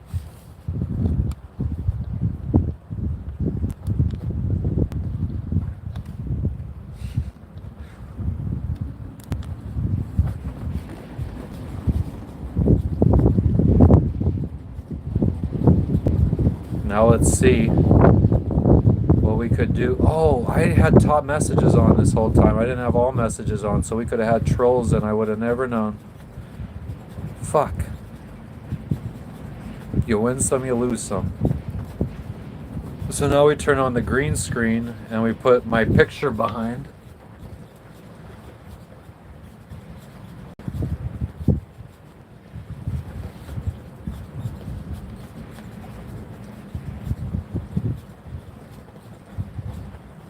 Hey. What are you doing?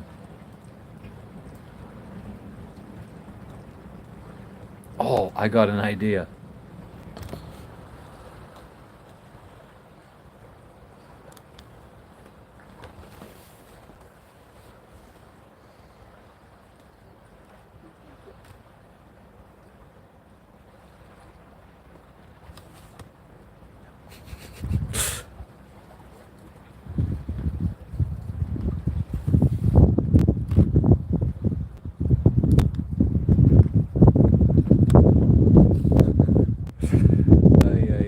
This is the thing that I do to fucking kill my time.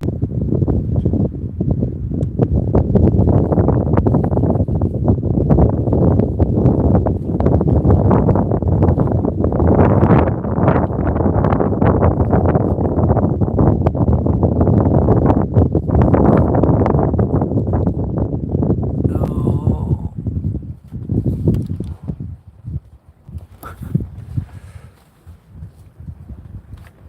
Or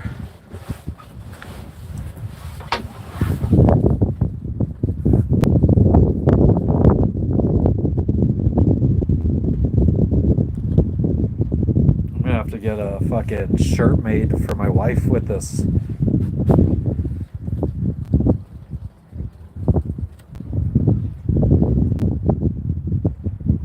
What's up, everybody? We're just fucking around right now.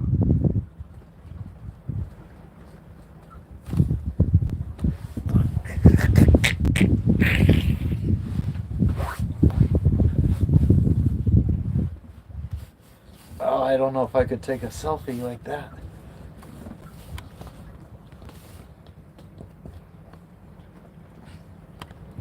Oh no. Can we tighten things down so it doesn't move?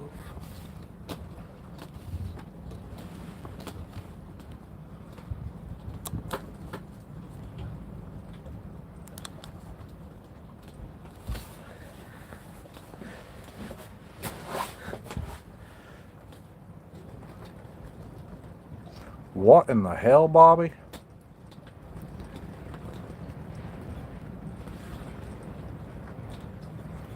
And now I could just walk away.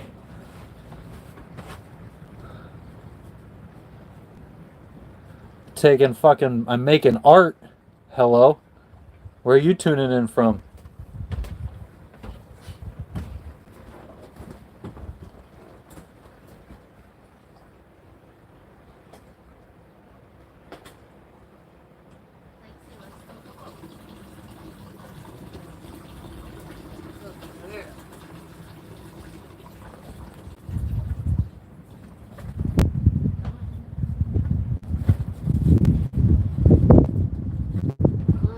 Good smoke. 18 knots of wind. Oh, hey, dog. Here I am.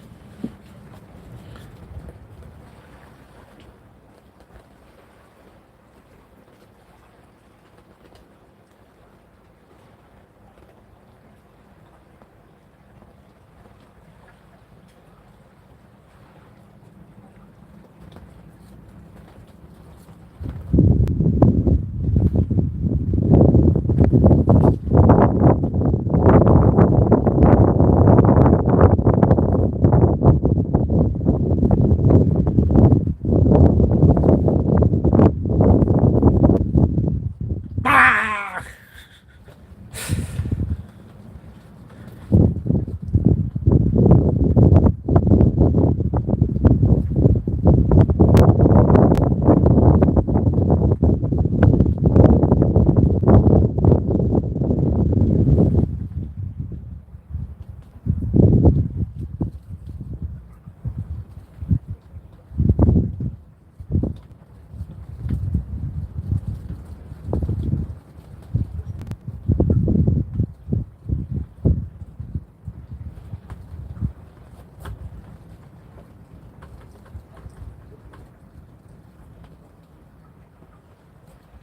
During storms, what do? We friggin' put these plastic windows down to protect us from the rain.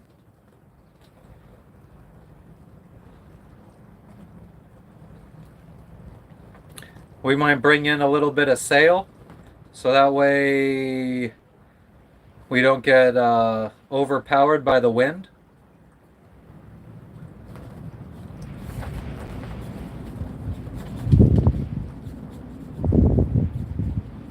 I like this.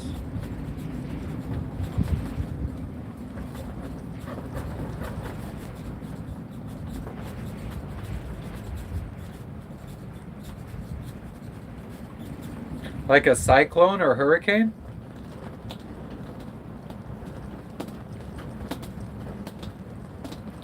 Cross end. I was just messing around and taking pictures.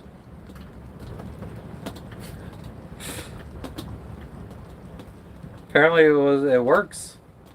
It made people talk.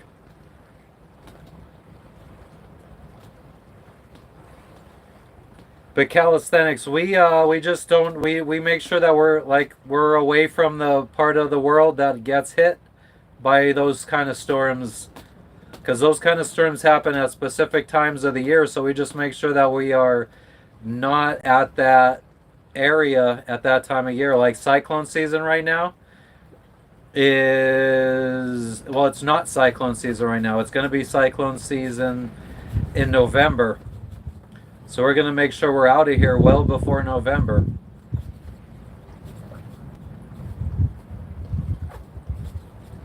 I'm such a landlubber. A black squall, it's called. I've never heard of such a thing. I'm a landlubber, though. The only landlubber that's in the middle of the water right now.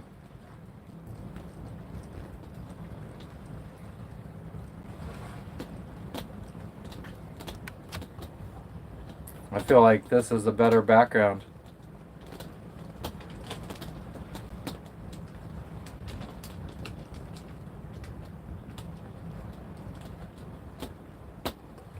I've never heard of a black squall, calisthenics. I don't know what it is. But I mean, there's also, it depends on where you are during when the storm hits. Are you out at sea Or are you close to land? Because what you're going to do will probably differ. If you're close to land, you might want to. Yeah, Francie, I'm live. If you're close to land, you're probably going to want to try to anchor in a bay like this that's protected from the wind. Or in maybe some mangroves that you could tie off to. If you're out at sea, you might want to reduce the amount of sail you have out and have your head sail backwind your mainsail, and you kind of just sit in place and ride out any heavy storms. It's called heaving to. Black squall, look it up.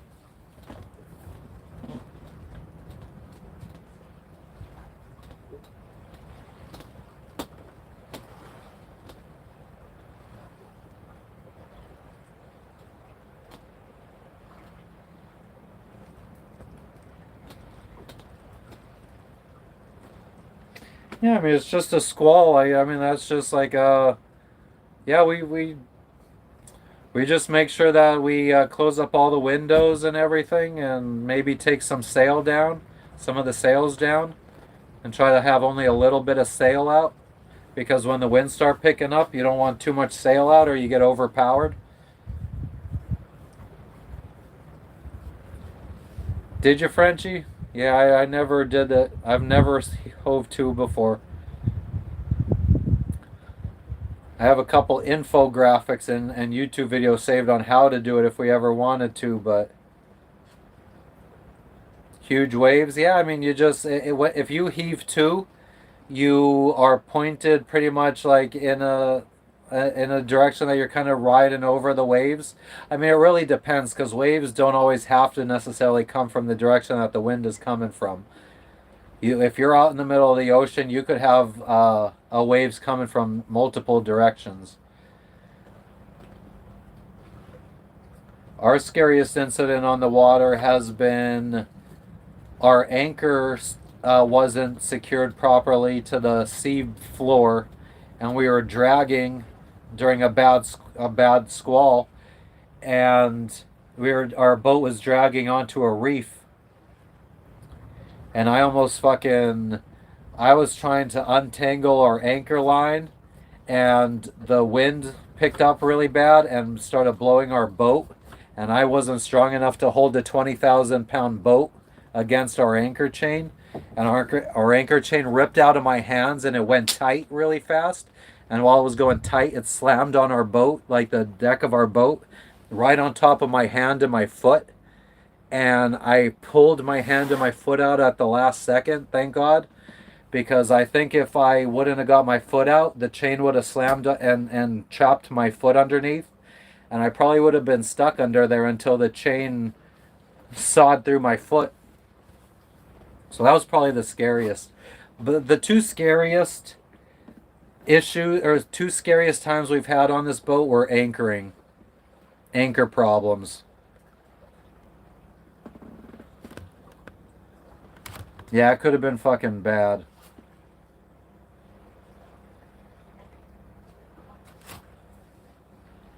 I feel like that background had fucking increased the viewer count.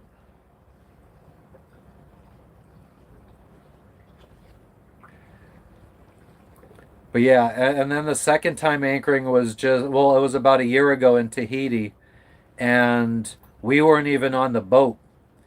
And we had set an anchor alarm, and thank God we have Starlink on the boat, and we had cell signal on land, so we were able to receive text messages, and we set up our anchor alarm on a tablet. It's an app on the tablet that checks to make sure that your boat stays where it is while you're gone, while you're anchored. And we got an alert that our boat the anchor was dragging, and by the time we got back to the boat from land, it took us about an hour, and our boat had dragged 2 miles, and it almost dragged onto a reef again. So we had almost lost our boat twice. They were the two scariest times on our boat. And then we replaced the winch to lift and lower our anchor, because that was what caused our anchoring problems. And just a week ago or a couple days ago, we're having problems with the new winch already, and this is our first time using it. Fucking hating it. That's why I just want to get to a friggin' marina again where we're fucking tied up and safe all the time.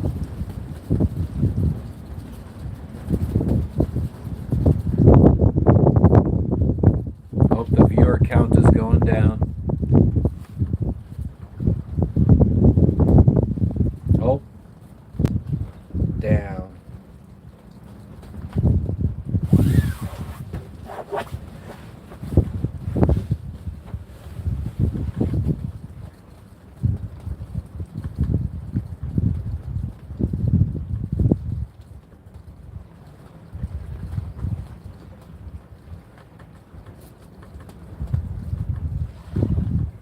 Hey!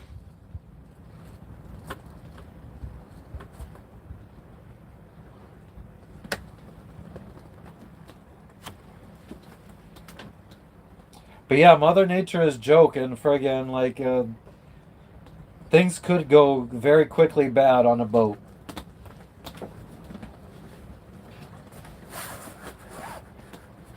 No, we don't want that.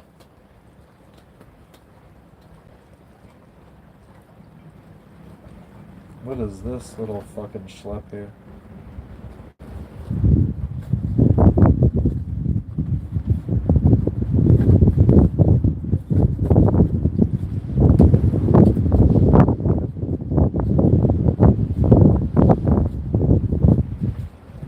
Yeah, so I mean, lessons learned is don't ever put yourself between any kind of rope and a boat or chain and a boat. No body parts should be in between those two things, because if a rope goes tight, I mean, you could get sliced in half if it fucking goes tight fast enough. There's some serious injuries. And make sure you buy the appropriate equipment for your boat. Because the last winch we bought, I thought it was more powerful than our old one that it was replacing, but it turned out to be less powerful, and it wasn't strong enough for our anchor and our anchor chain, so it failed on us. So had we just had the appropriate gear, we would have been okay.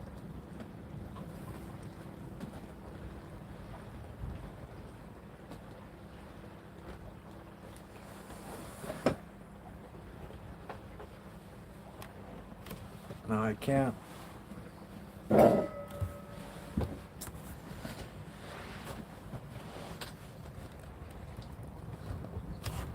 Gets them every time. That background.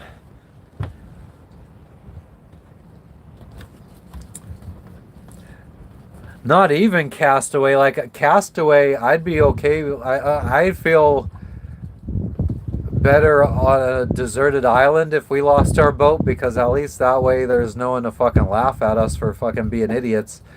But both times we lost it, I mean, we were at an island that was very inhabited, so we would have ended up just lost our boat and been the talk of the marinas and anchorages for a while. It would have just been looked at like idiots, which I mean we kind of are. We're just out here figuring it out.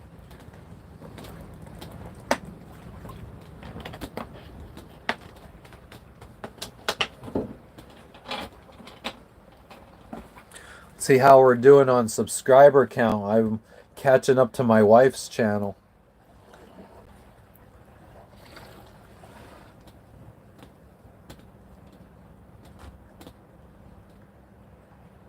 Oh, snap. I think we're like 7 people away from catching up to my wife's channel. What's up, Extreme Gamers?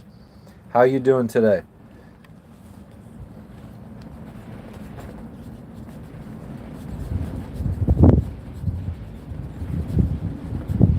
Yeah, I'm like 7 or 8 away, I think, from catching up to my wife's subscriber count.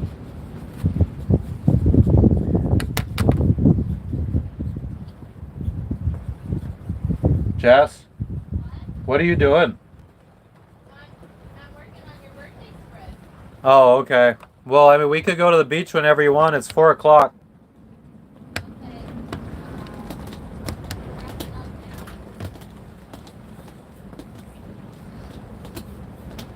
We got to get to the beach.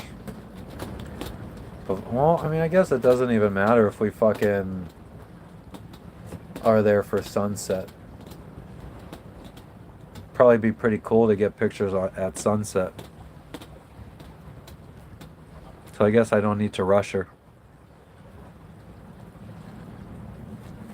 But what's up, folks? Where are you guys tuning in from? Do we still have United States people tuning in or North American people tuning in? Or do we got a crew of other countries, other time zones in the world starting to wake up and tune in? It's only 4 o'clock here in the afternoon in Fiji, here in July 11th, Friday.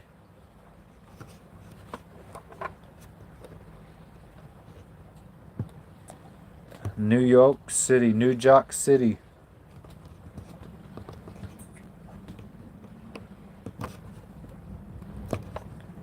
Queens, was it, calisthenics?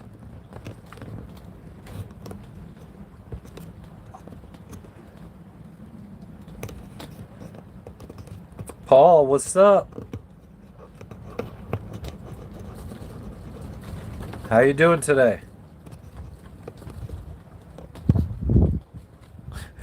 It's a trigger word for my dog. Saying hello to somebody is a trigger for my dog. She just grunted a half-assed bark. Hell yeah.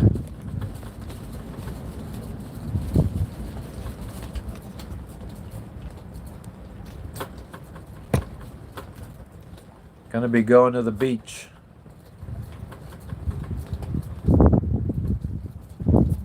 Fortunately, there's no cell phone towers here, so we can't bring you guys with us. Maybe if one day I become a fucking ultra wealthy, I don't even need to be ultra wealthy, but if we get some, if we find jobs maybe in Bali, maybe we can order the portable Starlink. So we have a portable Starlink that we could take to the beaches with us and live stream. The dog's great. Me and the dog are fucking the champions of the boat. Captain and first mate. My wife and my cat get seasick.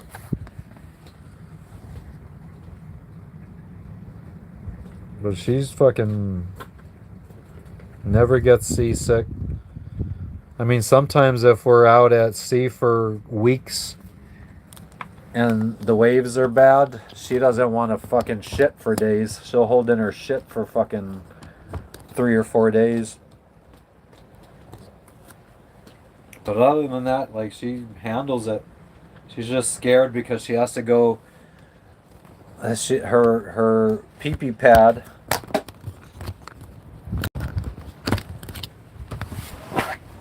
Her pee-pee pad. Alright. Oh, she has shit. She has shit, but her pee-pee pad's out there. So, like, if we're out in some gnarly waves and stuff, oh, there's fucking poop everywhere. There's poop? Story of our life. Did you step in it? No, I didn't even go out there. There's poop out there? Yeah, there's poop out there. Okay. You want to see? I can't wait to see, Jess. This is what I live for. That's your birthday spread. Wow, This that this is week. exactly like me. Wolf. I love wolves. You love wolves? Me too. You're the leader. You're the alpha of this wolf pack. Oh, that is sweet. I'm gonna cry. Isn't it beautiful? Happy birthday, wolf pack. It's a good day to have a day. Promise me it would be forever. Why don't you show them? Strength. This is how she decorated her planner for the week of my birthday. This week. Do you want me to, like, Oh. here, I'll, Yeah, no, you because can show it. well, no, it's gonna be mirrored, so. Oh. No, you don't have to do that. Oh, I don't have to do that. So I could go back down? Yeah. Okay. Okay, there it is. You don't have to go close up on the details here. What details is there? What do you mean? All the stickers. Oh no, I was just trying to show, like, the fucking date. Like, it's 12 Oh. Saturday Yeah. for my birthday or whatever. Yeah. But that's her planner, and now she'll go in and she'll fill in what we do every day and all the And then I'll spaces. I'll write in here. I like. That's what she does all day. It's fun. It's relaxing. I love it. I mean, the thing that I like about it is it's kind of got the black and white. Favorite color. Oh, look at what I did. What? Look, come here. Whee! She's such a little baby. I have to take a picture of this and then we can go. Look at this. Whoa, trippy. It's trippy. I just kept taking screenshots of myself in different positions, and then I would You use look it as a creepy. background. Like, that's creepy. No, this one's creepy. Look at that eyeball. That's like pedophile type shit. I would take a screenshot. What is this one? I mean, that's just, well,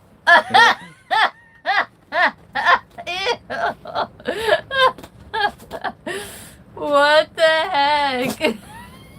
You're having way too much fun. Don't pull a muscle doing that. Okay. You get seasick too? you get seasick. You got jokes.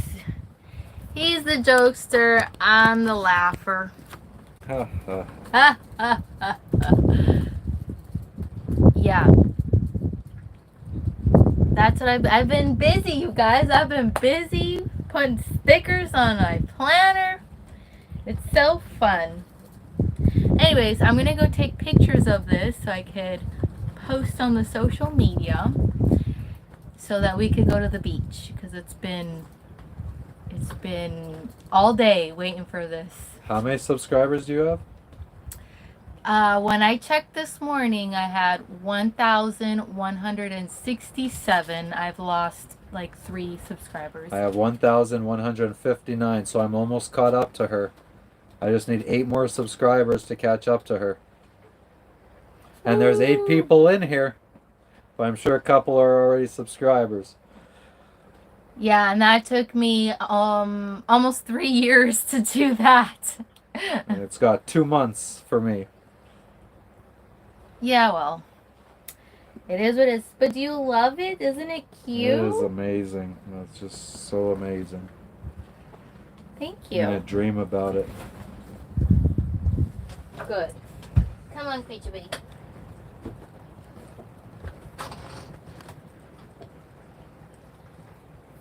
Go. Oh. Come on, Lexi.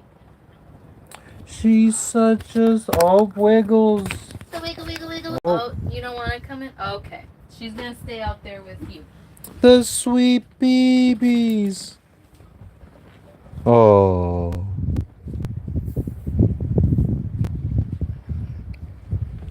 She wants to be by the alpha.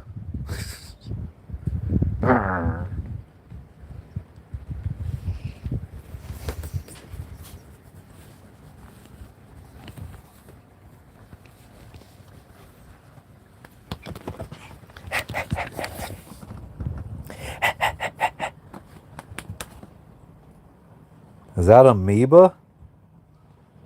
Is that amoeba? The fuck? That's what I see when I rub my eyes. Do you want to be a sweet baby? With the big Dumbo ears? Little satellite dishes? Hello, Nastya. How you doing? How you doing in Russia? Don't get too happy. You got a Pomeranian. Nice. Little dogs are good boat dogs.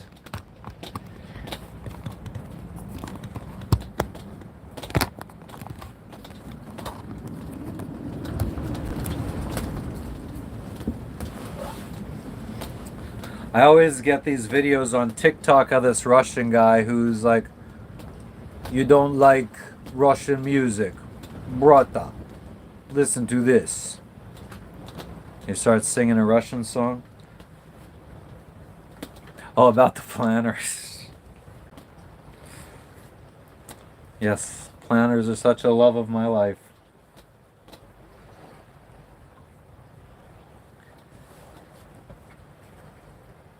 She's such a sweet babies. So what's everybody up to today? Who else we got in here tuning in? Russia to New York to Minnesota to Canada. And we've had New Zealand, Atlanta.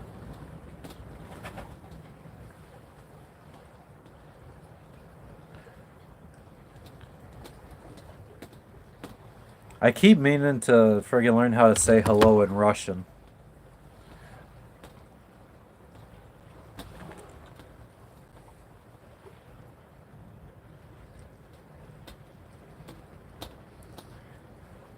Hell yeah. And on when I went live on TikTok today, TikTok was mostly recommending me, I think, to local people. So I was getting Fiji people. We had a Fiji person here on the YouTube live today too. But on TikTok we had French Polynesia people, like all people from this side of the world where I'm at right now.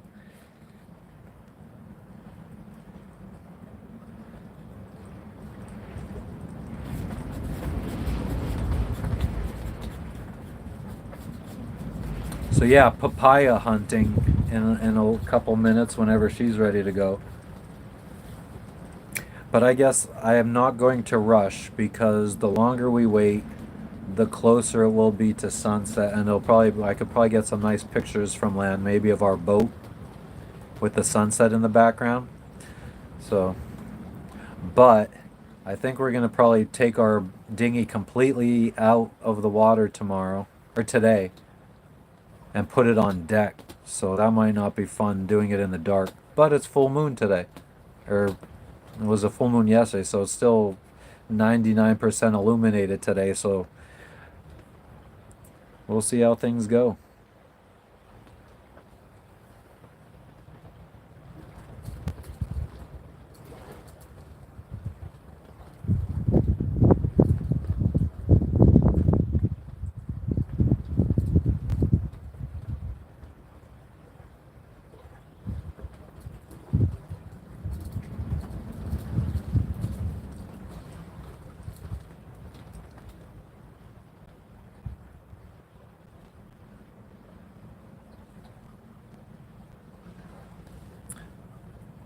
What's up, Extreme Gamer? Darby wanted to know, I'm not going to reply right away, but she's like, let me ask. So to be clear, you're asking for the Indonesia charts for the B&G? Yes. She said it's all over my head, so we'll see if there are ways for customers to buy legacy versions or something. Yeah, I guess like is there any SD cards laying around the warehouse? Like any Southeast Asia SD cards with the charts on them laying around the warehouse? Maybe they could ship us.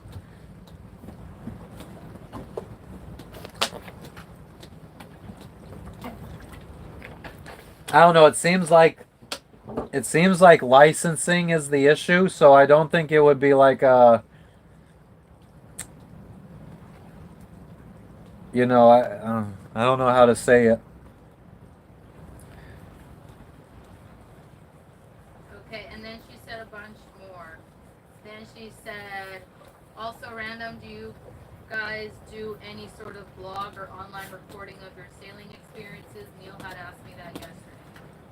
Antisocial in paradise. So to respond to this, I can reply to you tomorrow. He actually laughed when I told him what you need because they're in the middle of like this huge licensing snafu. That's what I'm talking. That's why we're asking about it. And he is flabbergasted that of all maps that are only connected to someone who sails, he needs the one that is discontinued, or I guess referring to us. Well, I mean that's why we're asking because it is discontinued. That's the whole point. And that he is currently working on to figure out how to get these maps back on because they are being sold by another company and they lost the rights. They have to build their own or something. So I wonder if CMAP, the other company that I was recommended to download the charts, are the ones that got the license for these charts. But he's going to ask customer support tomorrow to see if there are any other options available. Okay. That doesn't sound promising. No. I mean, I was more hoping that he was like so high up in the company that he could just like She made it sneak an sound like SD he card to was. us. Yeah, but I mean, like even no matter how high you go, like you could be so high up that you're at corporate and you're not in a warehouse to go grab an SD card and ship it. I guess Yeah. is my point. I mean, what I was asking for, I think, is like against the rules kind of stuff. Okay.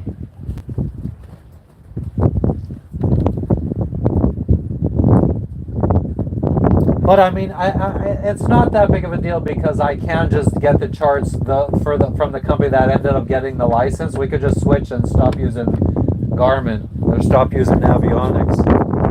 Just switch to C maps. Holy shit!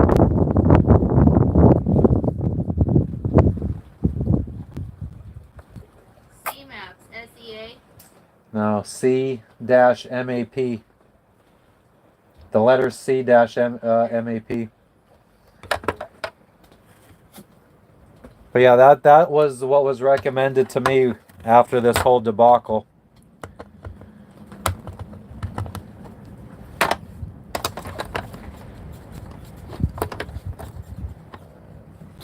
I wonder what a papaya cake would taste like.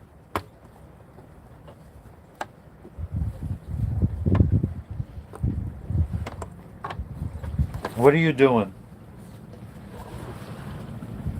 Come here. Say hi. Say what's up. Hey, what's up?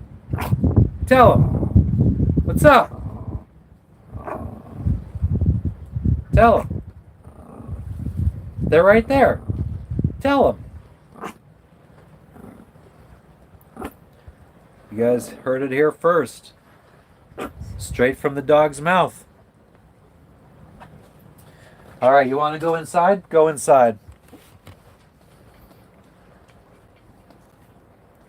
Hey. How you doing?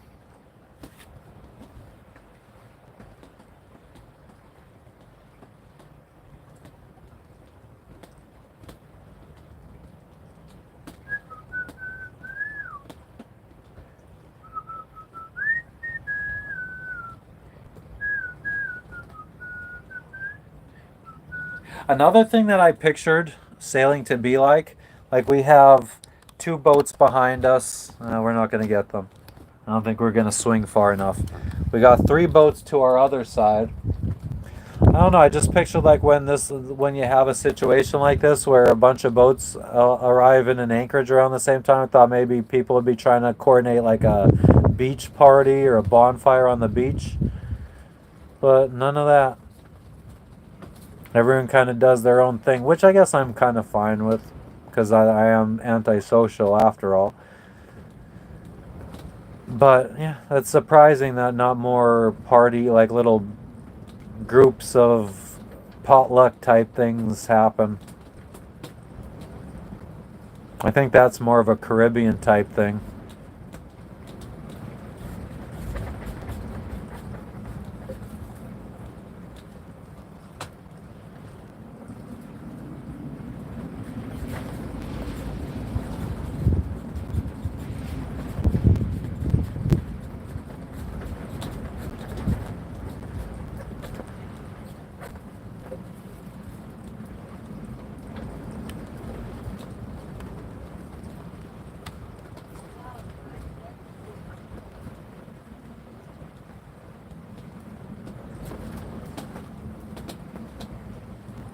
I don't know why, but when I look at myself sometimes on camera, my eyes start to tear. I've always been like that my entire life. From like the time I was young, I can remember like if I look at myself in a selfie type mode, well back then it would have been like on a friggin' digital camera or a little ghetto portable camcorder. But yes, myself makes my eyes tear.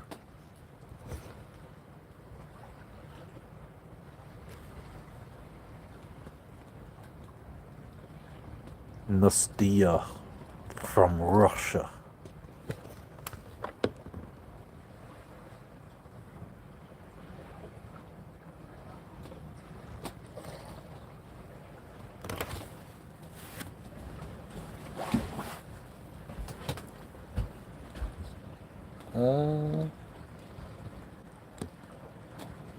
No. Come on.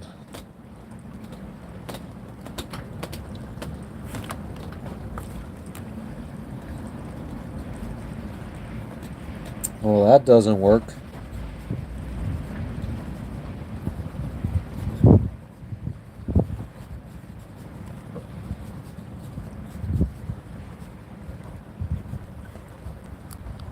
Oh, no.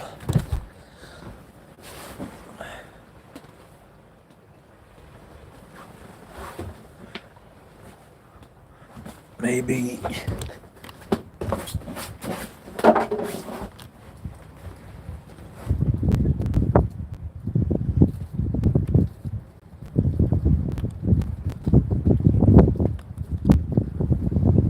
No.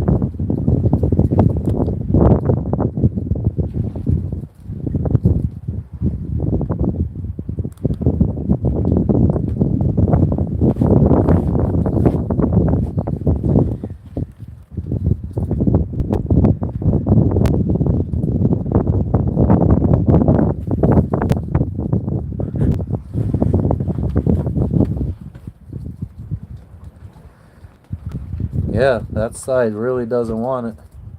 Don't want the smoke.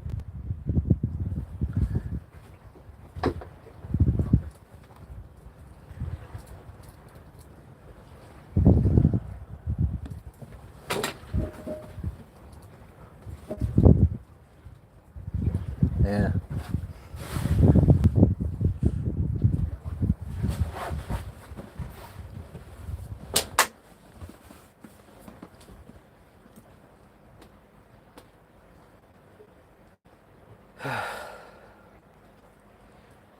So this is what you could expect while you're sailing. Sitting here taking a million selfies of yourself.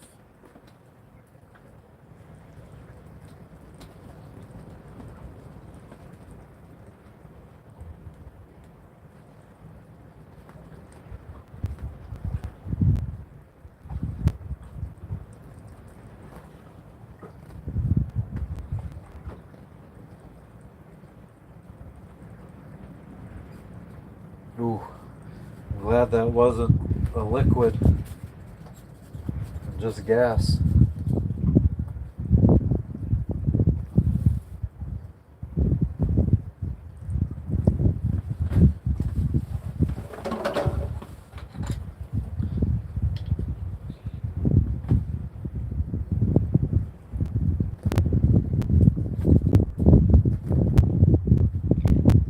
I feel safe surrounded by myself.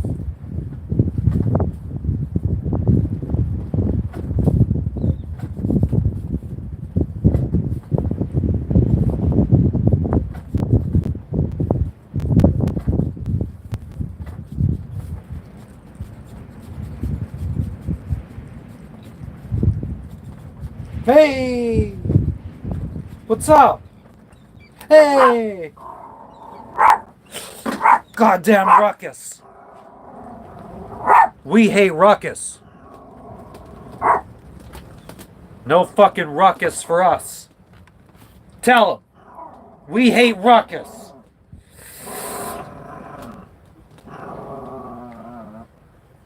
Tell them. Ruckus. Bring the motherfucking ruckus.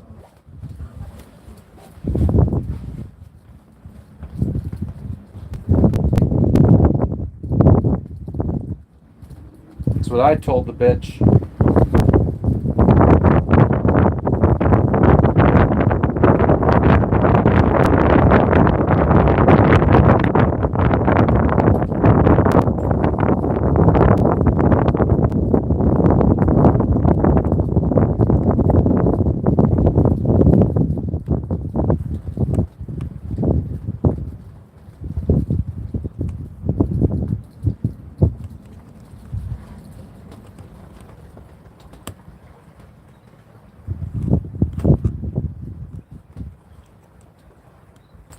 And always remember, to forgive is divine, but never pay full price for a late pizza.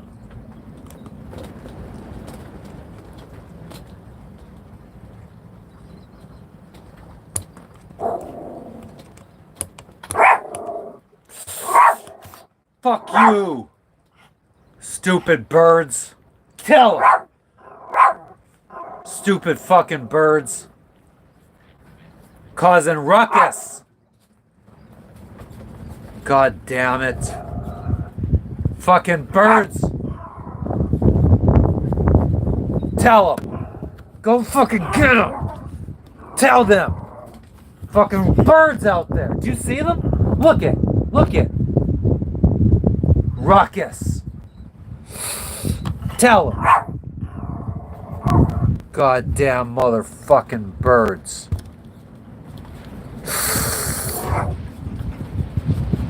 No, not in the litter box.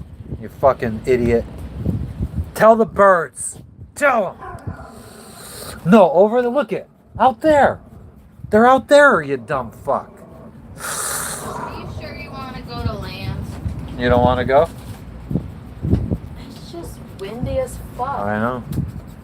I mean, if you don't want to, we don't have to. I would have loved to have gone this morning. I hated that, like, if you wouldn't have gone live on TikTok, just so you know, we would have instead gone to land. Like, before he even approached us. So That it's was- my fault?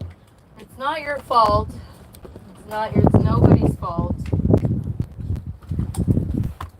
But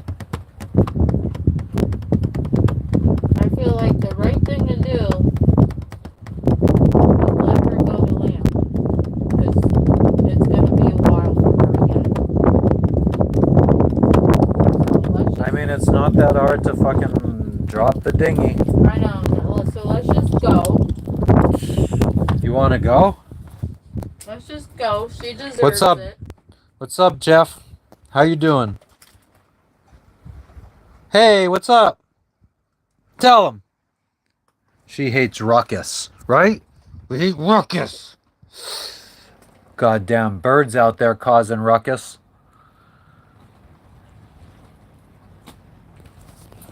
So, we're going to put the dinghy in the water. And then we're going to motor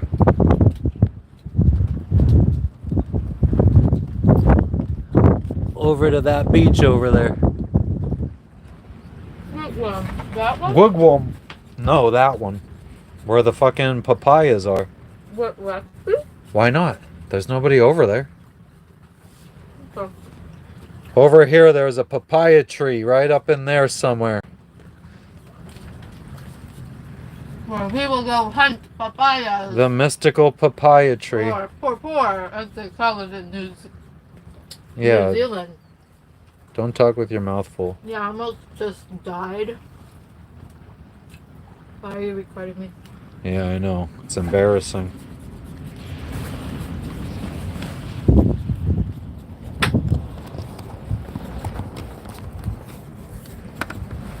Where are you tuning in from, Jeff? Mm-hmm. You smell that? Mm-hmm. It smells like onions.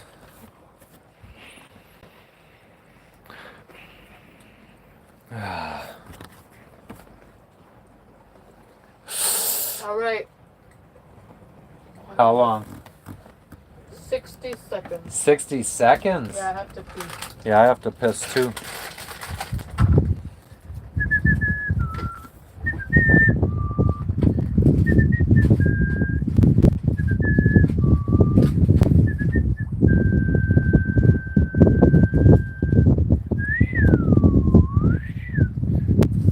I watched a guy,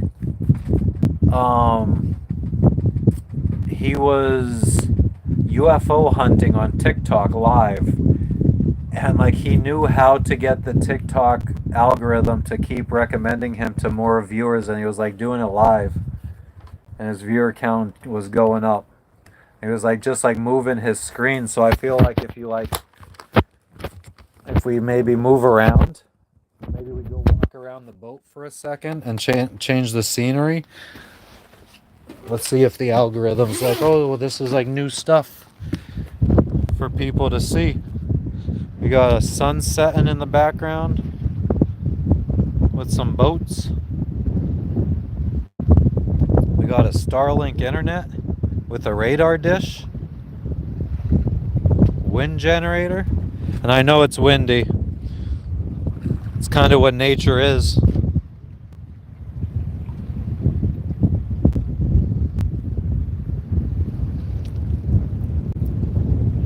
A mast, a boom, a cockpit,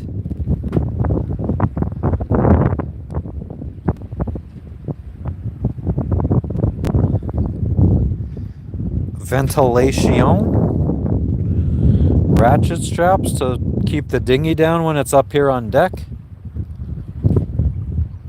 ghetto ass jack lines to strap into when we're friggin' out at sea. Running the blue one runs across the other side and allows you to connect in the middle. Yellow, so you wear a harness when you're out at sea, and you could strap onto that line so you don't fall overboard.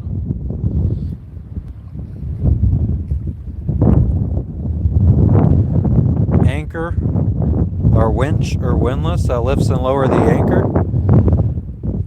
Our anchor, our bridle, our anchor chain. I've never seen our bridle just go straight down before. It always goes out. So I think we're wrapped around something down there. That'll be tomorrow's problem. Yeah, we got boats over there. Boats over there. One guy's fucking pointing way different.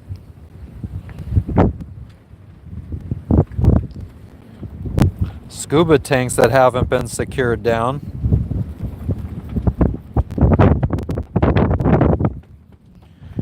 Wetsuit that's been sitting out here flapping around for 2 days. Fucking poop pad with poop on it.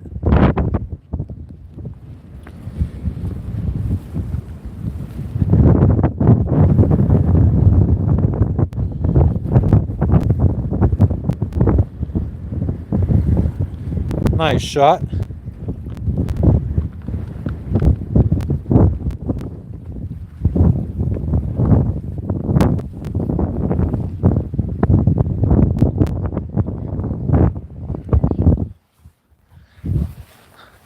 I guess.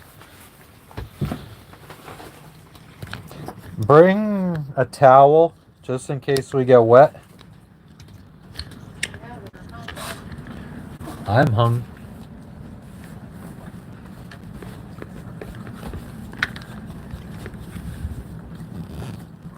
Okay, oh, that's gonna fall, I think. But let's worry about this first.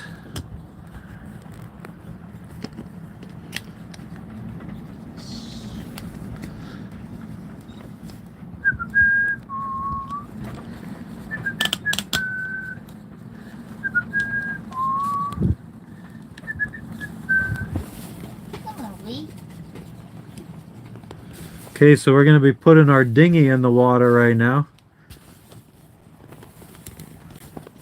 I feel like we should go back even further if possible.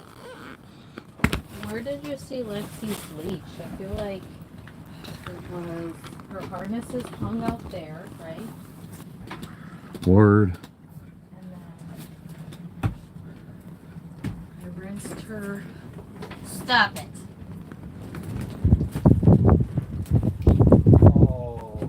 What now? What's our battery percent like? I don't know. I'll go check, I guess. Yeah, well, I'm gonna piss real quick. Oh shit, our camera's facing here. They can't see your pee-pee, they could only see your ass.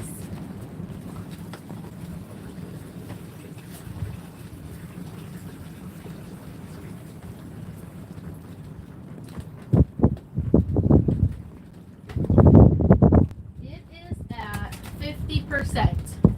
So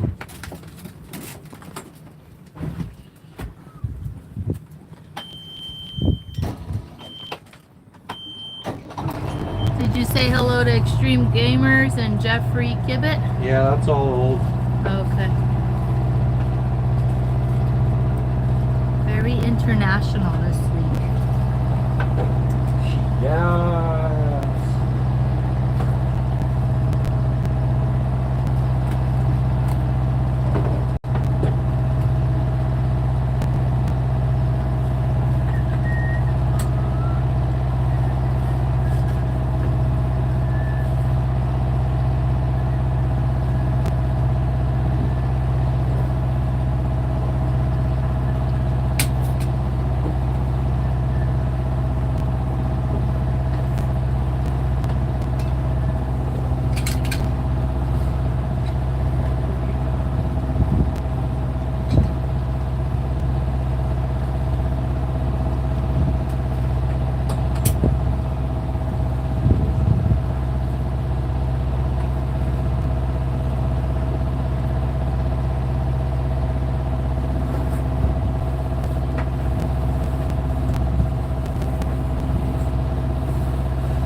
Little Lexi. She's a little baby. She is excited. Only fools and crazy people whilst at sea. I have 35 years. Stephen Bush, 35 years out at sea. We're the crazy ones out here.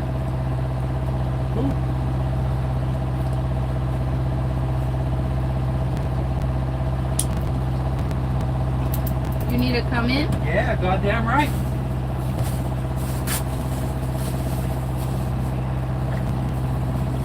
Girl, calm down.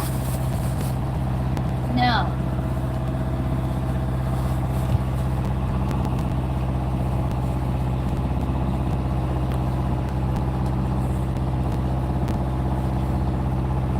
Da da da da da da da.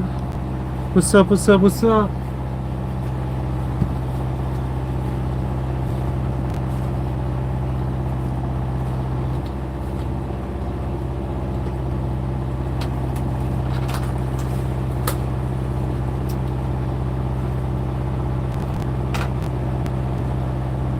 How's everybody doing? Where's everyone tuning in from? Let's go. We're getting ready to go to the beach. Okay, radio, you got that? No.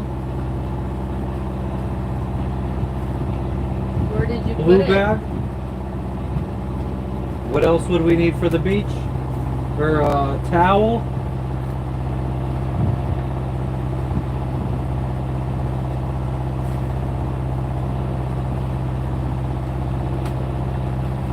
I mean, the radio, is the radio over here?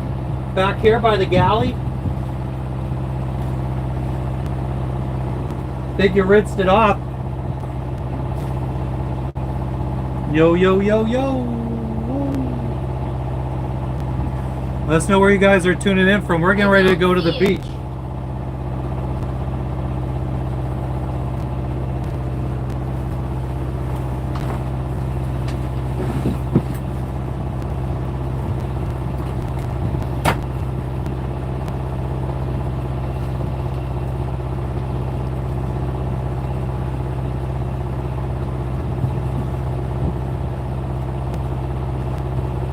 What are you guys up to? Who's tuning in? Where are you tuning in from?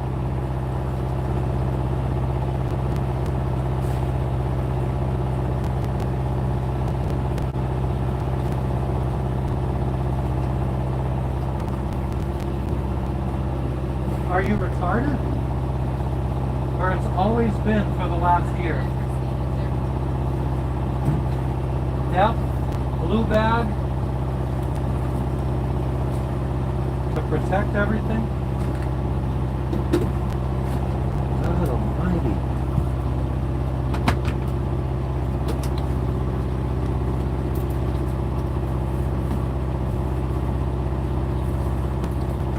Here. Put this in your blue bag.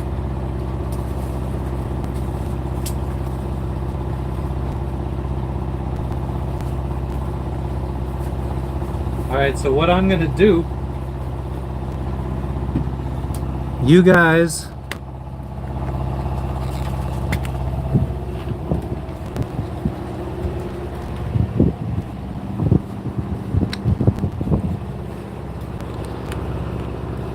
how are we gonna, okay, I got an idea. You guys are going to watch us fucking go. Hopefully, because the boat turns a lot, so I don't know that. That's fine. Oh, you mean with us? No. Oh.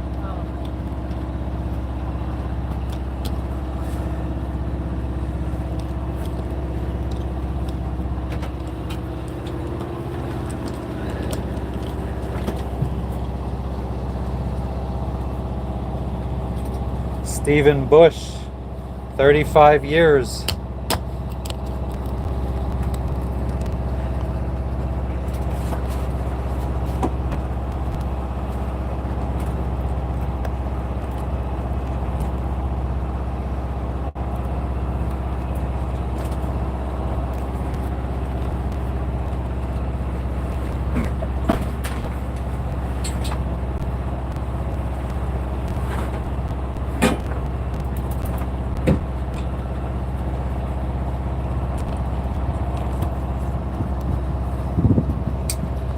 Happy, happy birthday from the Outback crew. We wish it was our birthday so we can party too.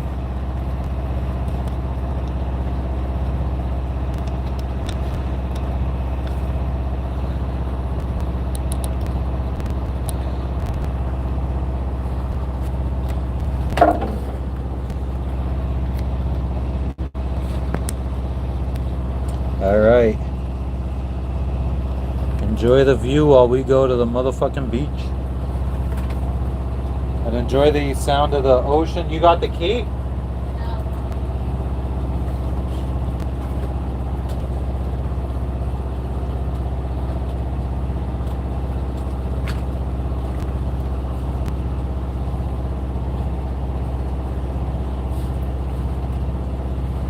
Yo, yo, yo.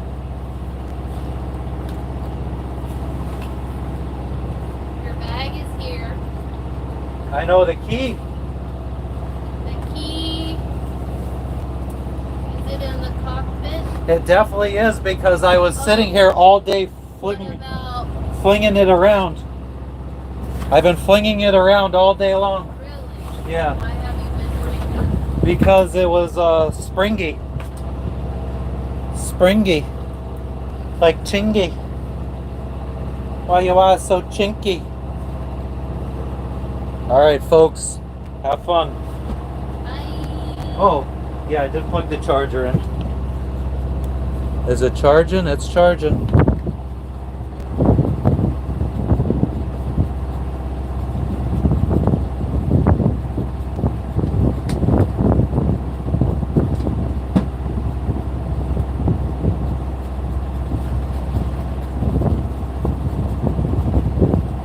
Mama!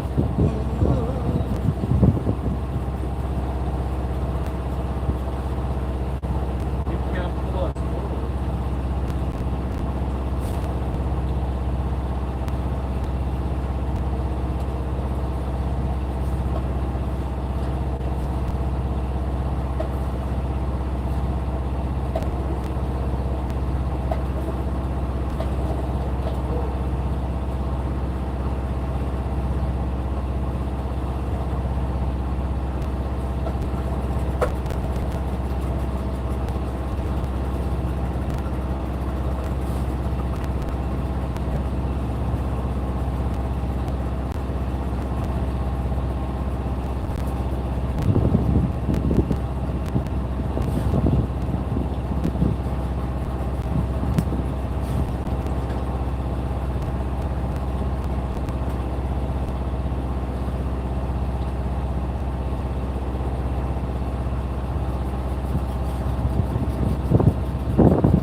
Oh, sorry, Lexi. Oh my god.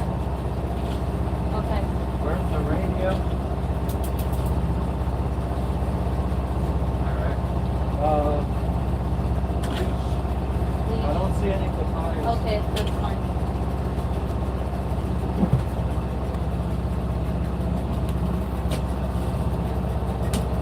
We're back, guys.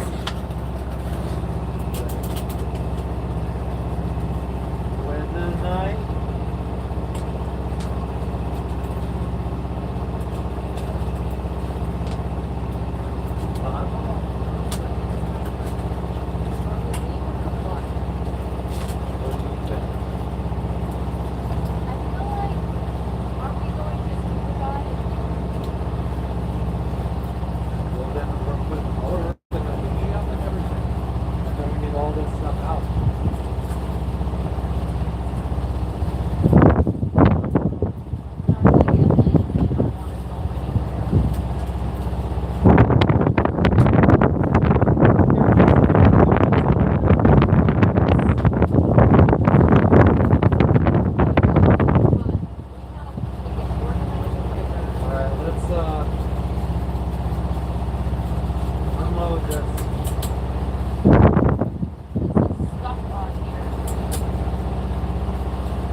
up, chat?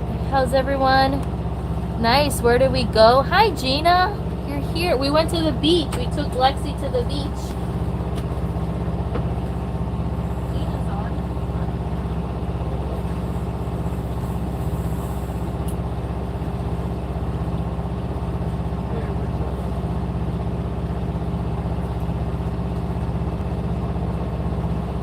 Could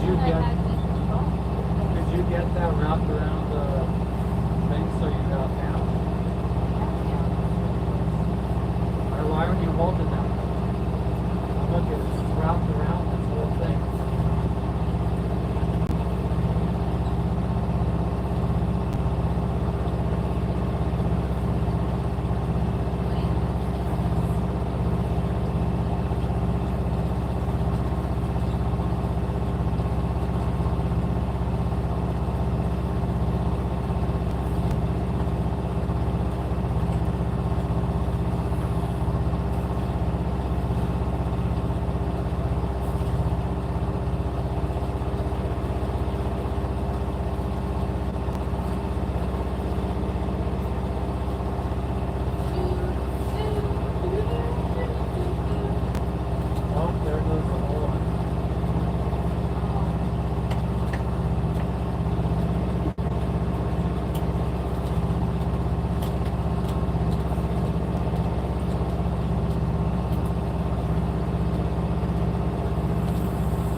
Hey, Sade. Hold on one sec. We could try to do some kind of view. I'm Violent J and I'm back like a vertebrae. Maybe some light. Yo, yo, yo. We gotta bring the dinghy up. Sunset out there.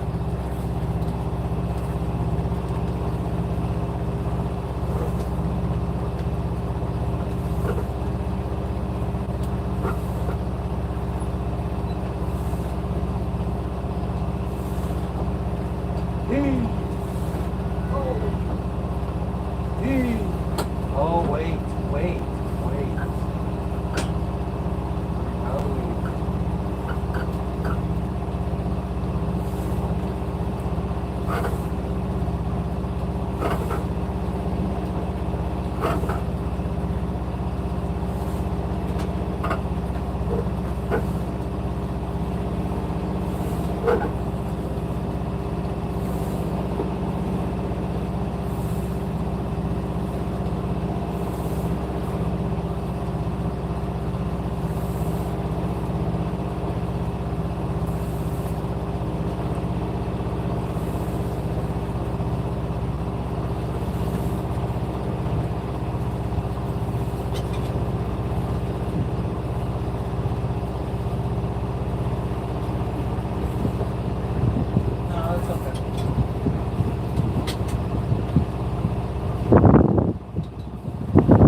I feel like the screen moves.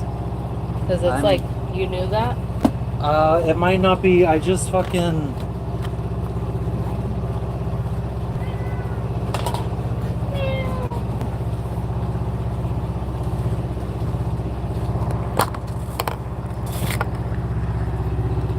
Hi.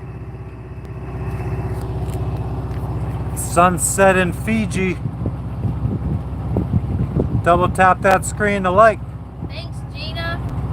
What's up, Gina? Oh, she said let's try the red lights. Red light special. Coming right up.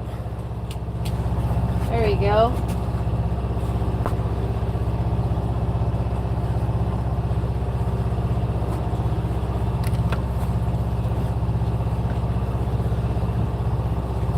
Red lights. Last I saw, I need my dry bag for my cellular device. I guess we're in kind of a funny time here where the red light is kind of fucking with the image quality.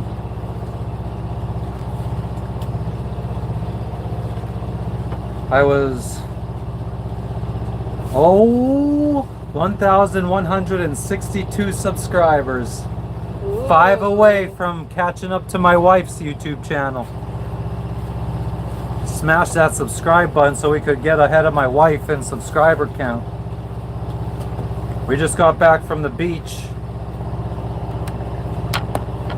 Watched sunset on the beach over there. Not actually over there. The beach was actually more that way. But now we got the sunset over here, kind of behind us. Picked some papayas. Grabbed a coconut. Do you think you could like clean up the cockpit? What the fuck do I look like? A slave? So we're conflicted.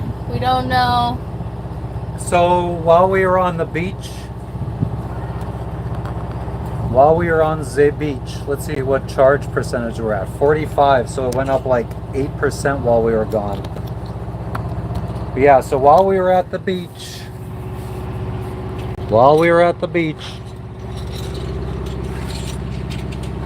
I collected shells. just collected shells like a big girl.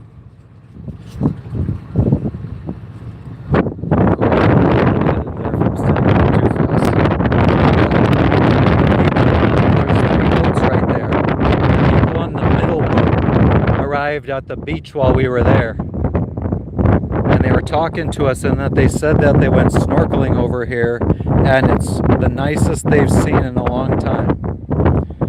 So now we're thinking we need to fucking go over there and snorkel and stay here one more day. I've already told this guy here on this boat, I've already switched my plans. I was going to leave tonight, then I was going to leave tomorrow morning. Now I think we might stay at least one more day. But that's the beach that we were at. Went walking. Yeah, sorry. Windy.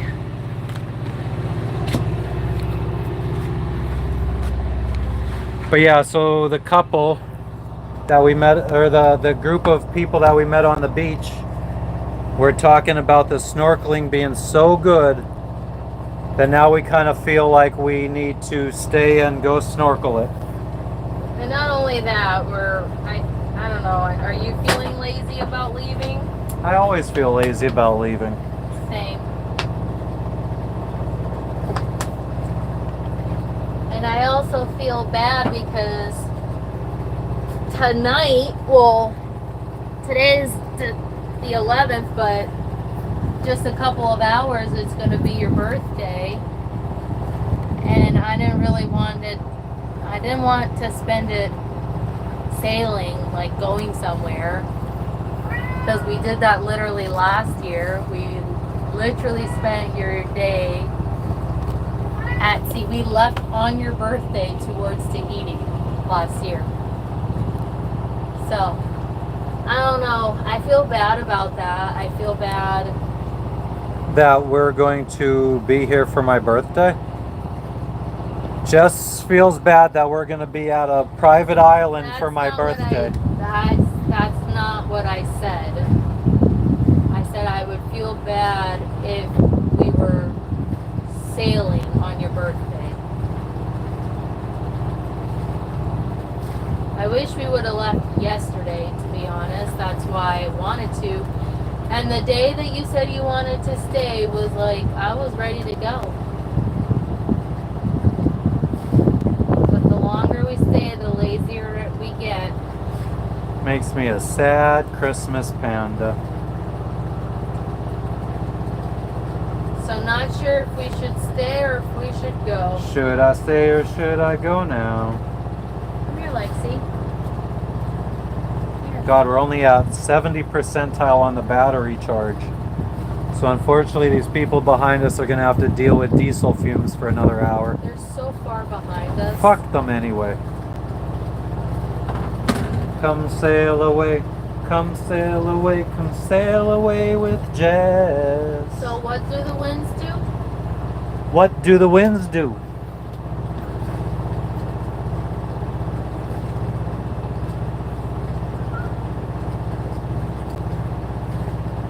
Tons of mosquitoes at the beach. Oh yeah, I got bit multiple times. Hopefully I don't get dengue.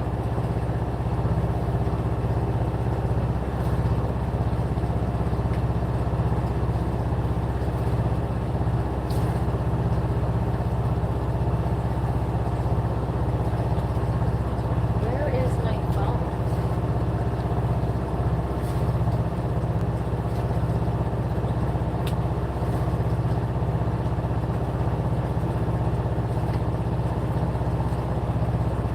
Just looking at the winds.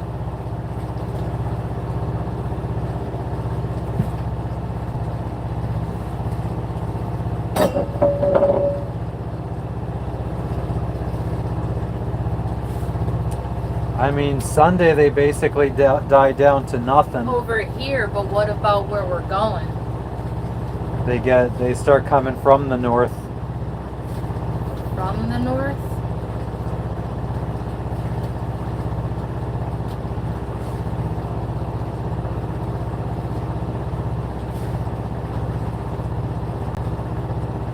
You take a little gander and you tell me what you think, because you're the captain.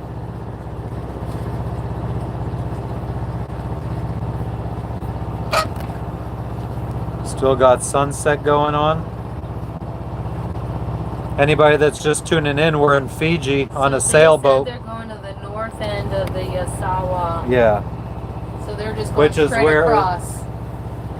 They're going. Yeah, from and here. that's where the French couple that was on the catch that was in front of us That's went. where they were going. Yeah.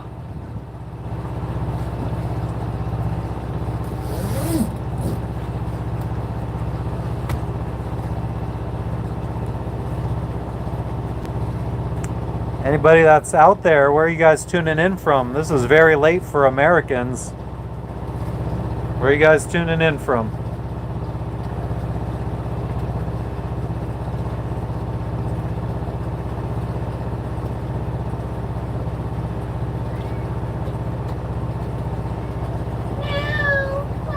Fucking crybaby cat. The biggest crybaby there ever existed.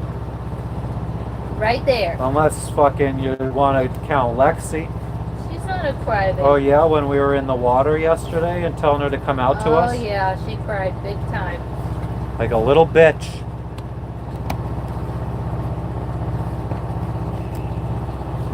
Look at that look of guilt. Little crybaby. Right? Do you want to be a crybaby all your life? With big ears? Get made fun of at school? People call you Dumbo? And then they say it's not just because of your ears?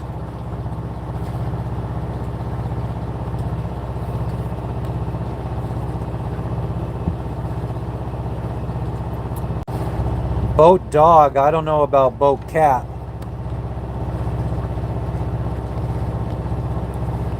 Cat gets seasick.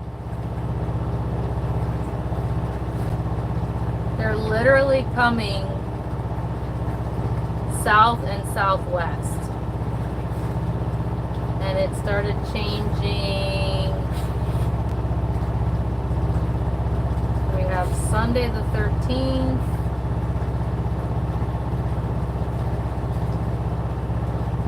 And then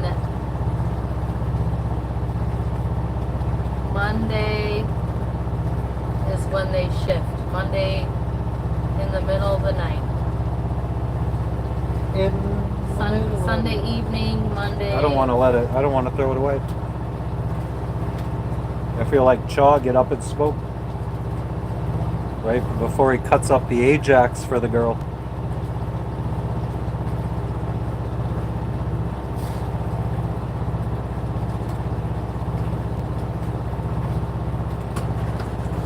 Logan's a crybaby bitch.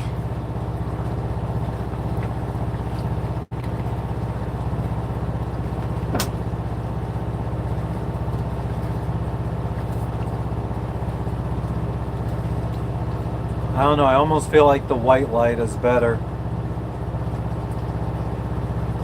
It doesn't seem like the camera's kind of, with the white light, the image quality would be sharper. I feel like this kind of gets almost blurry looking. I think the camera has trouble figuring out what to focus on. Because the red light, I don't know. Yeah, we basically have to leave Sunday early morning. Like, we don't have a choice. And tomorrow's Saturday? Tomorrow's Saturday the 12th. Your birthday. We basically have My fake birthday. Your fake. We basically have to leave on your real birthday. Because Monday, literally Sunday night, Monday early morning at like 1 a.m. it shifts. Why do you do that? So we leave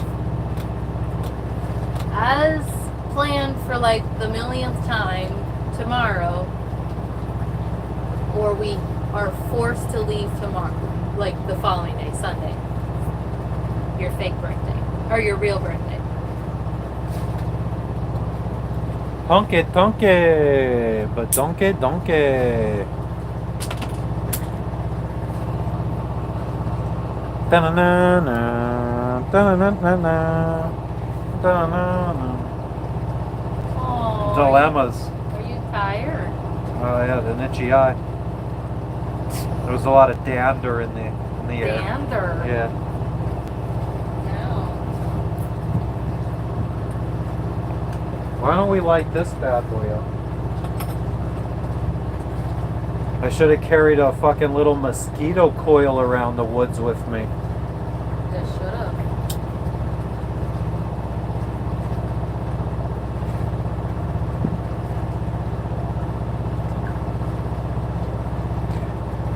When the Afro man walked through the white land, houses went up for sale. Well, I was standing on the corner selling rap CDs when I met a little girl named Jan. I let her ride in my caddy because I didn't know her daddy was the leader of the Ku Klux Klan. We fucked on the bed, fucked on the floor.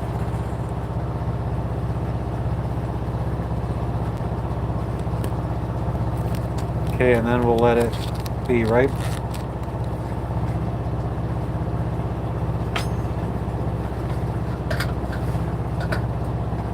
I don't know what happened to the stand.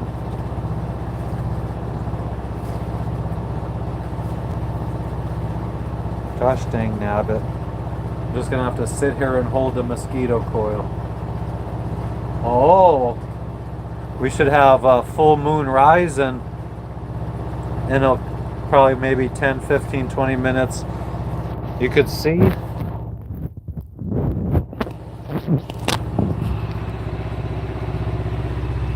Sunset was out there, out to the west. But if we turn around, you could see that it looks like there's a fucking sun rising over there. That's the full moon. Well, I mean, it's full moon yesterday, but 99% illuminated today. You could kind of see that coming up over the hills.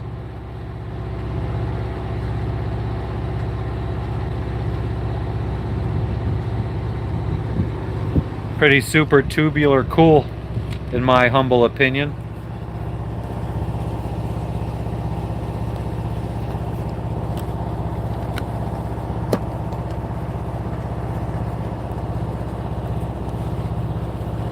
Anybody that's just tuning in, we're in Fiji on a boat. Just got back from the beach a little bit ago. We found some fresh papaya, coconut.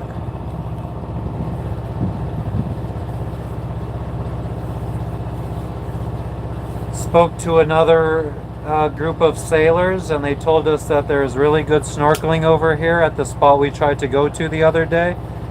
And they basically told us to just to drop our anchor on the coral.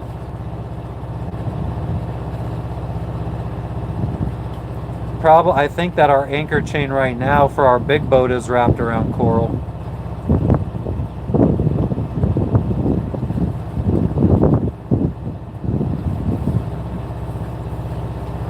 Doesn't this kind of, like, the smell of it kind of make it feel almost like camping? Yeah.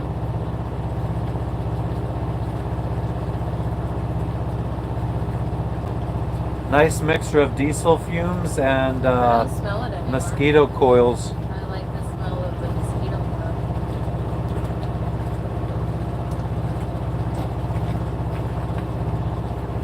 coil. Ooga chadaga.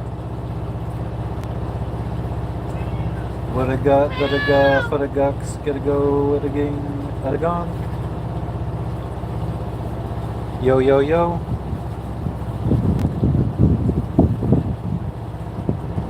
Used up pretty much all of our herbal mosquito repellent. Still got bit. Now we gotta throw this off deep woods into the friggin' bag. No mosquito's gonna fuck with us then. Put that on my mama. Word.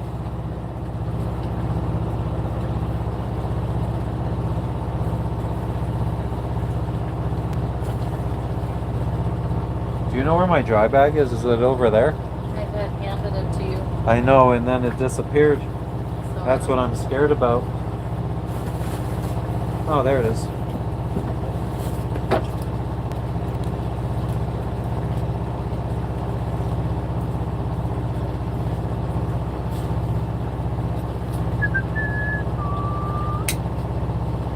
We still got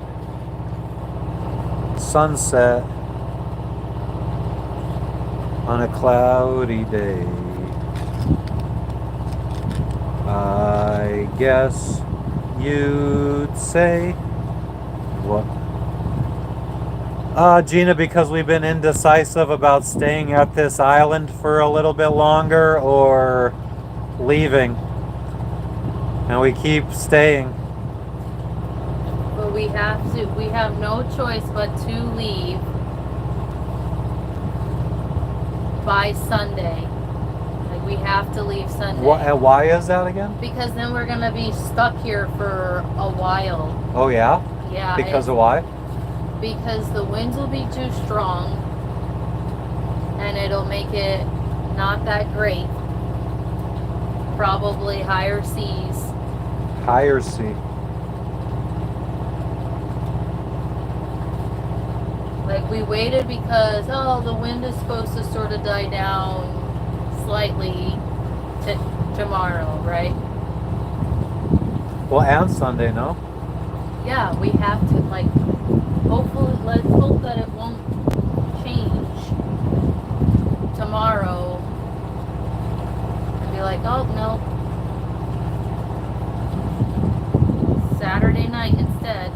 How many miles is the next destination? 48 miles, Gina, to the next destination. Well, how come he said 48? You told me 60. Can we? It's the 60 something to Buda, but we're talking about just to Anchorage 4. Me and him. 48 miles to Anchorage 4. I need to see where this is. Is Anchorage 4 always that wharf place? Vatia Wharf. So 48 miles, like 9.5 hours, but maybe less. Maybe we could make it in 7 or 8. I mean, if we could go 6 knots, that would be 8 hours. So if we left at 5 in the morning, we would be there by 1 p.m. If we could go 6 knots. Snots. And if we go 5? 6 knots. If we go 5, it's like 9.5. Leaving at what time are you planning? Look at how the moon is about to rise. Look at how the moon is about to rise. The full moon Oh was yesterday. my God. I didn't say fool. Look at it. It's a fucking, it looks like the sun's about to peek over the mountains. But that's the friggin' moon. No, a 9-hour trip. 9-hour trip. Max. If we go 5 knots. Like 6 hours if we go 6 knots. Oh no, 7 hours if we go 6 knots. 7.5 hours maybe.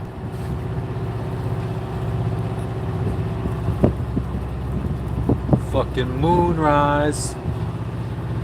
Blanket in our way. You know what we should do, Jessica, Jessica, Taquisha, Lashandra, Krista. Ooh, I just fucking put my fucking hand on the burning mosquito coil for some reason.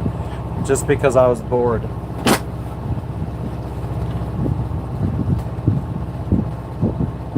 Krista, Lashanda.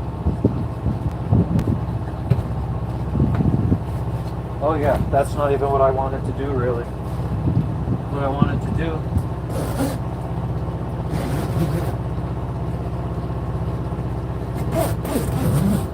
Stop some of the fucking breeze in here so we're not ice cold. That's what I told the bitch.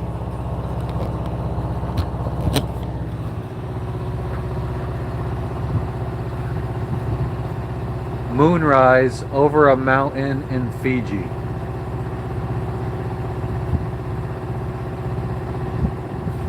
That is the motherfucking moonrise. It looks like a friggin' gang of friggin' like a friggin' military helicopter's about to friggin' poke over the friggin' horizon with a big spotlight and a machine gun start blasting us. But it's the moon. It's the moon. I think it might be a ramen noodle kind of night for you. A ramen noodle kind of night.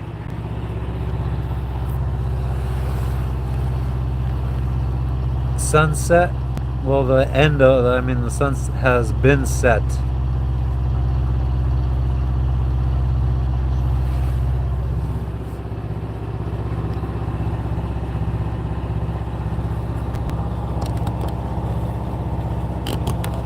Oops. Kookaburra sits in the old palm tree.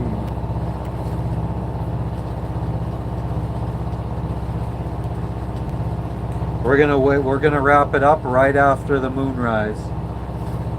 After the moon peak comes up over the mountains, Let's see if we could shut the engine off yet. Probably not. No, we're only at 73%. We want to be at like 80%.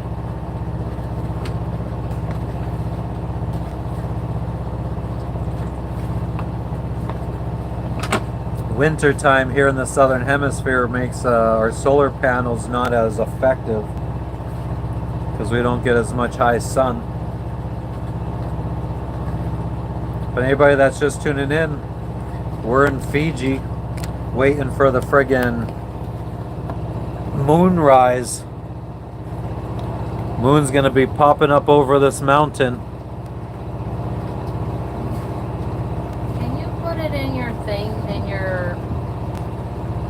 you put it in the route? Not right now, Jess. Why? We're on camera. Put it in your thing. You do that. No. Okay then.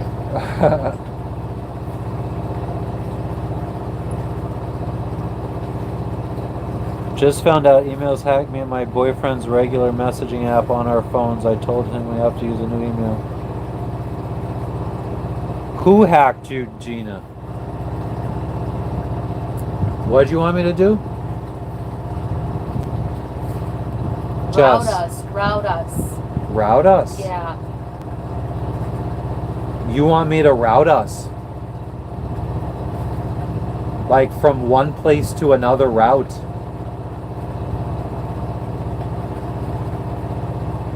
That's kind of annoying, being hacked.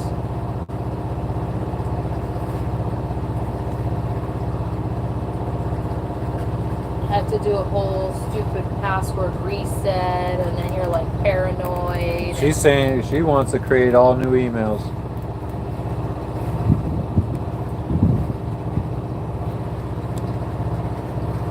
Waiting on the moonrise. Oh, the friggin' boat's starting to shift. Oh, the moon is peeking. She's peeking. She's soaking wet. She's peeking. Soaking wet. Shaking like a salt shaker. Look at that. The moon is coming, Jess. The moon. Okay, Look okay. at. You gotta look. Max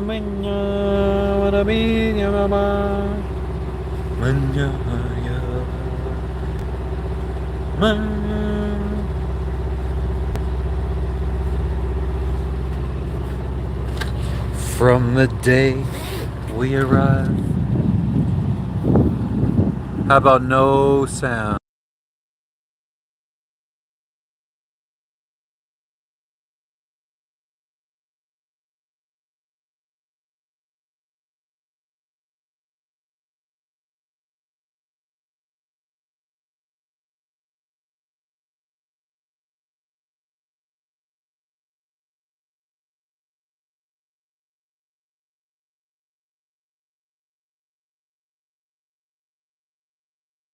Before the wind shift south and southwest. Jess says we gotta leave tomorrow.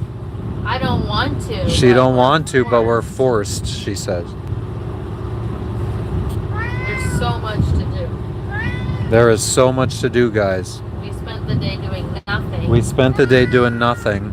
And right now we could be sitting here with the dinghy up on deck, but Jess didn't want to.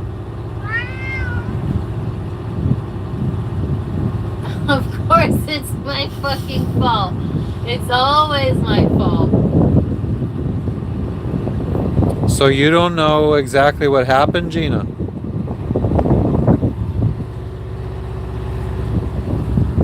Unfortunately, this wind. I still don't understand the situation completely.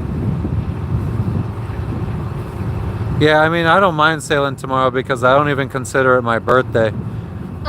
Because it's not my birthday on the east coast of the United States where I was born, so technically I still have a day till I'm actually 40 years old. Like, we're behind a day compared to East Coast. Or we're ahead a day compared to East Coast. Oh, man.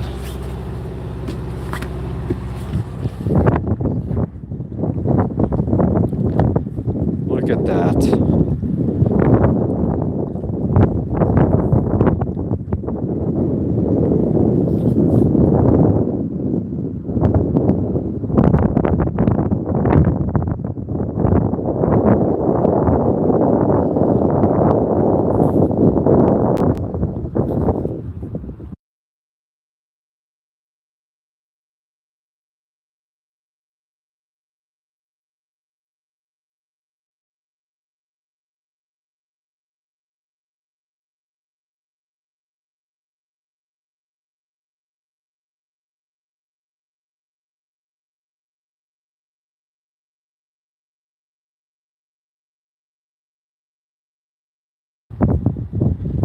I'm pointing at the Southern Cross right now, but I don't think you can probably see it on camera.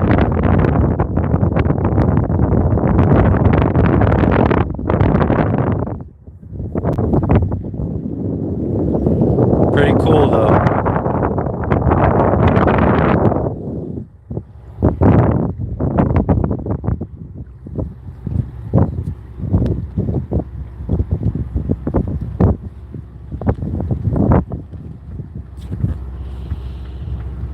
The Love Shack. But Gina, I'm sorry that you were hacked. That fucking sucks.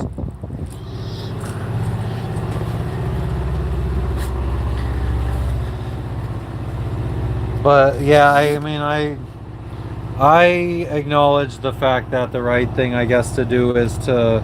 I just think because we still have to continue going to the next Anchorage, and we only have Sunday left to do that. And when on Sunday will we be in a good place to be? God, why doesn't this fucking touchscreen?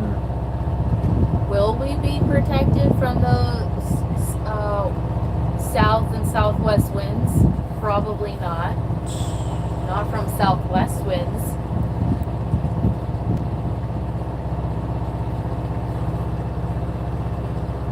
But we wouldn't be protected here either from southwest winds. Why? What direction is southwest? Or actually, let me look at this. Where's my phone?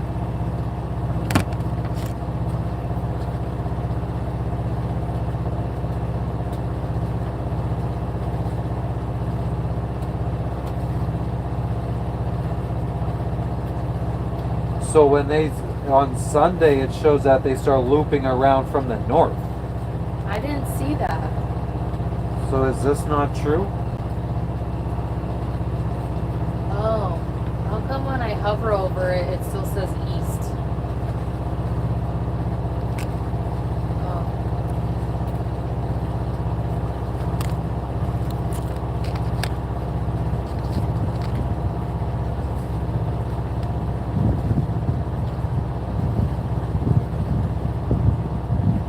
So they would be behind us. The wind. How long does that last though, and what time is that? That says Sunday at 8 p.m. Man. Fucking full moon right behind me. I think I need to close the window because it's getting chilly. Chilly, Billy.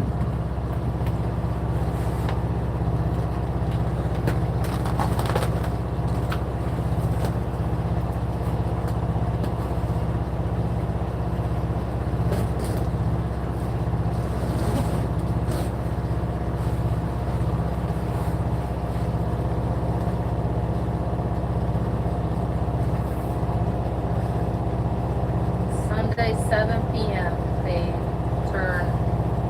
fully turn from northeast, or to northeast. Frenchie, do you understand what happened? So what, the boyfriend was responsible for this somehow? What'd you say, Jess? The northeast. The Northeast. That's where we're from, yeah. Pennsylvania.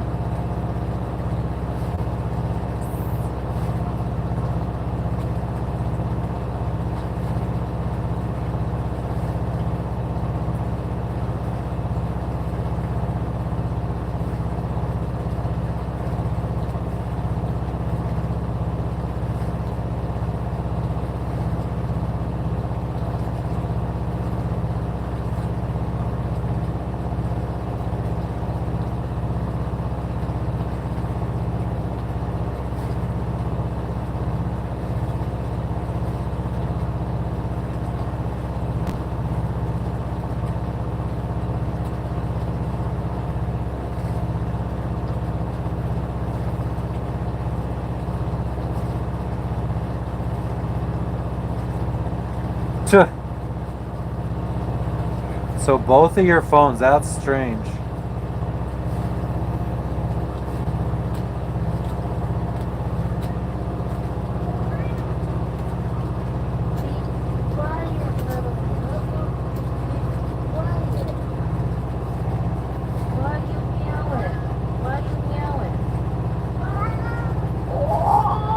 Okay, so wait, tomorrow is Saturday, so 5 o'clock, so then Sunday morning.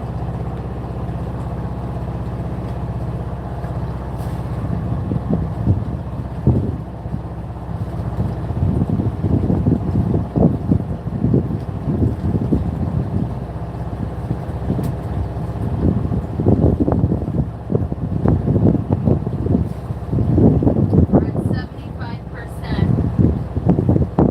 How long are you going to charge? I was gonna do 80. 80? What did I do yesterday? This much? This much. Okay.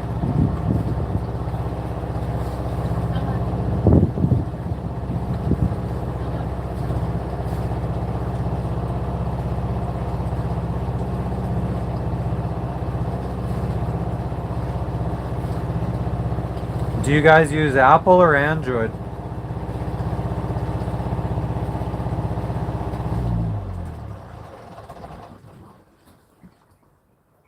Thank you for writing them, Matt Kister.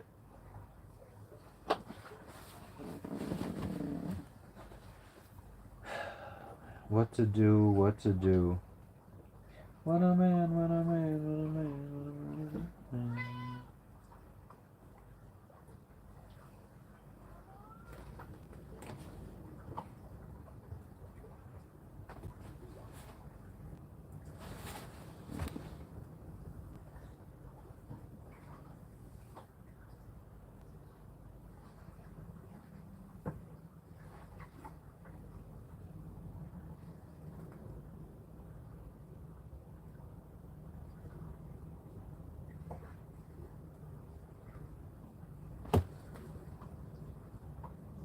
Android's okay. I mean, yeah, I mean, the entire phone is pretty much Google related apps.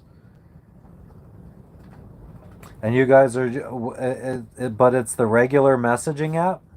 Or have you guys installed the Google messaging app? Because I think there is both. You could install the Google messaging app, which I think can be connected to your email and stuff.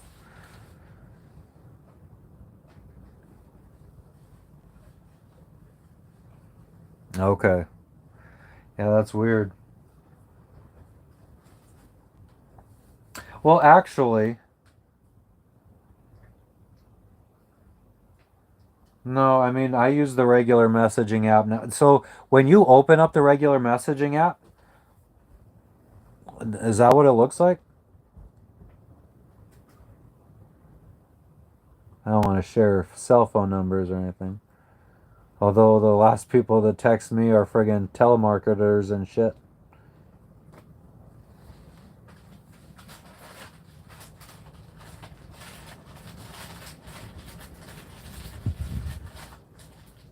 Hmm. Logan, are you waiting? Yeah? You're waiting? Yeah.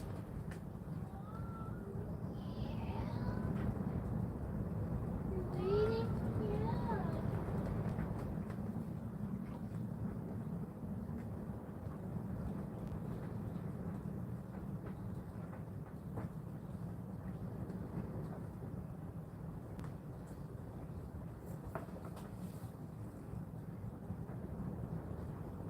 Yeah, so I mean, it is tied into Google, of course.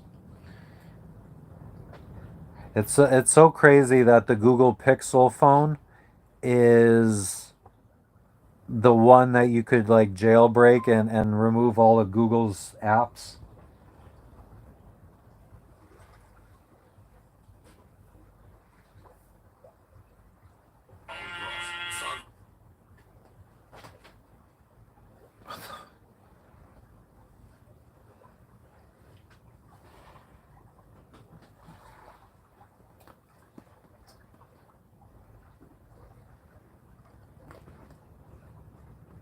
So you said it's a ramen noodle kind of night. Yeah. I don't know if I want ramen. I might do Lipton chicken noodle. Yeah, I mean AI is getting added to everything. I don't know what doesn't have AI attached to it anymore. Not that I hate that, but I wish there was. I wish there was a way to have it all, like just have your own personal AI that gets tied into everything.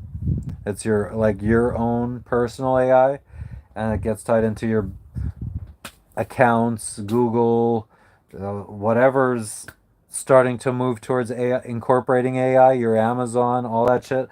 So it's like your own personal assistant that knows everything about you, but it's also like running off of your computer or your like it belongs to you, so all the information it accumulates is yours. So you could just go back and like friggin' it just knows everything about you.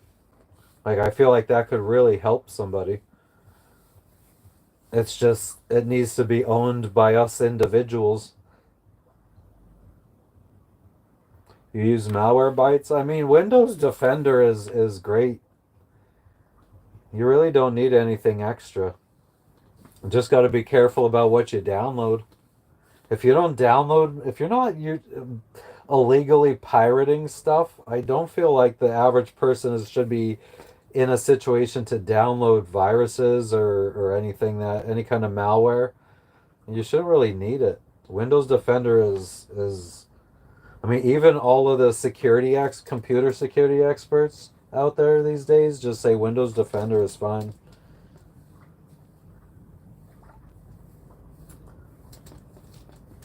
I'll download Malwarebytes every like maybe if I just go through a month or 2 months of just hardcore downloading stuff like pirating movies and shows and that kind of shit. I'll run Malwarebytes on the hard drive that I keep all that stuff on. But then I just uninstall Malwarebytes immediately. Use it and uninstall it.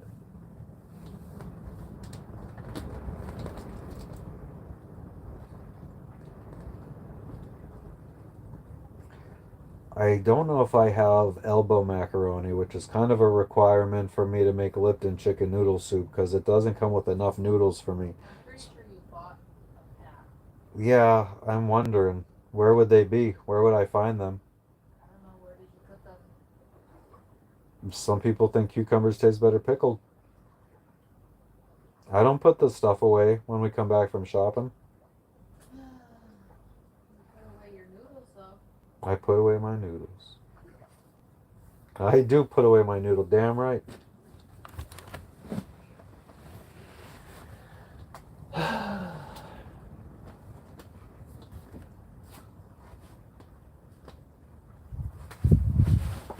Yeah, so I really don't know how the fuck, unless you, like, I don't know how you could possibly be getting hacked unless you like downloaded an attachment somehow, or I mean, unless you just have like something isn't up to date and they had a 0 day and they wanted to hack you for some reason. Um, keep all the programs on your laptop up to date all the time, so they can't get in through exploits through that. Make sure your password is strong. Oh, but this was on your phone.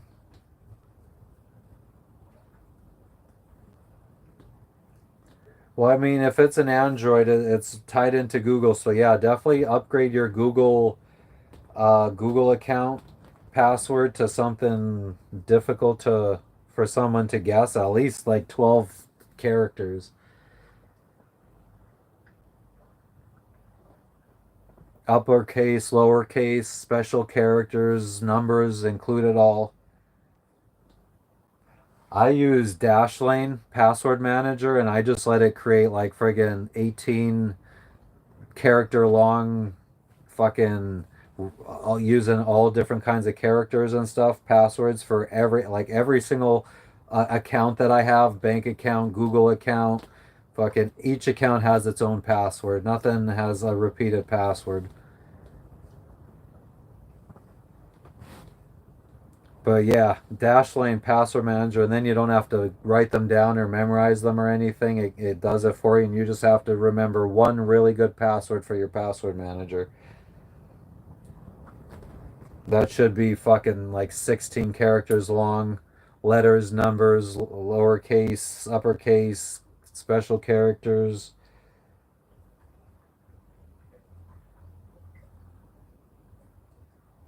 But yeah, the Google Pixels, you could crack them. I forget what the OS is that install you could install and have no Google apps on your phone.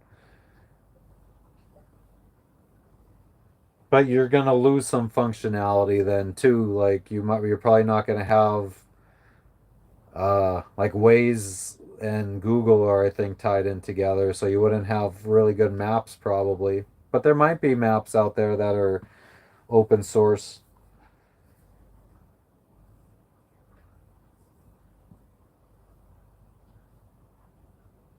It's so nice and quiet out right now. I know, like no wind. The wind just dies. We might put up the dinghy then. I think it's just a temporary lull, Jess.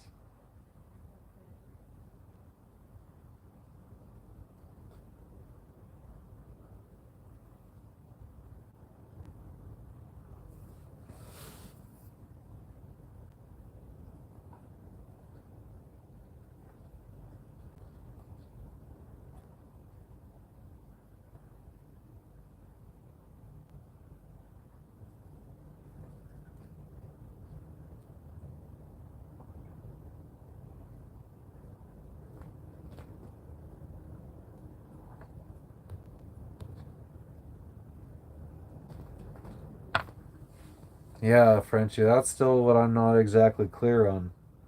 I still don't understand how she thinks. Like it was something about text messages, something about not going through and then deleting them or something like that. I didn't feel like she was typing fast and she kind of did like cliff notes.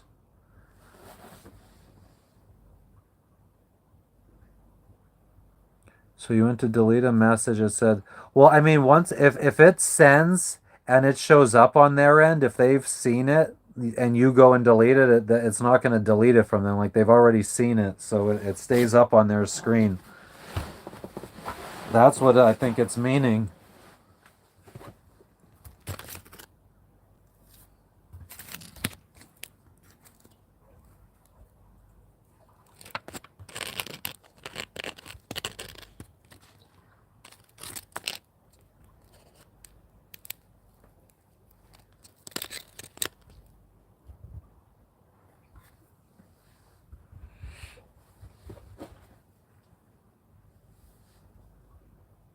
Yeah, I mean, like I said, just definitely upgrade your password. Make sure that go into like your recovery, like your security in Google, and make sure no hackers or anything added in their phone number as like a backup or their emails as a backup to reset your passwords.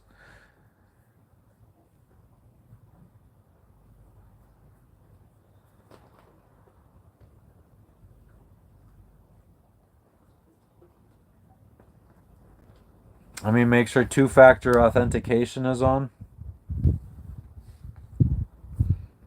I would use like either get a some kind of external USB type two-factor authentication, or I mean, use something the Authenticator app.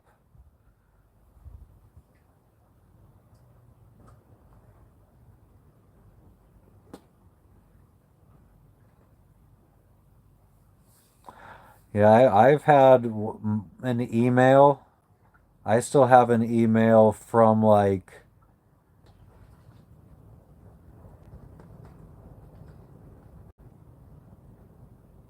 2000 maybe.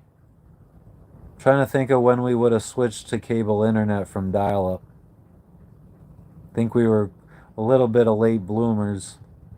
But I want to say like 2000. I think this my parents had gotten their internet, and I still have my email from then.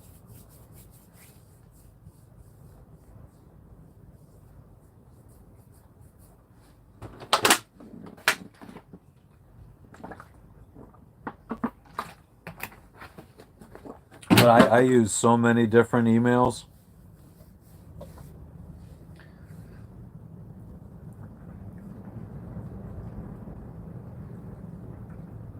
I have like an email just for like financial type stuff,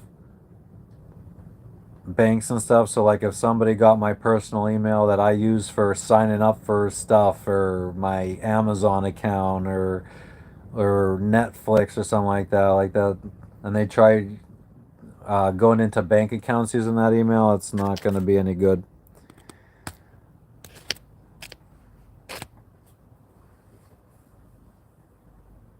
My Amazon account even is on its own account email. So if somebody got my Amazon account email, that's the only thing that email is good for.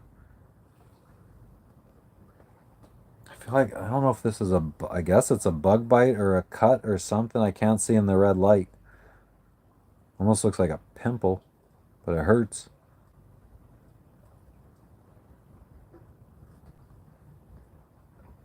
You need to downsize. Downsize what? The number of emails you have? Or I would probably say downsize also the number of accounts that you have. Try to consolidate stuff into as few accounts to worry about as possible. Although, I mean, I guess maybe bank accounts and that kind of stuff, maybe it is better to have multiple. So that way, if one bank goes under someday, like have a repeat of 2008. That way, if one bank gets, well, the government finally decides, you know what, we're not going to save you, not going to bail you out like they did with Bear Stearns or whatever. Or, what was the one? The one bank that they decided to just let fail.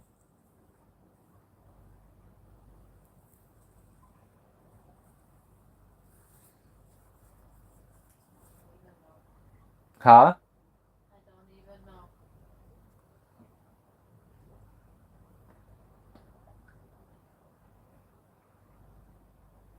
It's like right on the tip of my tongue.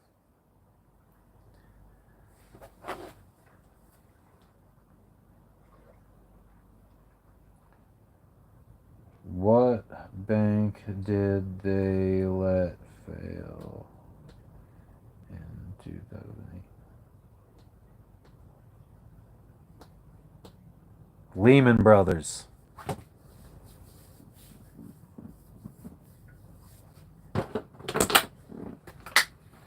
So maybe it is better to have multiple accounts, so that way if a bank fails, you don't lose all your money.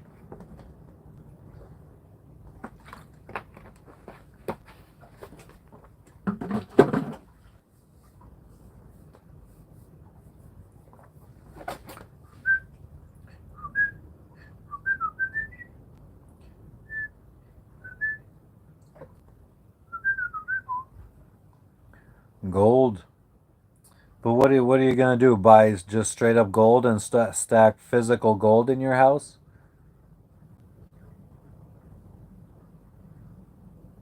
I mean, if I feel like if it ever, yeah,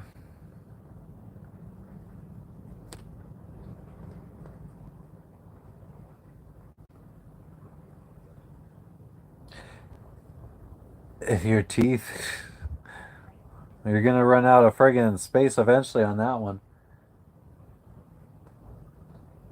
But yeah, it's just like it just becomes harder to manage then, because if you have all your friggin' money in gold and then you need to go buy something or have a major purchase, you gotta wait until you transfer that gold for whatever currency that you're gonna buy. Let's say you're buying a vehicle or a house or whatever, and you saved up all this gold, and now you want to go spend it. You're gonna have to wait and find a buyer for it at a good price. Bro, yo, Disney, yo, I am in Fiji, bro. Where are you at? I'm on a boat in the middle of a bay, anchored. We got the fucking moon rising. Oh yeah, there's a lot of people from India that come and visit Fiji. What am I doing? I'm just chilling in the cockpit of my sailboat right now. What are you doing? I had to close the friggin' windows because the wind was making it a little chilly. It's winter time here in the southern hemisphere. You don't understand. I'm on a boat.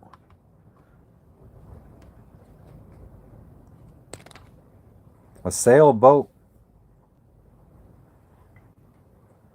A boat goes on water. Sits on top of water and you go across the water.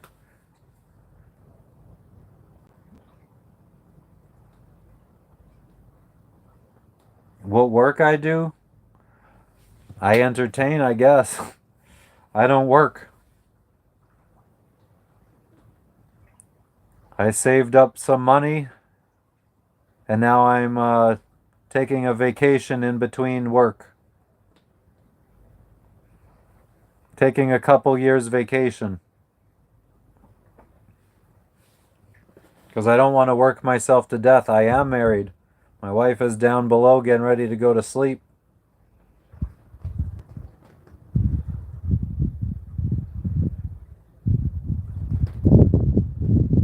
Are you married?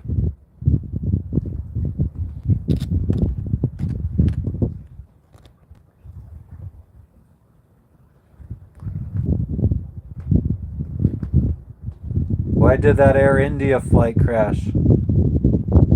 Frenchie wants to know. Oh, you're just 19.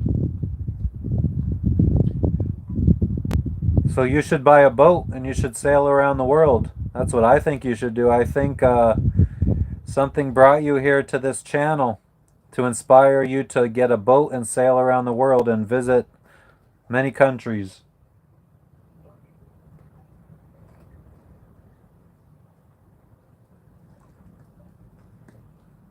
You must subscribe now and follow along on our adventure and join the lives and learn about sailing and about boats. It's your destiny. Frenchie, were you asking me or were you asking Disney? I'm from the United States, but I've been sailing around the world now for years.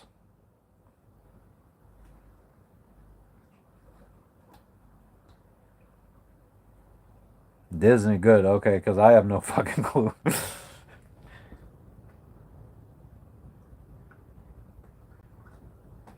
Well, a preliminary report is set to be released, according to AI,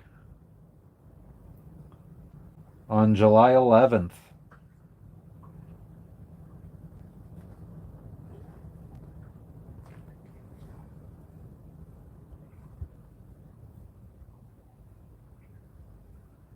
It was an already damaged plane.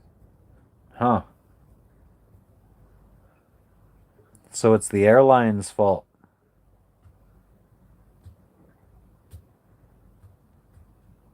Interesting. Interesting.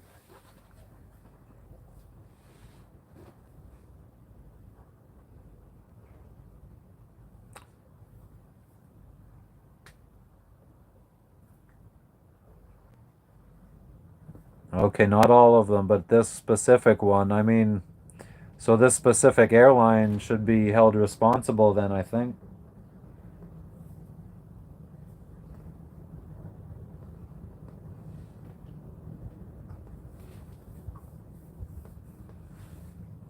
I think we might have to go down below and make some soup. I have to do dishes. So. How am I supposed to make food without clean That dishes? pot that you need, I don't think is dirty, so you could use. I'll wait. Am I staying in the jungle? No, I'm not on land at all. Let me see if I could show you a little bit. But I'm on the water.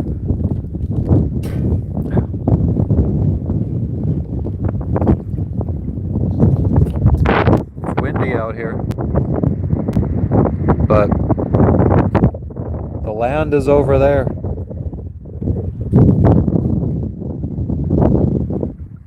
Well, it's really dark out that way. But you could see some of those boats. There's other boats. Those lights are other boats. And then the full moon over the land. And then there's more boats over there. 3 more boats over there.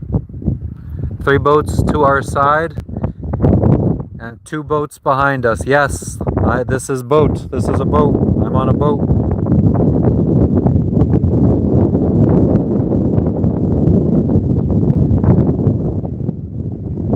It's just water underneath me. The ocean, Pacific Ocean.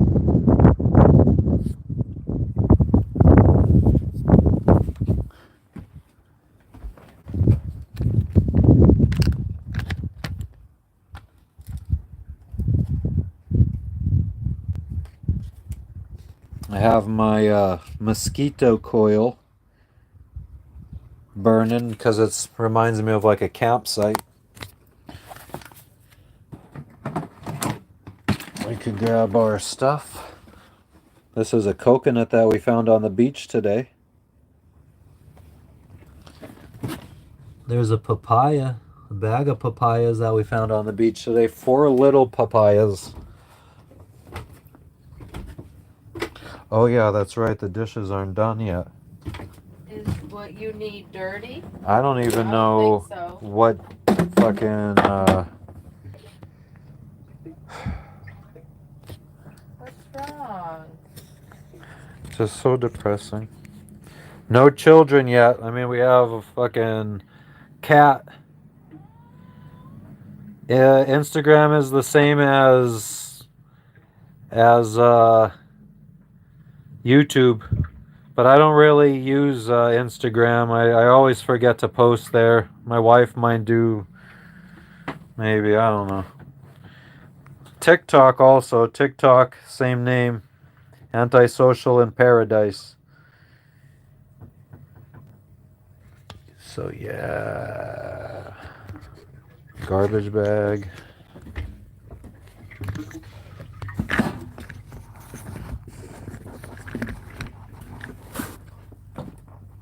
Oh, TikTok's banned in India. Interesting. I didn't know that.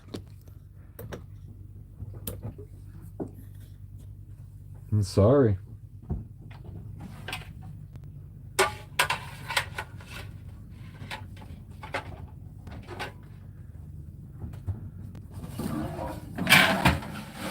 I did what I did because Buzz humiliated me. But yeah, definitely subscribe here. This is, I think, where I'm the most active. I think this is where you'll get the most content. This is where you're going to learn how to sail and you're going to be inspired to go sail around the world. Here on YouTube. The old boob tube.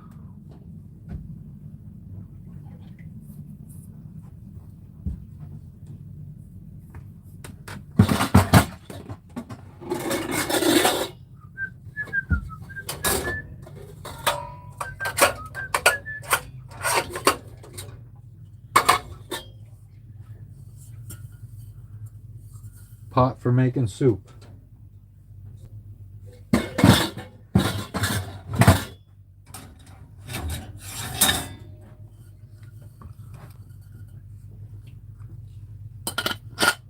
Attachable handle.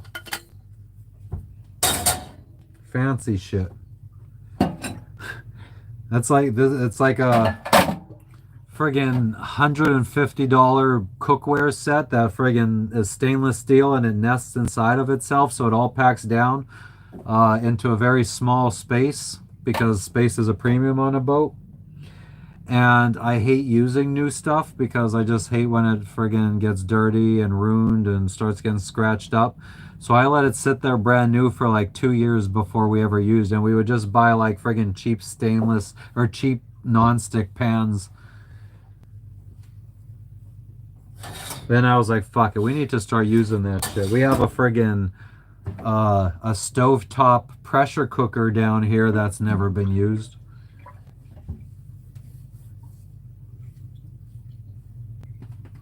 God knows if the seals are even good on it anymore.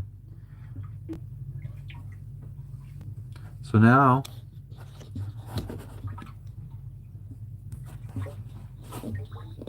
we need to try to find pasta for chicken noodle soup, elbow macaroni preferably. So if I was Jessica, Check over there behind the slidey doors. what's up, buddy? What's up? What's up, buddy?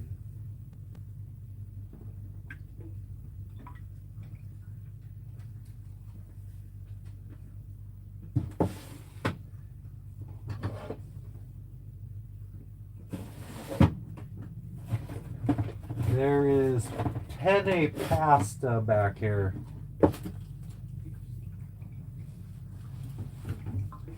Before I bug you, Jessica, I'll check one more place.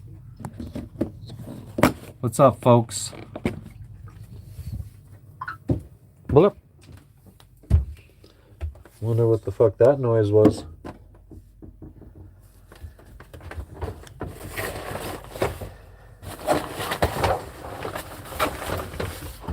This is my pasta bin.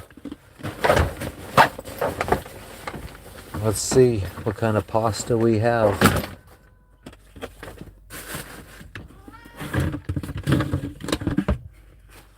Just penne.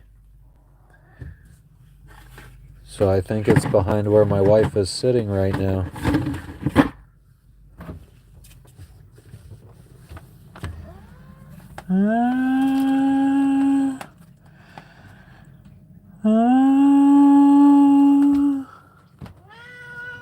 Meow.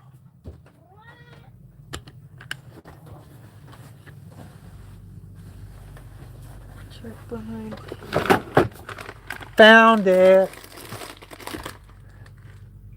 Macaroni. And then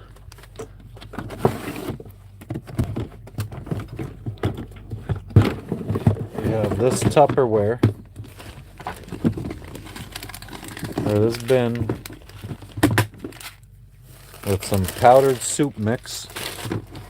Powdered soup mix.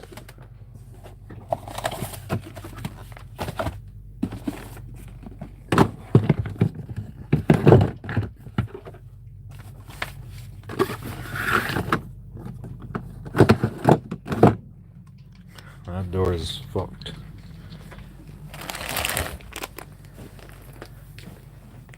Oh, shit.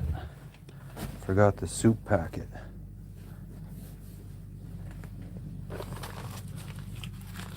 Poor cat gotta try to eat from one of these fucking weird looking friggin' feeders that's supposed to make him slow down when he eats. And he's gotta try to do it up on this little shelf. Friggin'. He still manages to eat it fucking like a pig.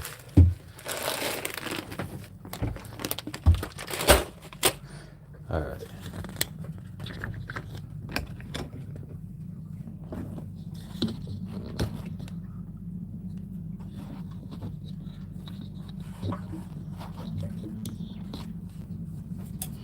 So now I just fill up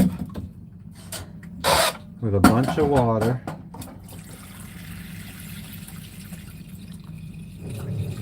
No clue how much.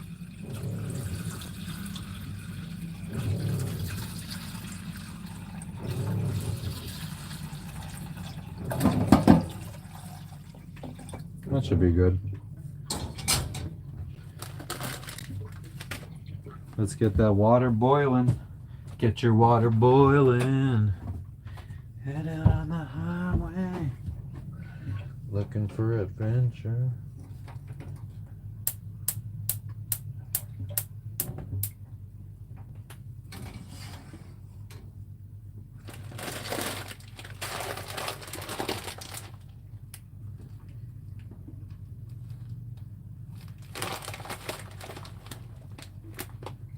Six minutes this cooks in. The soup packet takes 5 minutes, it says.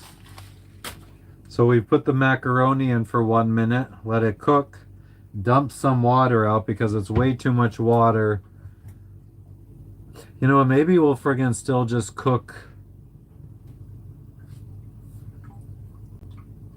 I think we might cook the macaroni for a couple minutes and then just throw the soup packet in for like 2 or 3. Because it always seems to be okay. All works out in the end. What could you say?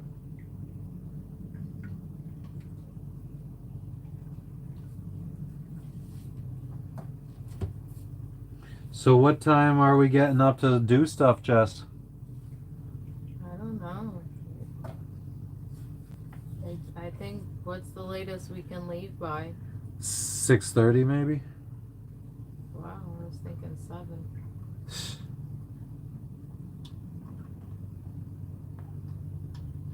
Alright, so we need the...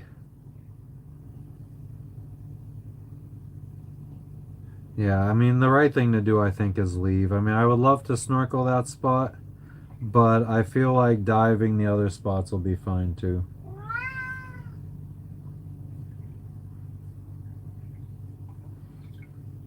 I don't mind staying. I really don't. Yeah, it's just if we stay that we're gonna be here for a few more days until things fucking settle.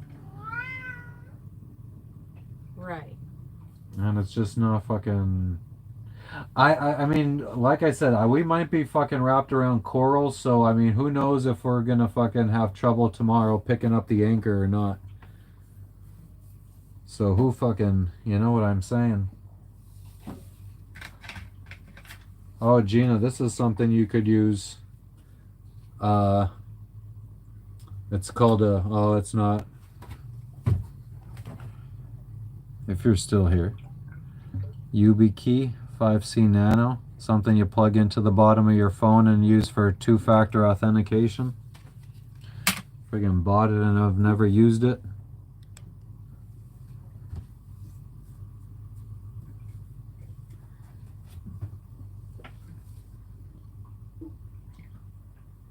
Alright guys, I think I'm gonna wrap it up. Is that okay with you, Jess? Yeah. Alright. Thank you guys for tuning in with us for this very, very late one. I don't know, maybe we'll be going live very early tomorrow because we gotta leave very early. So maybe we'll catch you guys tomorrow on the next one. Thank you for stopping in and have a good night.